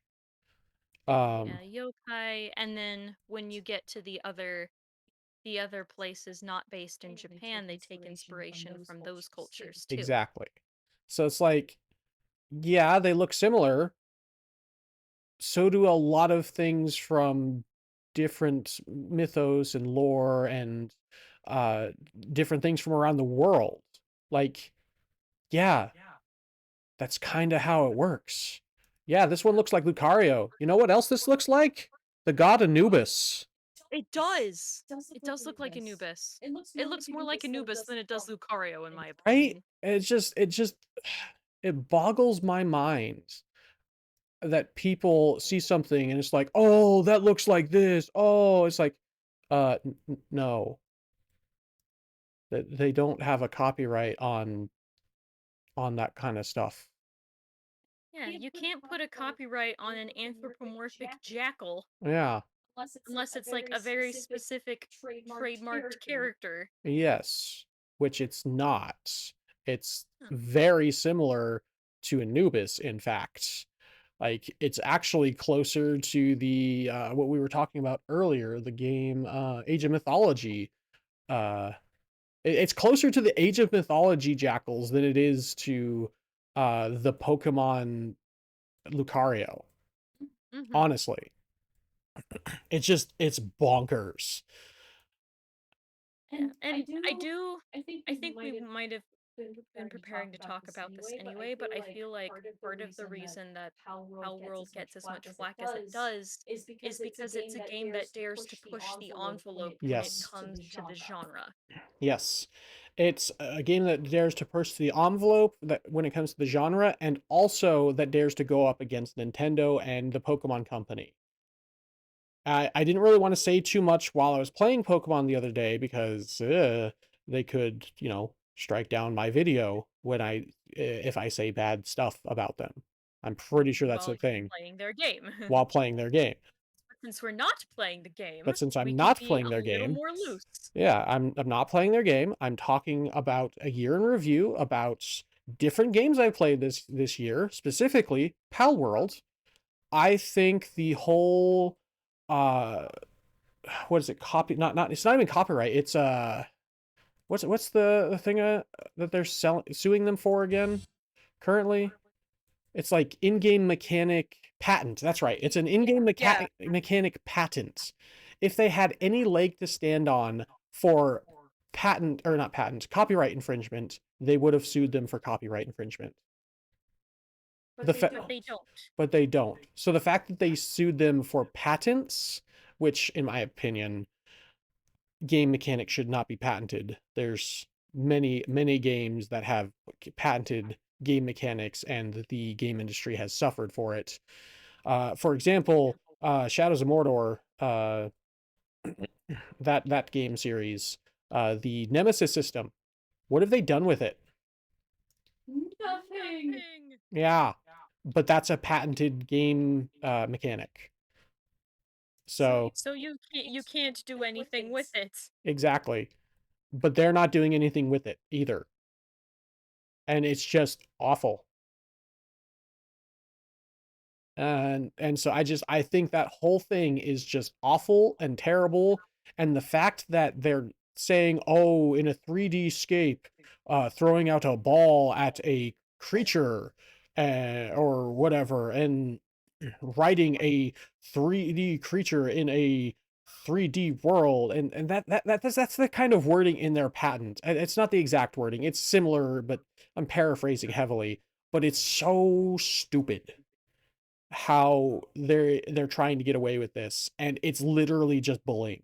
They are just trying to bully the competition because they are so big, so huge that they think they can get away with it because they've gotten away with it for so long. And people are fanboying for Nintendo and saying, "Yeah, Palworld sucks." Palworld doesn't suck. Palworld is awesome. It has a lot of cool game concepts and mechanics. And the fact that Nintendo feels threatened by them enough to sue them is showing how good Palworld actually is and how much of a threat Palworld is to Nintendo and the Pokemon Company. If it wasn't good, Nintendo wouldn't touch it. Yeah, if it wasn't good, Nintendo wouldn't care. If they weren't having any sort of issues with copyright, which they aren't because they aren't suing for copyright, and the game wasn't good, if it only sold like a 500,000 copies or something, maybe a couple 100,000, they'd be like, that's just another cheap copy. We'll just let it die. Yeah, it's just another cheap copy. We'll just let it die. But now they're like, oh, this is a threat to us. We have to stop it now. We have to stop it. We're in its tracks. We cannot let it grow. Otherwise, it can be a threat to us because they're partnering with Sony, which is a big deal. I didn't know that. Yeah, Pocket Pair, the developers of Palworld, have partnered with Sony. That's amazing. Yeah. So this is actually a really big deal. And Palworld needs to win this.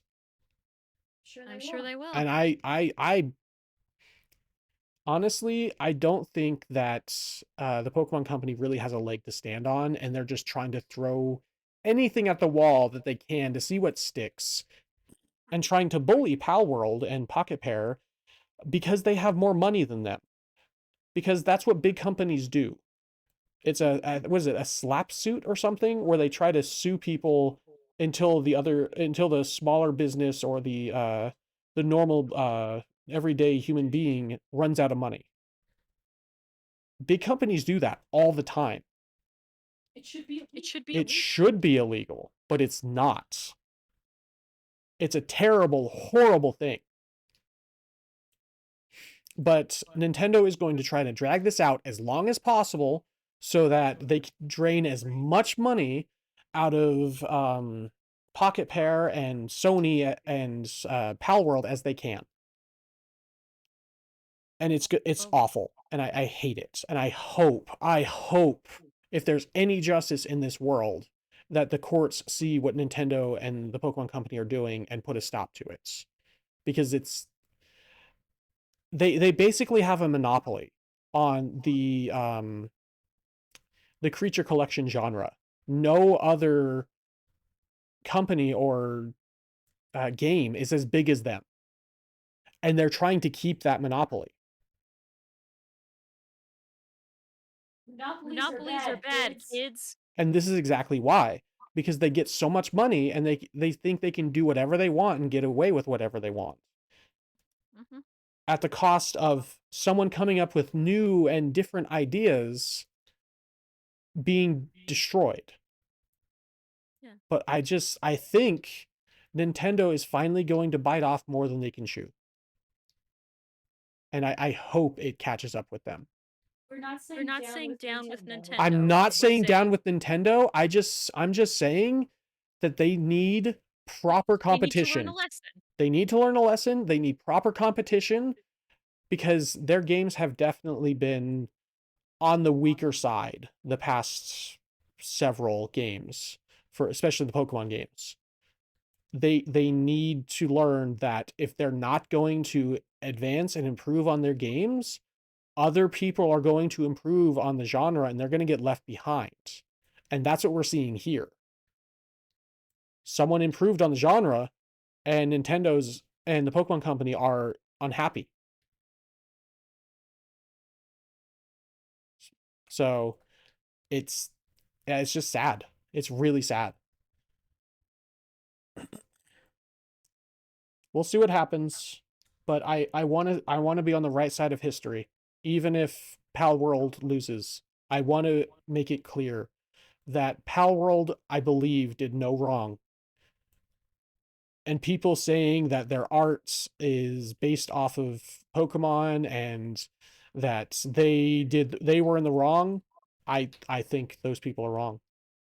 I'm going to be on the right side of history, even if Palworld loses. I'm gonna say the truth. I'm gonna say what I feel, because And that's the gospel true. Yeah, because this game is good. It's a very fun game, and I feel like if they didn't have to deal with so much crap from this lawsuit, it could be even better already. Mm-hmm. And then what would you rank it? What would you rank Palworld? I think with its current state, and this is again me saying that it's not an excellent game. It's not the best game out there. I think at its current state, especially since they've had to make some changes due to the lawsuit, I think it's going to go at like a B minus, maybe a B. A B. Yeah, let's round up to a B. It's not the greatest game out there. It's not the greatest creature collection game out there. It's very fun with multiplayer, so I guess I'll do that. Palworld Solo. B minus. No, Palworld Solo is like a B. And then Palworld Multiplayer, I'll give like an A. All right. Kind of like what I did with Monster Hunter World. Okay. Yeah. Mm-hmm. All right. Let's see if we can't speed this along. We've been going a very long time. We have been going a long time. I did tell you that the games would take the longest, darling. You did. And then when we get to the movies and anime, we're just gonna speed right through it. Yeah, because it's not going to take that long with the movies and animes, because there's not a whole lot to talk about. It's just going to be like, oh yeah, this one's really good. We really enjoyed it. All right. Helldivers 2 is the next game. Let's see. There we go. Go check out the highlight reel of all the funny moments that have happened Oh, when that's Eli true. has played Helldivers 2 with friends. That's true. Let me find that and I'll link that in chat. In both chats, in fact. Yeah.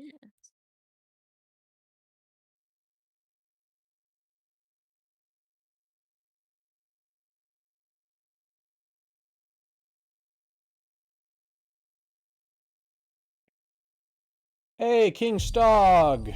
I'm sorry, I didn't just notice your message. Good opinion, I agree. I'm assuming that was on Palworld. Thank you. I appreciate that. Yeah. Feel free to share your own opinions on the media that we're sharing. We can have a friendly discussion about things. Yeah, definitely. So I'm not going to load into a Helldivers 2 mission. Oh my gosh. Bellatrix and Orion. Yeah, lots of stuff. I'm not going to load into a mission, but I'm just going to talk about it while I'm in the game. Because it's just more fun to talk about a game while you're in the game. So, Helldivers 2. I really like Helldivers 2. I think solo, it is very much not fun. But multiplayer, oh, it is so fun multiplayer. It's just one of those games where it's designed to play with more people. Yes. You have the option of playing it with just one person, but why? Yeah.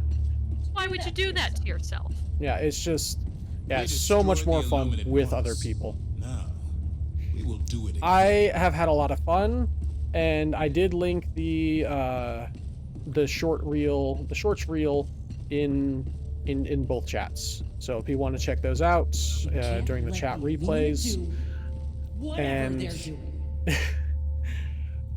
watch a lot of accidental Eli deaths. friendly fires.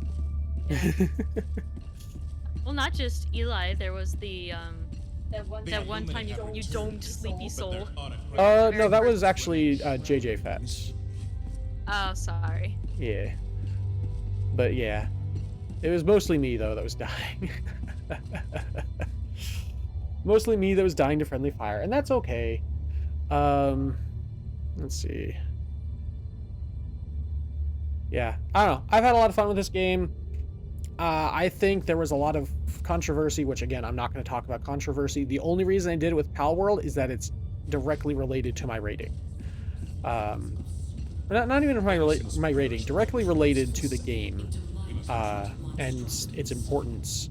Anyway, Helldivers 2 had a lot of controversies, especially early this year. It's had a lot of controversies. I still think it's a fun multiplayer game. I've had a lot of fun with it, as can be shown by my streams and the highlight reel and the different shorts I've released during the year. There we go. Slurring my words because I'm tired. It's a game you can have fun with your friends. Exactly. I'm gonna give it an S. I'm gonna give it a pure 100. It still has room to improve. It gets a full 100 points, but no bonus points because it has a lot of room to improve still. It's a fun game. They can still do a lot with it, and because of the controversies, yeah. So we'll see. So Helldivers 2, we'll give it an S. Full 100 points, no bonus points. Yeah. Alright. So, next game. How do we exit? There we go. Next game is Kingdom Hearts 1 and 2 Steam release. These are the new games of this year that we're currently going through that we played. So Kingdom Hearts 1, we're actually planning on playing on Saturday. Never let any controversy for a game affect how much you enjoy. Exactly, Kingstog. Thank you. Yes. That's very, very well said.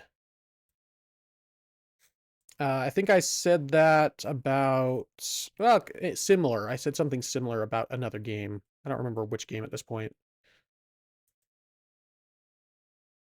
Yeah, I don't remember. We've talked about a lot of games today. Hogwarts Legacy, that's right. It was Hogwarts Legacy that had the controversy. And I was just like, I know it's got a lot of controversy. I still think the game itself is solid. Mhm. And they could have done better with it, but it's still an enjoyable experience. Okay. So Kingdom Hearts, both the Kingdom Hearts games, really enjoyable, really fun. Oops.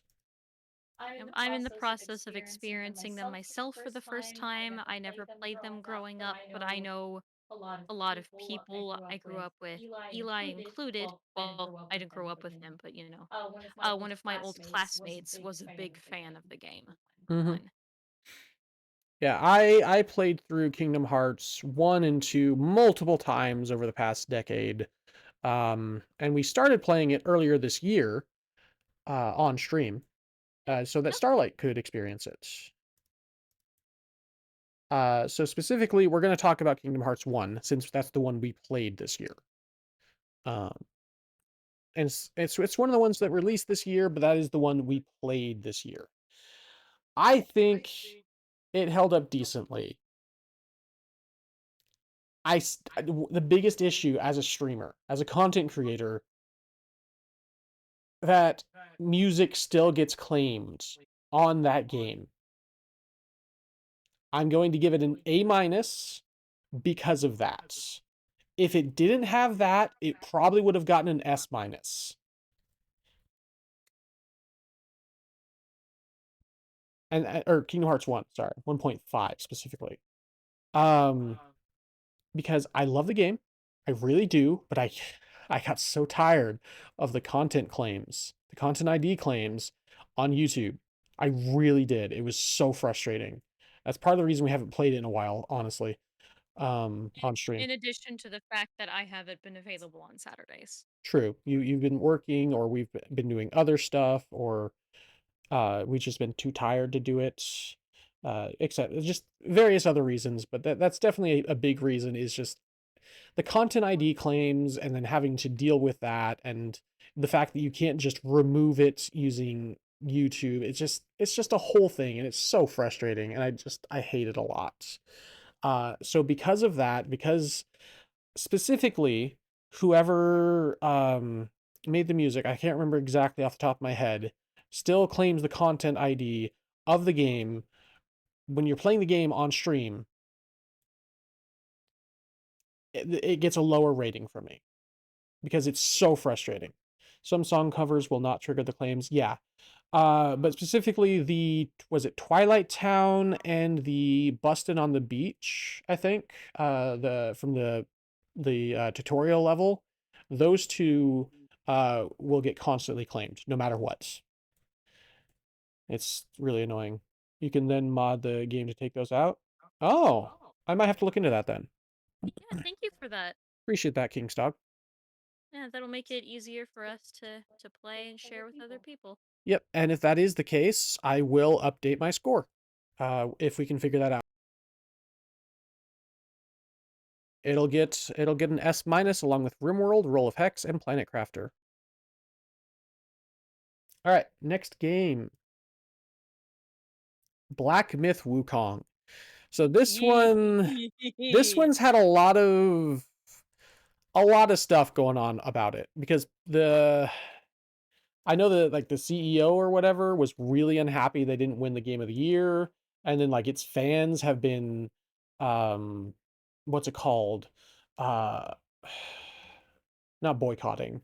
Uh like review bombing Baldur's Gate 3. What? Yeah, it's some Steam games are easier to do that for other than others. True. That's fair enough, Kingstock. Yeah, some fans of Black Myth Wukong have been review bombing Baldur's Gate 3 ever since Black Myth Wukong didn't win Game of the Year this year. It's been bonkers. And it hasn't been directly encouraged by the CEO of the developer of Black Myth Wukong, but he definitely said he felt like he wasted his time. And I was just like, oof, okay. That's a little bit. Yeah, and Like, I know this is controversy, and I said I don't want to have controversy change my opinion of a game, but if they're actively attacking other games, even if it's the fans of said game, that is going to lower my opinion of the game because the devs, the creators, aren't saying anything to their fans to stop them, you know? Yeah, they're letting it happen. They're just letting it happen, and it just feels wrong. It just feels wrong to me. That That being said, it is a very fun game. Without that issue, it probably would have gone up into the bonus points. With that issue, I'm still going to give it an S-, because it is the only Souls-like game I have ever actively enjoyed. Like, it is not a direct Souls-like, it's more of an action RPG and less Souls-likey. But it is the only game that is even similar to a Souls-like game that I have ever actively enjoyed and had fun in. And part of that is I enjoy the Journey to the West story. And I enjoy I just enjoy Journey to the West and Wukong himself. I enjoy it. So I definitely think they did a really good job. The devs did a really good job creating the game. So yeah, it's a good game. And so it's going to get an S-. It's going to get a 99. It's a good game.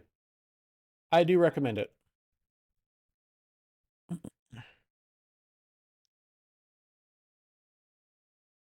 Yeah, if it had been updated, I would have gone into it, but whatever. Trading card game shops, card shop simulator is the next game. That's one I've been playing recently. Is this one that released this year? Really? Oh yeah, September 15th, 2024. Okay, fair enough. I was really enjoying this one. I've been playing a lot of it solo. Yeah, I really like this. I like this game a lot. I definitely did not totally, absolutely mod in some money into the save file because the early game is incredibly slow. Oh my gosh. Early game is so slow. That's may or may not be why I have a lot of money. But I really do like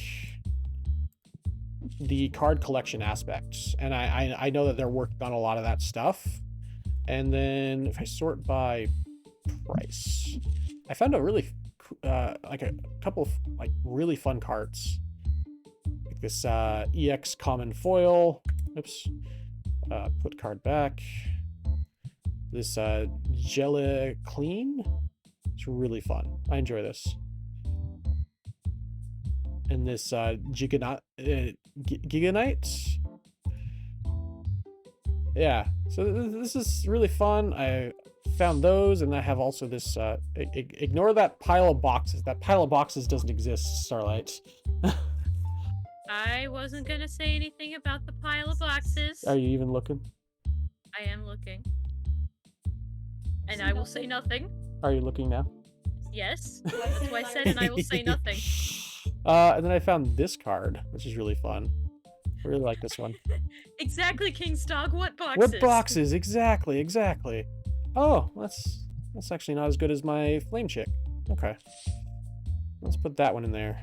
And then, oh yeah, I found this one. It's the like the ghost card or whatever it's called. The ghost expansion. This one's really cool looking. I like this one a lot. Full art legendary. I really like this card. It's so cool. I enjoy this one a lot. This card is really fun. I think I got this one from like buying it off of a customer, in fact. Same thing with this one.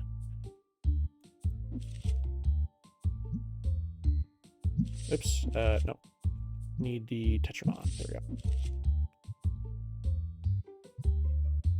Yeah. Just very fun. And you can just display your cards in here. It's really cool. I like this. It's very enjoyable. I was having a lot of fun with this on Christmas Day because I bought this, or Christmas Eve, because I bought this as an early Christmas present for myself.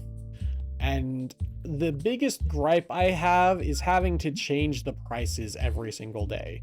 That is not a fun mechanic when you get a lot of items. I do like that the prices of the same items change. So like see how all these are 221? If I change all these to 201, everything changes to 201. So Makes it a little easier, but it's still really tedious when you have dozens of items on your shelves. Set like different items. But yeah, I think it's a fun game. It's very enjoyable. I do recommend this game. I think there's a lot of work that it needs to do, so it's not going to get bonus points. I think it's just a fun game for the price. How much was this? It was on sale. Yeah, it's like $10 for the price. I don't know if it's worth the price, honestly. I know there are other like simulator games that are much better, and actually more balanced in the early game, so you can actually do stuff instead of just barely getting by. Oh my gosh, so difficult to get by in the early game. I was on like day 12 and I was just like, you know what? I'm tired of this. I'm gonna see if there's like a way I can get some money. And I was like, oh yeah, there is. Okay. I'm gonna give it like a C. A solid C, along with my Wildmender. It has a good premise. It has a good idea. Like, good premise idea. It has fun mechanics. But it just needs some polishing. Same thing with Idle Ultimate, Goobies, and Wildmender. Borderlands pre-sequel, I'm not even talking about that. Startup Company, not talking about that. Yeah, it really needed some more work before release, and I hope they continue to work on it and to release more patches and updates. Because the last update was December 4th, and then before that was November 27th. And then they released it. And it just, I know they have upcoming updates on December 9th, in January, that's right. Most likely late January. They have an upcoming update, so it sounds like they're probably going to keep updating the game. So because of that, because they have the promise of improved gameplay, improved gameplay, promised of continued updates, I'm going to upgrade my C to a B-.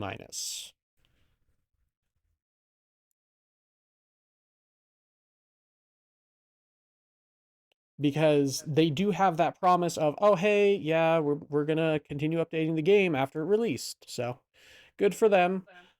That has updated my score for it.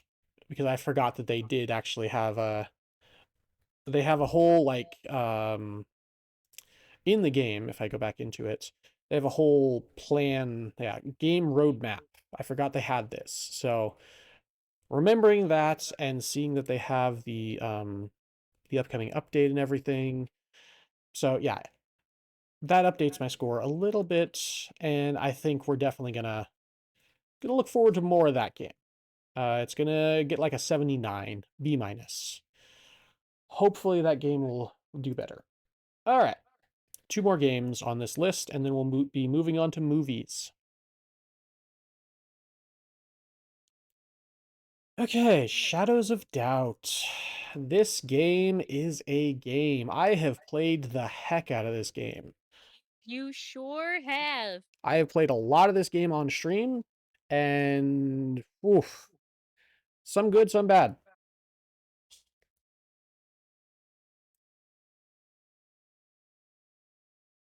If I can get it to get on the right monitor, hang on.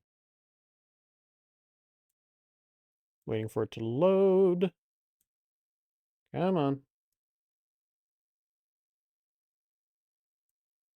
Load the main menu already. It's thinking.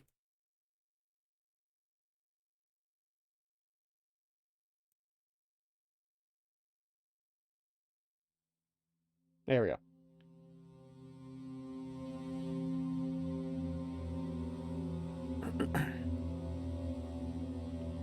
So we're going to resume into the 1.0.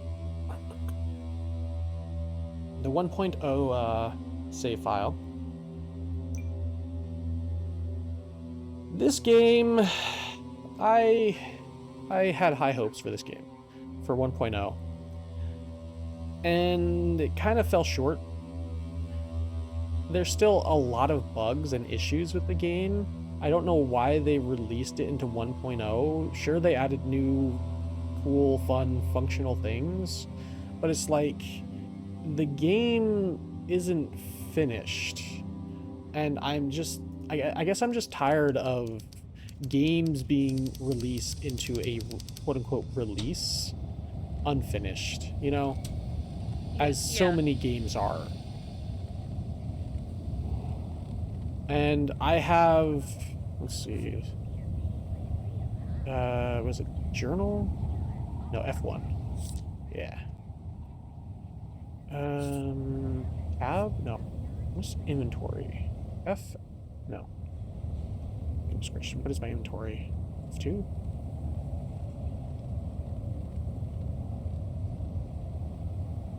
There we go. X. I'm thirsty. Okay. I was just trying to see what that mark was because I couldn't remember. That happens way too much now, Kingsdog? Yeah, it does. Yeah, and what's even worse is when the gaming company actually tries to get you to buy what should have been finished with the game as quote-unquote DLC. Yeah, which I hope they don't do with this game, but from what I've seen of them, they're pretty good. They're a pretty good company. They generally like treat this game pretty well. And the only reason I can run this game as well as I can is because I have a 4080 Super. I know a lot of people still have issues running this game. Heck, even I had issues running it on my 2080 on my laptop. The only reason I can run it as well as I do now is because of my 4080 Super. This game definitely needs a lot more optimization. It needs more different cases and more ways to identify people. Aside from going to the government computer or asking people or going to people's houses. And oh my gosh, they need to fix the cameras. Cameras are blocked by so many things. And yeah, sure, it's what's it called? A dystopian society, but still. A dystopian society would have functioning cameras to catch wrongdoers that they see as wrongdoers.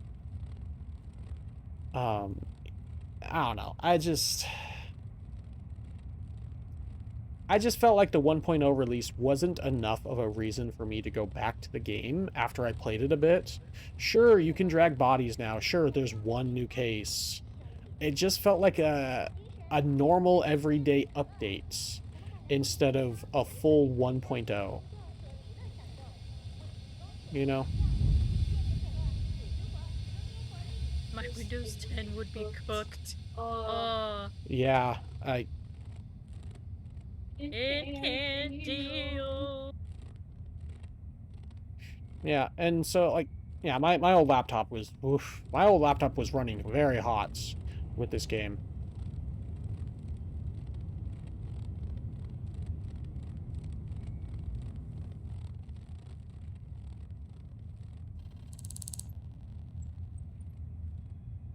And it's a fun game. I do enjoy it, but it's, again, one of those games that needs more time.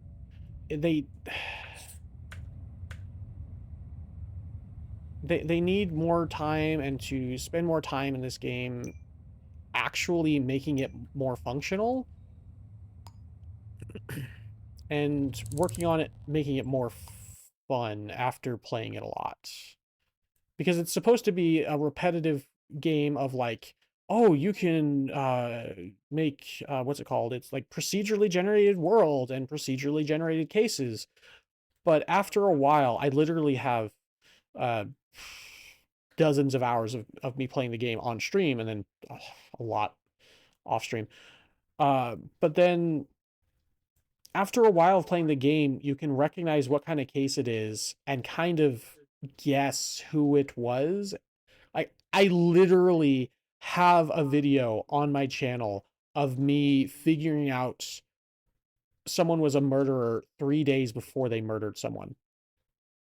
I'm not even joking. Maybe it was 2 days, but I'm not even joking. It was bonkers. That does sound pretty bonkers. Maybe it's a case of I've played the game too much, and fair.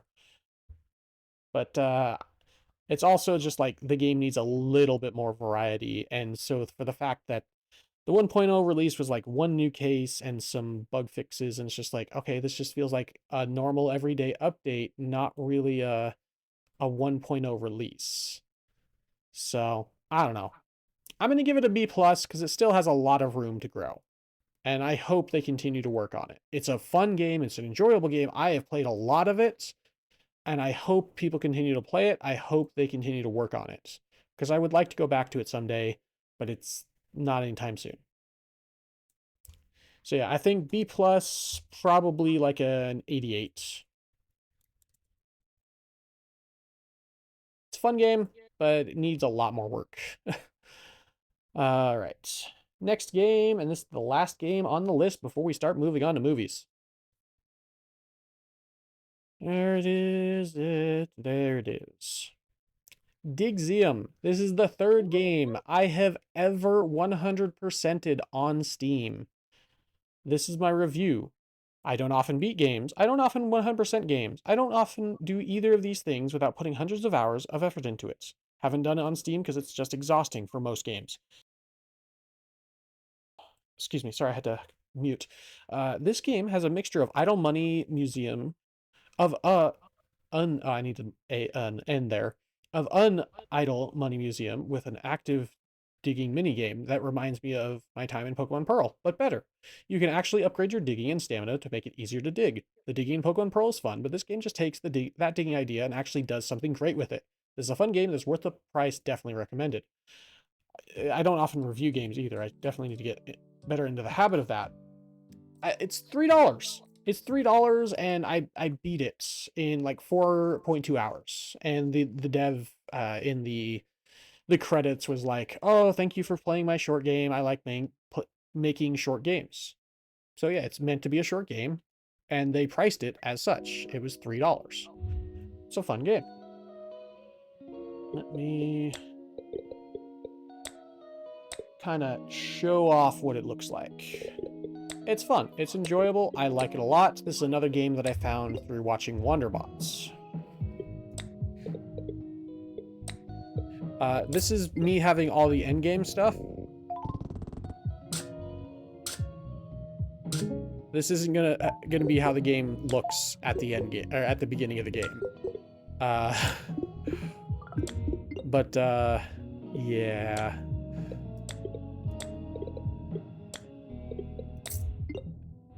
It's a fun little game. It was like 4 hours, $3 paid for it. I could probably play quite a bit more of it and still enjoy it. It's a good game.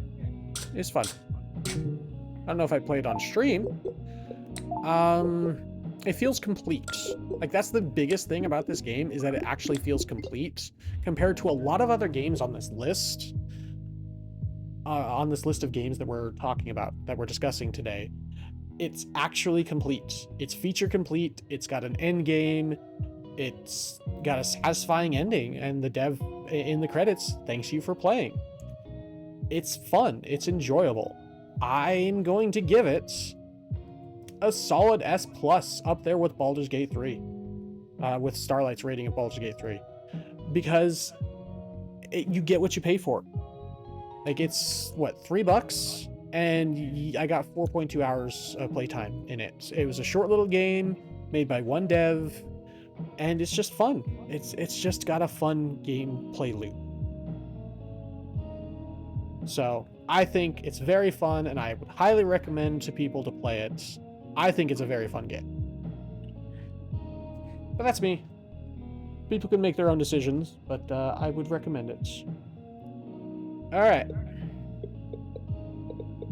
That is the end of the games. We're going to move on to movies next. We didn't actually watch that many movies this year.